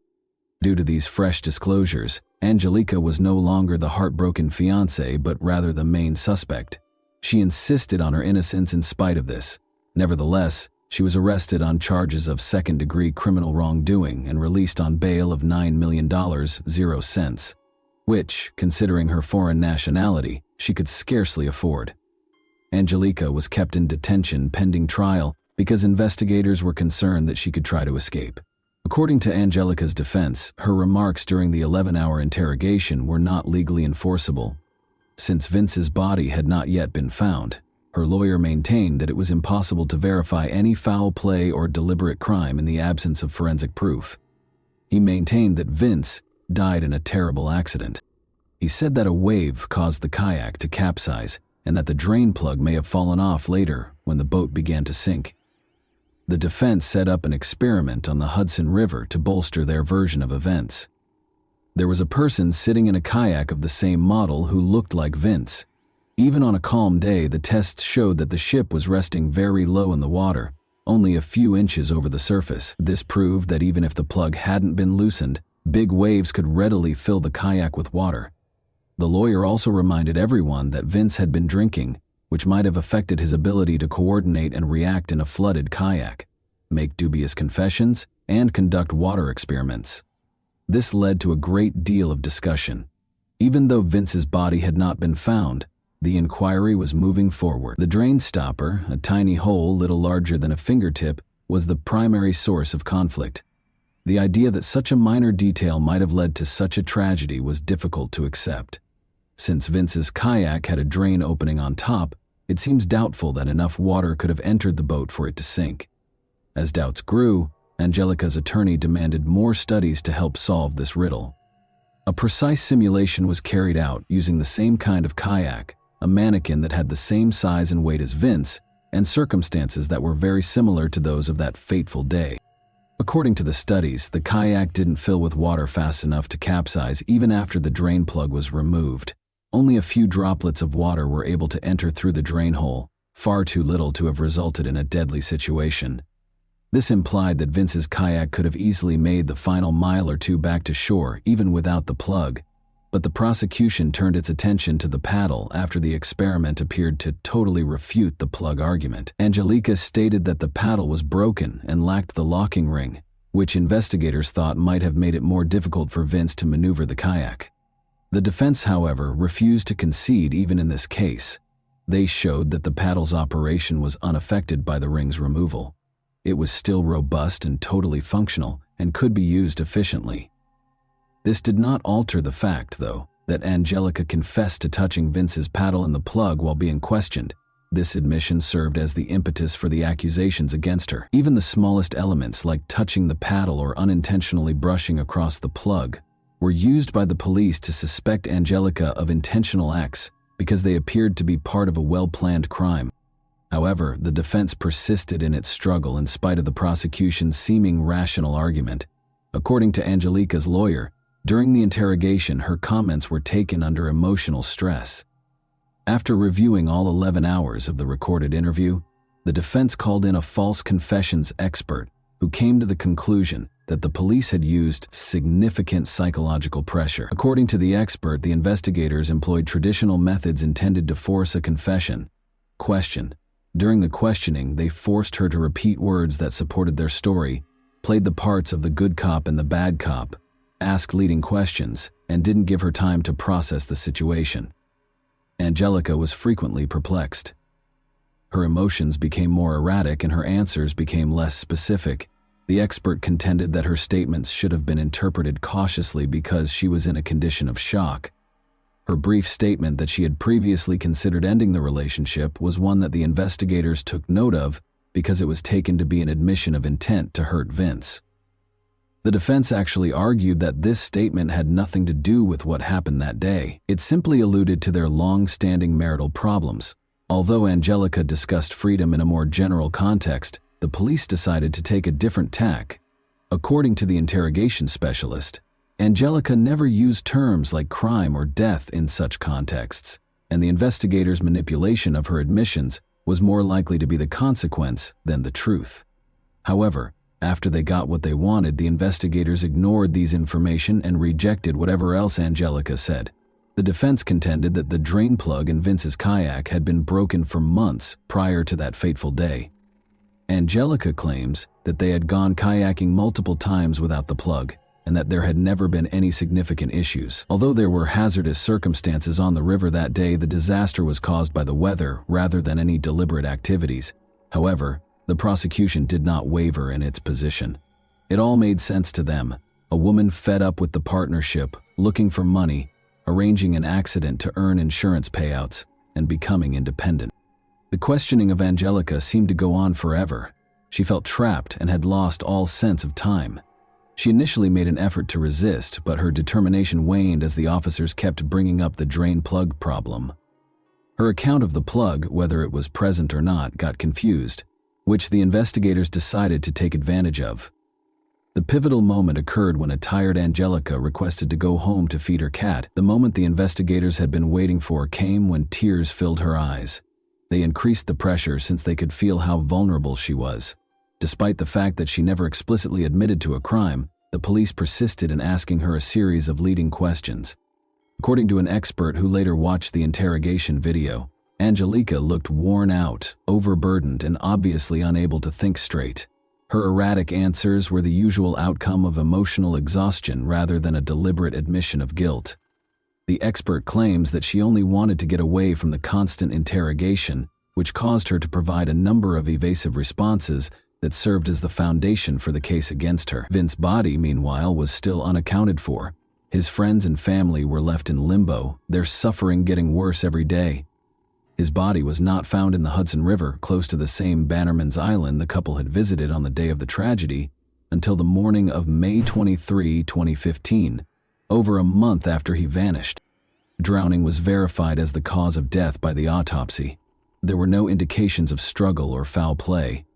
There were traces of alcohol in Vince's blood, but not much, indicating that the severe weather and the cold water temperature had the biggest effect on him. A few days after the body was discovered, Vince's kayak was found. As expected, the paddle had no locking ring, and the drain plug was gone. However, its functionality remained unaffected by the ring's absence. None of these circumstances by themselves could have caused drowning, the defense argued.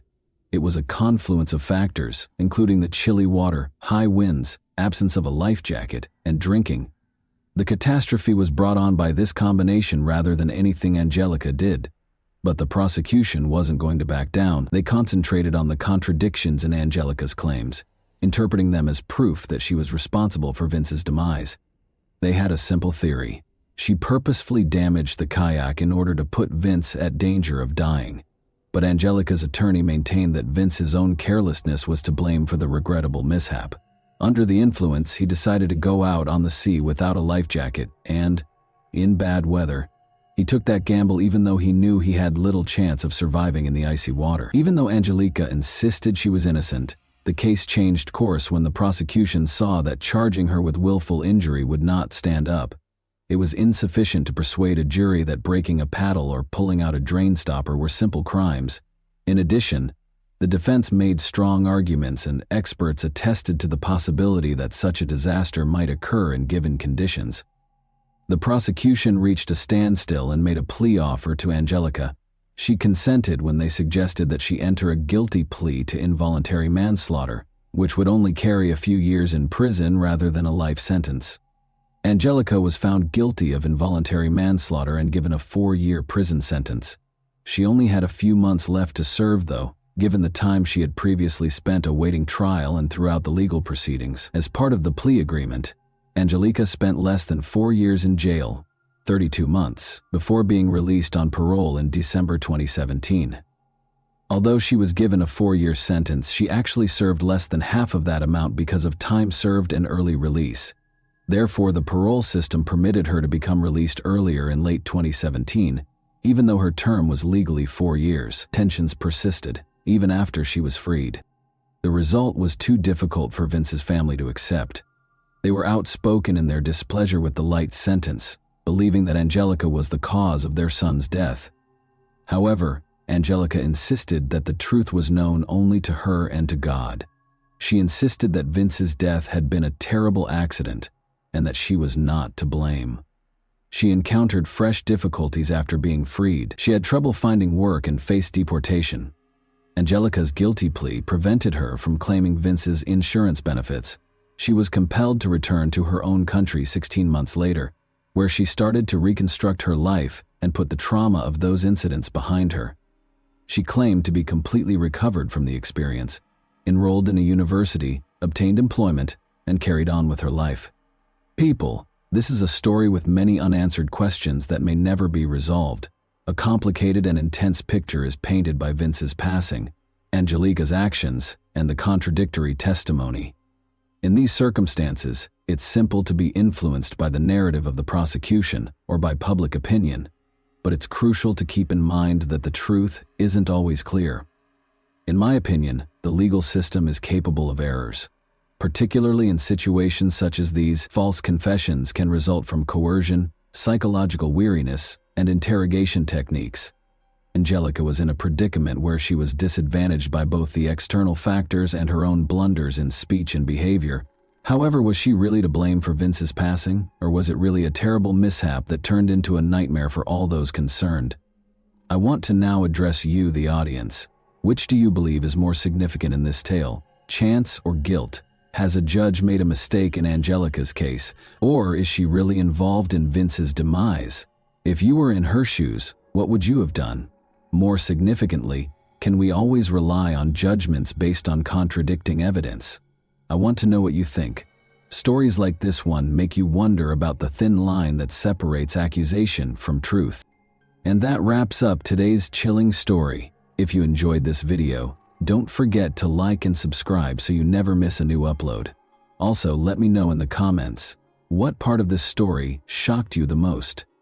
Thank you for watching, and I'll see you in the next video.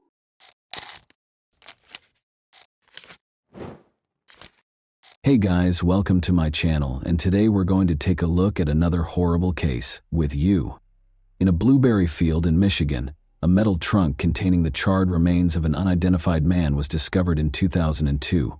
He was first known to investigators as Jack in the Box, a nickname that would become well known in the years that followed. Not until more than 10 years later, after countless detective efforts and revolutionary developments in forensic science, was the victim identified as Roberto Caraballo. This revelation, however, came with a terrifying twist, a web of murder, treachery, and a dark family plot.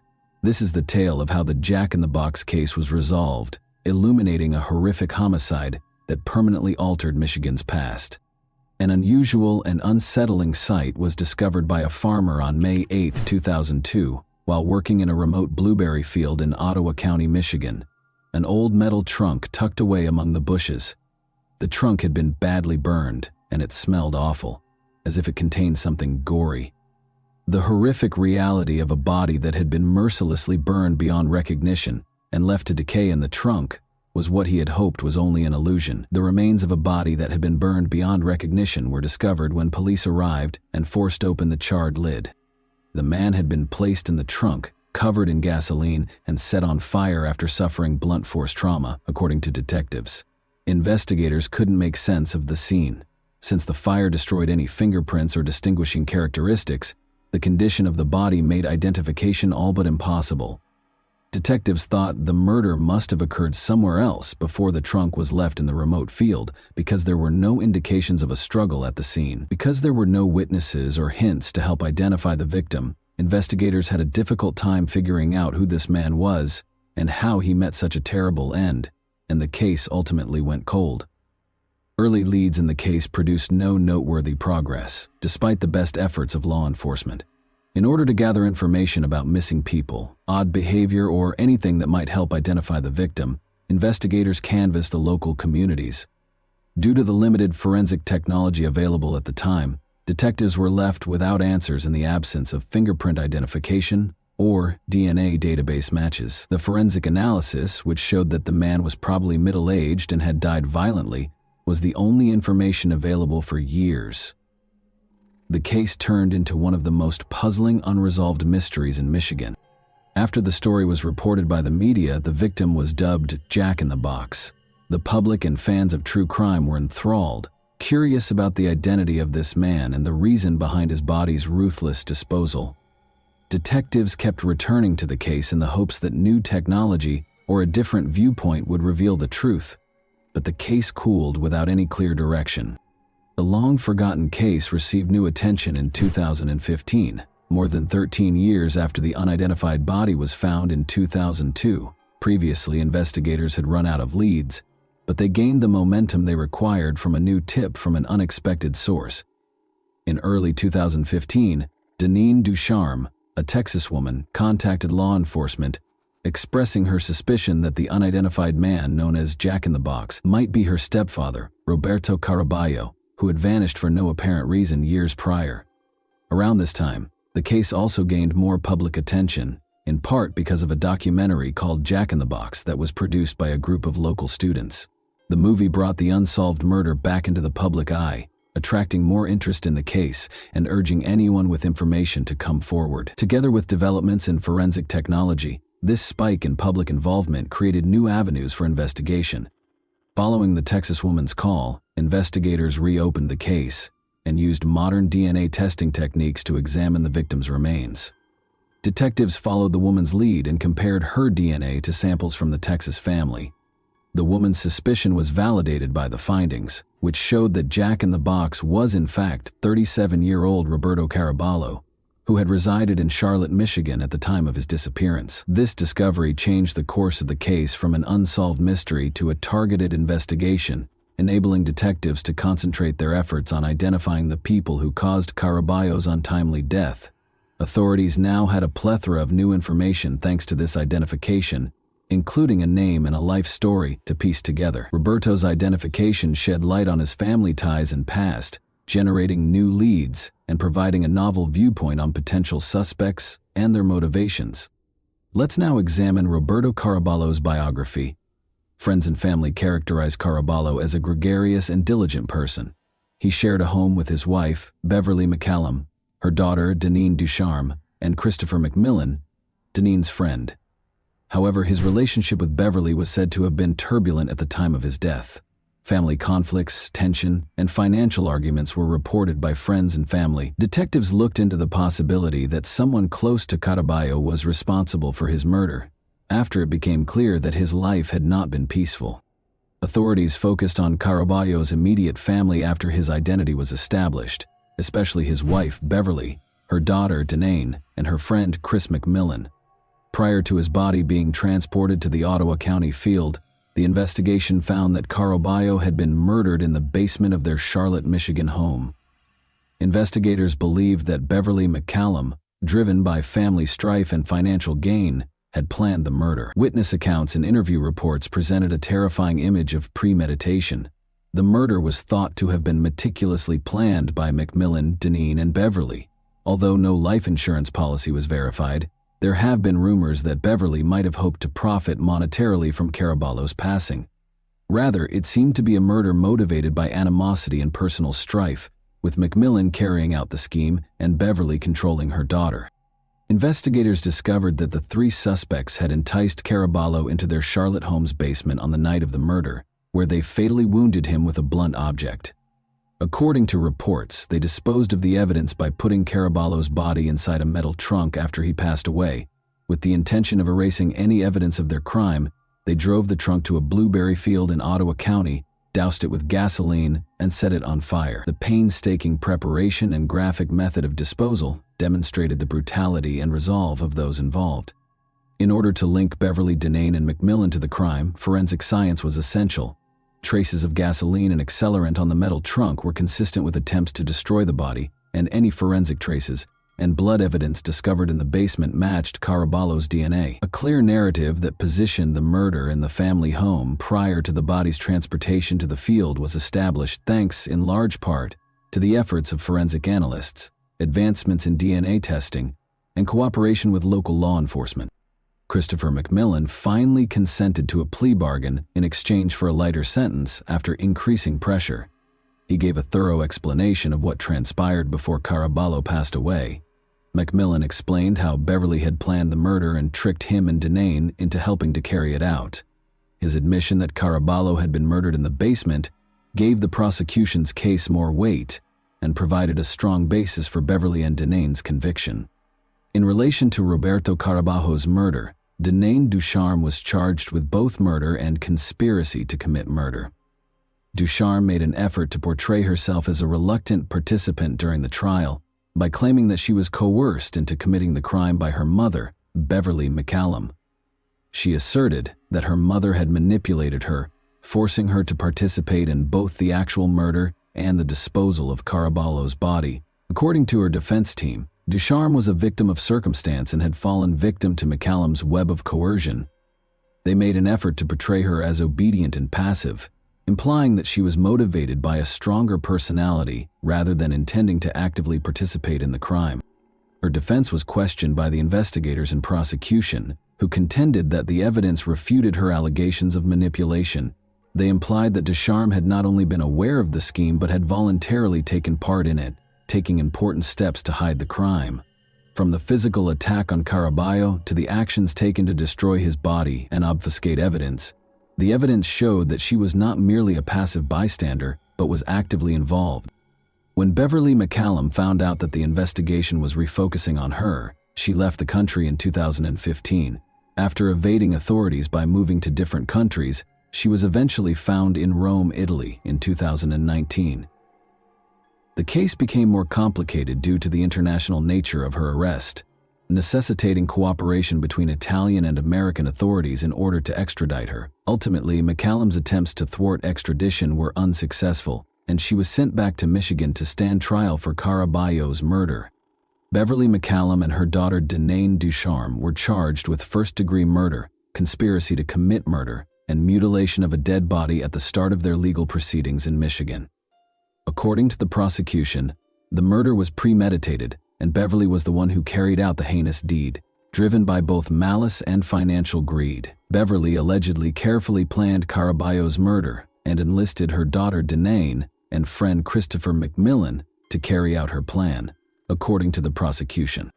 McMillan, who had previously accepted a plea bargain, testified against Beverly and Denane, offering details about the crime scene, the plot, and the subsequent events. Because of this plea deal, which reduced his sentence in return for his cooperation, Beverly and Denane were left to deal with the full weight of the charges by themselves. The roles that each person played were established by the prosecution, using McMillan's testimony and additional evidence, emphasizing Beverly's leadership in planning and directing the crime. After years of waiting for the case to be settled, Caraballo's loved ones and the community finally felt some justice and closure as a result of the trial and the ensuing court rulings. The possibility that Beverly McCallum is involved in other crimes besides the murder of Roberto Caraballo is another noteworthy feature. According to Amanda, Beverly has a track record of abusing her connections with men, some of whom are from outside the U.S. In one notable instance, Beverly married a man she had known for more than 20 years while residing in Jamaica. This person vanished inexplicably, and despite attempts to get in touch with Beverly, he is still unaccounted for in Jamaica. Following his disappearance, Beverly and her kids are thought to have left the country, which heightens the suspicion that her illegal actions may be a part of a larger pattern.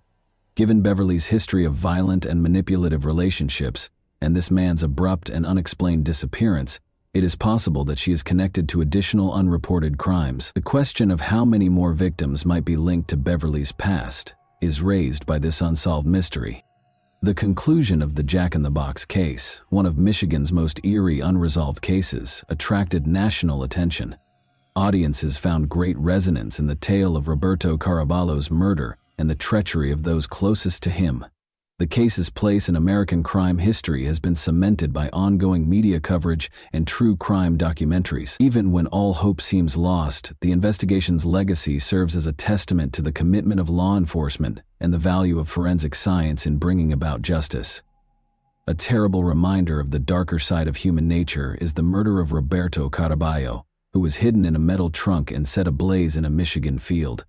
When justice was finally served after years of mystery, a horrifying tale of treachery and family dishonesty was exposed. No matter how much time has passed, Caraballo's memory endures as a reminder of the extent investigators will go to in order to find the truth and provide victims with justice. And that wraps up today's chilling story. If you enjoyed this video, don't forget to like and subscribe so you never miss a new upload. Also, let me know in the comments what part of this story shocked you the most. Thank you for watching, and I'll see you in the next video.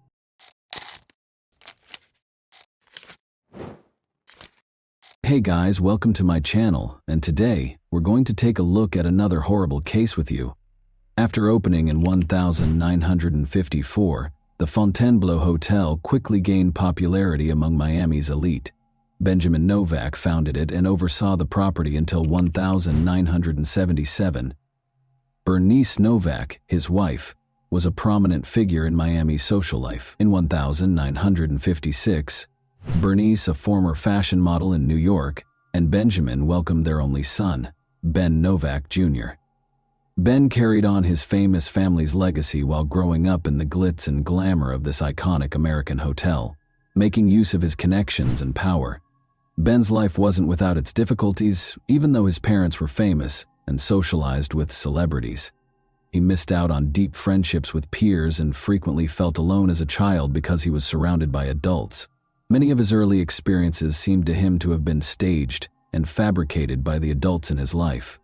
He turned to comics as a means of escape, and Batman emerged as his favorite character. His early interest turned into a major passion as he grew older, and he eventually accumulated one of the biggest collections of memorabilia in the world, which included his very own Batmobile.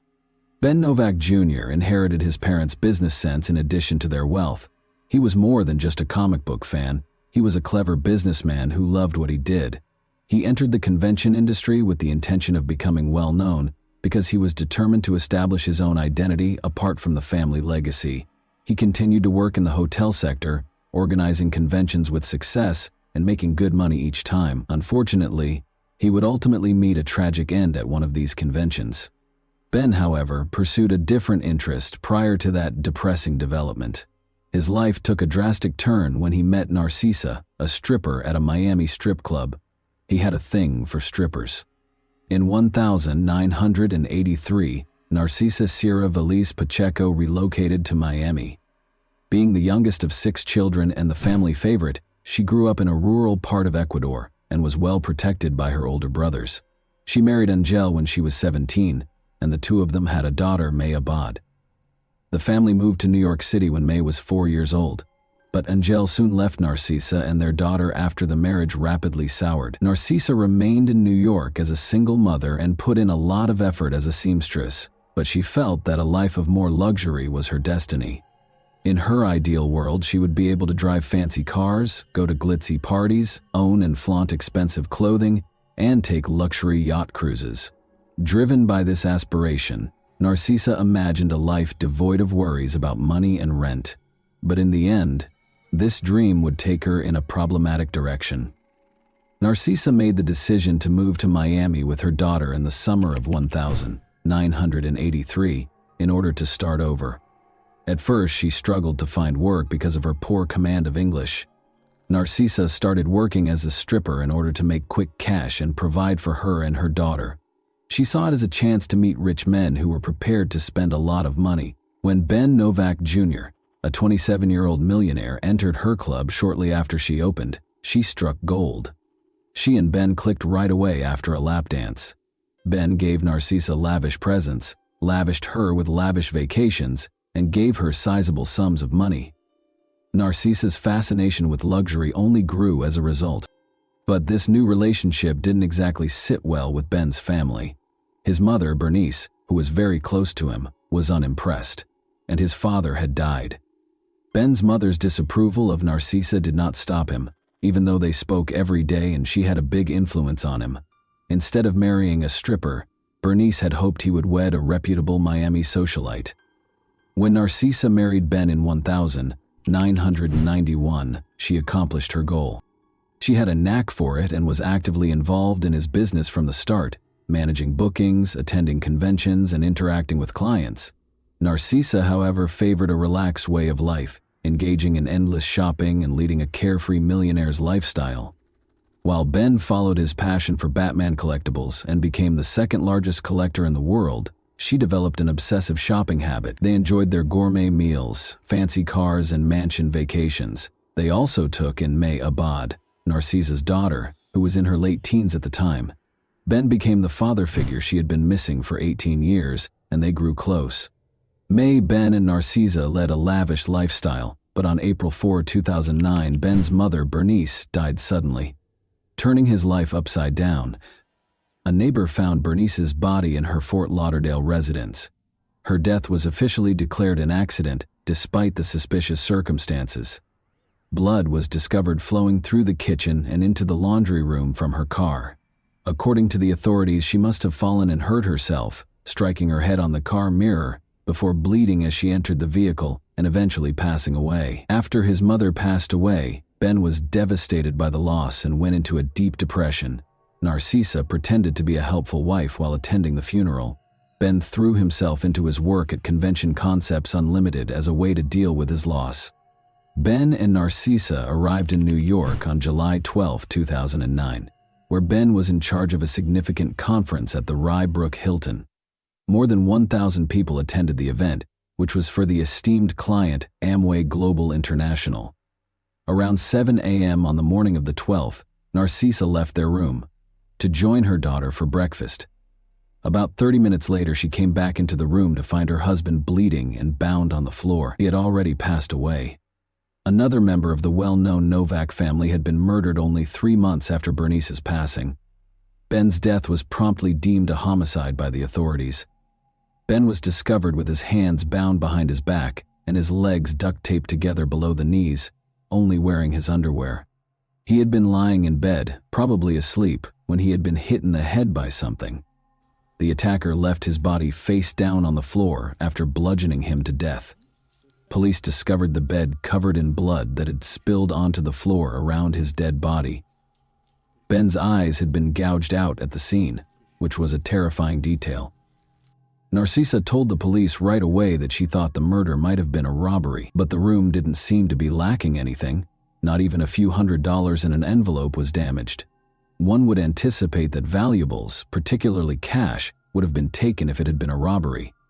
Additionally, according to Narcisa, Ben had a recent heated argument about money with someone at a Comic-Con, and the other person had allegedly threatened him. Lead detectives swiftly rejected it, despite the fact that they could find no proof for it. Investigators briefly looked into the Novak family's prior ties to the mafia, but quickly concluded that this approach was fruitless because Ben Jr. had no affiliation with organized crime. Rather, Narcisa was the subject of increased police scrutiny. Even though she was in control, she asked strange and inappropriate questions, like whether Ben might have had a heart attack and died. Given the graphic and brutal manner of his death, his body was bound and his head bludgeoned. This question raised eyebrows. At the station, Narcisa was taken in for additional interrogation. Her answers cast serious doubt on her version of what happened. She said that after returning from breakfast, she stumbled over Ben's body and screamed as she called the operator. Despite the blood-soaked room, she also claimed that she didn't recall seeing any blood, which ran counter to the police's account of the scene. She also mentioned sitting next to Ben and rubbing his leg, which seemed strange given that his head had sustained the majority of the damage. Suspicions were heightened by her inconsistency in failing to notice the blood. Additionally, investigators were attempting to ascertain how the murderer entered the room. The hotel's electronic door locks tracked each key's usage by date and time, and Narcisa was the only one with a key. The last time the key was used, according to the hotel's records, was 11:30 p.m. the previous evening and was only used once more when Narcisa came in at 7:30 a.m. following breakfast. The key had no other applications. A hotel witness also claimed to have seen a woman who fit Narcisa's description strolling around with two men. When the police questioned Narcisa, she denied this. Detectives became more and more certain that Narcisa was responsible for Ben Novak Jr.'s murder as the investigation went on. Their suspicions were confirmed by May Abad, Narcisa's daughter, who disclosed that her parents' marriage was strained. She clarified that, despite being married, Ben continued to engage in stripper activities due to his struggles with infidelity. May implied that Narcisa's anxiety was more related to the possibility of divorce than jealousy. Narcisa knew that a divorce would cost her the way of life she had become used to, so she was terrified that Ben would leave her for another woman. This was a legitimate fear. Narcisa hired men to break into her and Ben's house in 2002 as part of a home invasion plot. For 25 hours, they held him captive while he was restrained. According to her daughter, Narcisa had a history of using drastic methods to keep Ben from leaving her and would go to great lengths to get what she wanted. Ben called the police to report the incident, but he later dropped the charges and the case was categorized as a domestic dispute instead. Detectives still did not have enough evidence to charge Narcisa, even with the growing suspicions and evidence against her. After questioning, they chose to send Narcisa and her daughter back to their hotel. May begged her mother to tell the truth during this time. In response, Narcisa reminded her daughter of their relationship but gave no other details. Police were called to the Novak residence for a reported domestic disturbance 3 days after Ben was killed. May Abad clarified that she immediately went to the house to look for evidence against her mother after returning from New York. Narcisa found her while she was looking through documents and used a crowbar to attack her, accusing her of betraying her country. According to Narcisa, she grabbed the crowbar in self-defense after May started the fight and attempted to start a fire. The Fort Lauderdale home of Novak was searched by police. They confiscated 5 rolls of duct tape, documents, computers, bills, and security tapes. May, worried that her mother might inherit her stepfather's estate, hired a lawyer to freeze the estate as the investigation surrounding Narcisa Novak became more intense. She also got in touch with the detectives in New York a few months later to offer more proof. Narcisa knew that Ben was having a serious affair with Rebecca Bliss, a porn star, in 2008. May claims that Ben's declarations that he intended to leave Narcisa caused her mother to become extremely alarmed. May thought that Narcisa's murderous intent was motivated by the possibility of divorce. Narcisa did not like the prenuptial agreement, which stated that she would only get $60,000 and give up any claim to Ben's millions in the event of a divorce. Ben's will left his mother the majority of his assets, so even if he died, Narcisa would still lose out. But there was uncertainty about Narcisa's possible inheritance, because his mother had only passed away 3 months prior.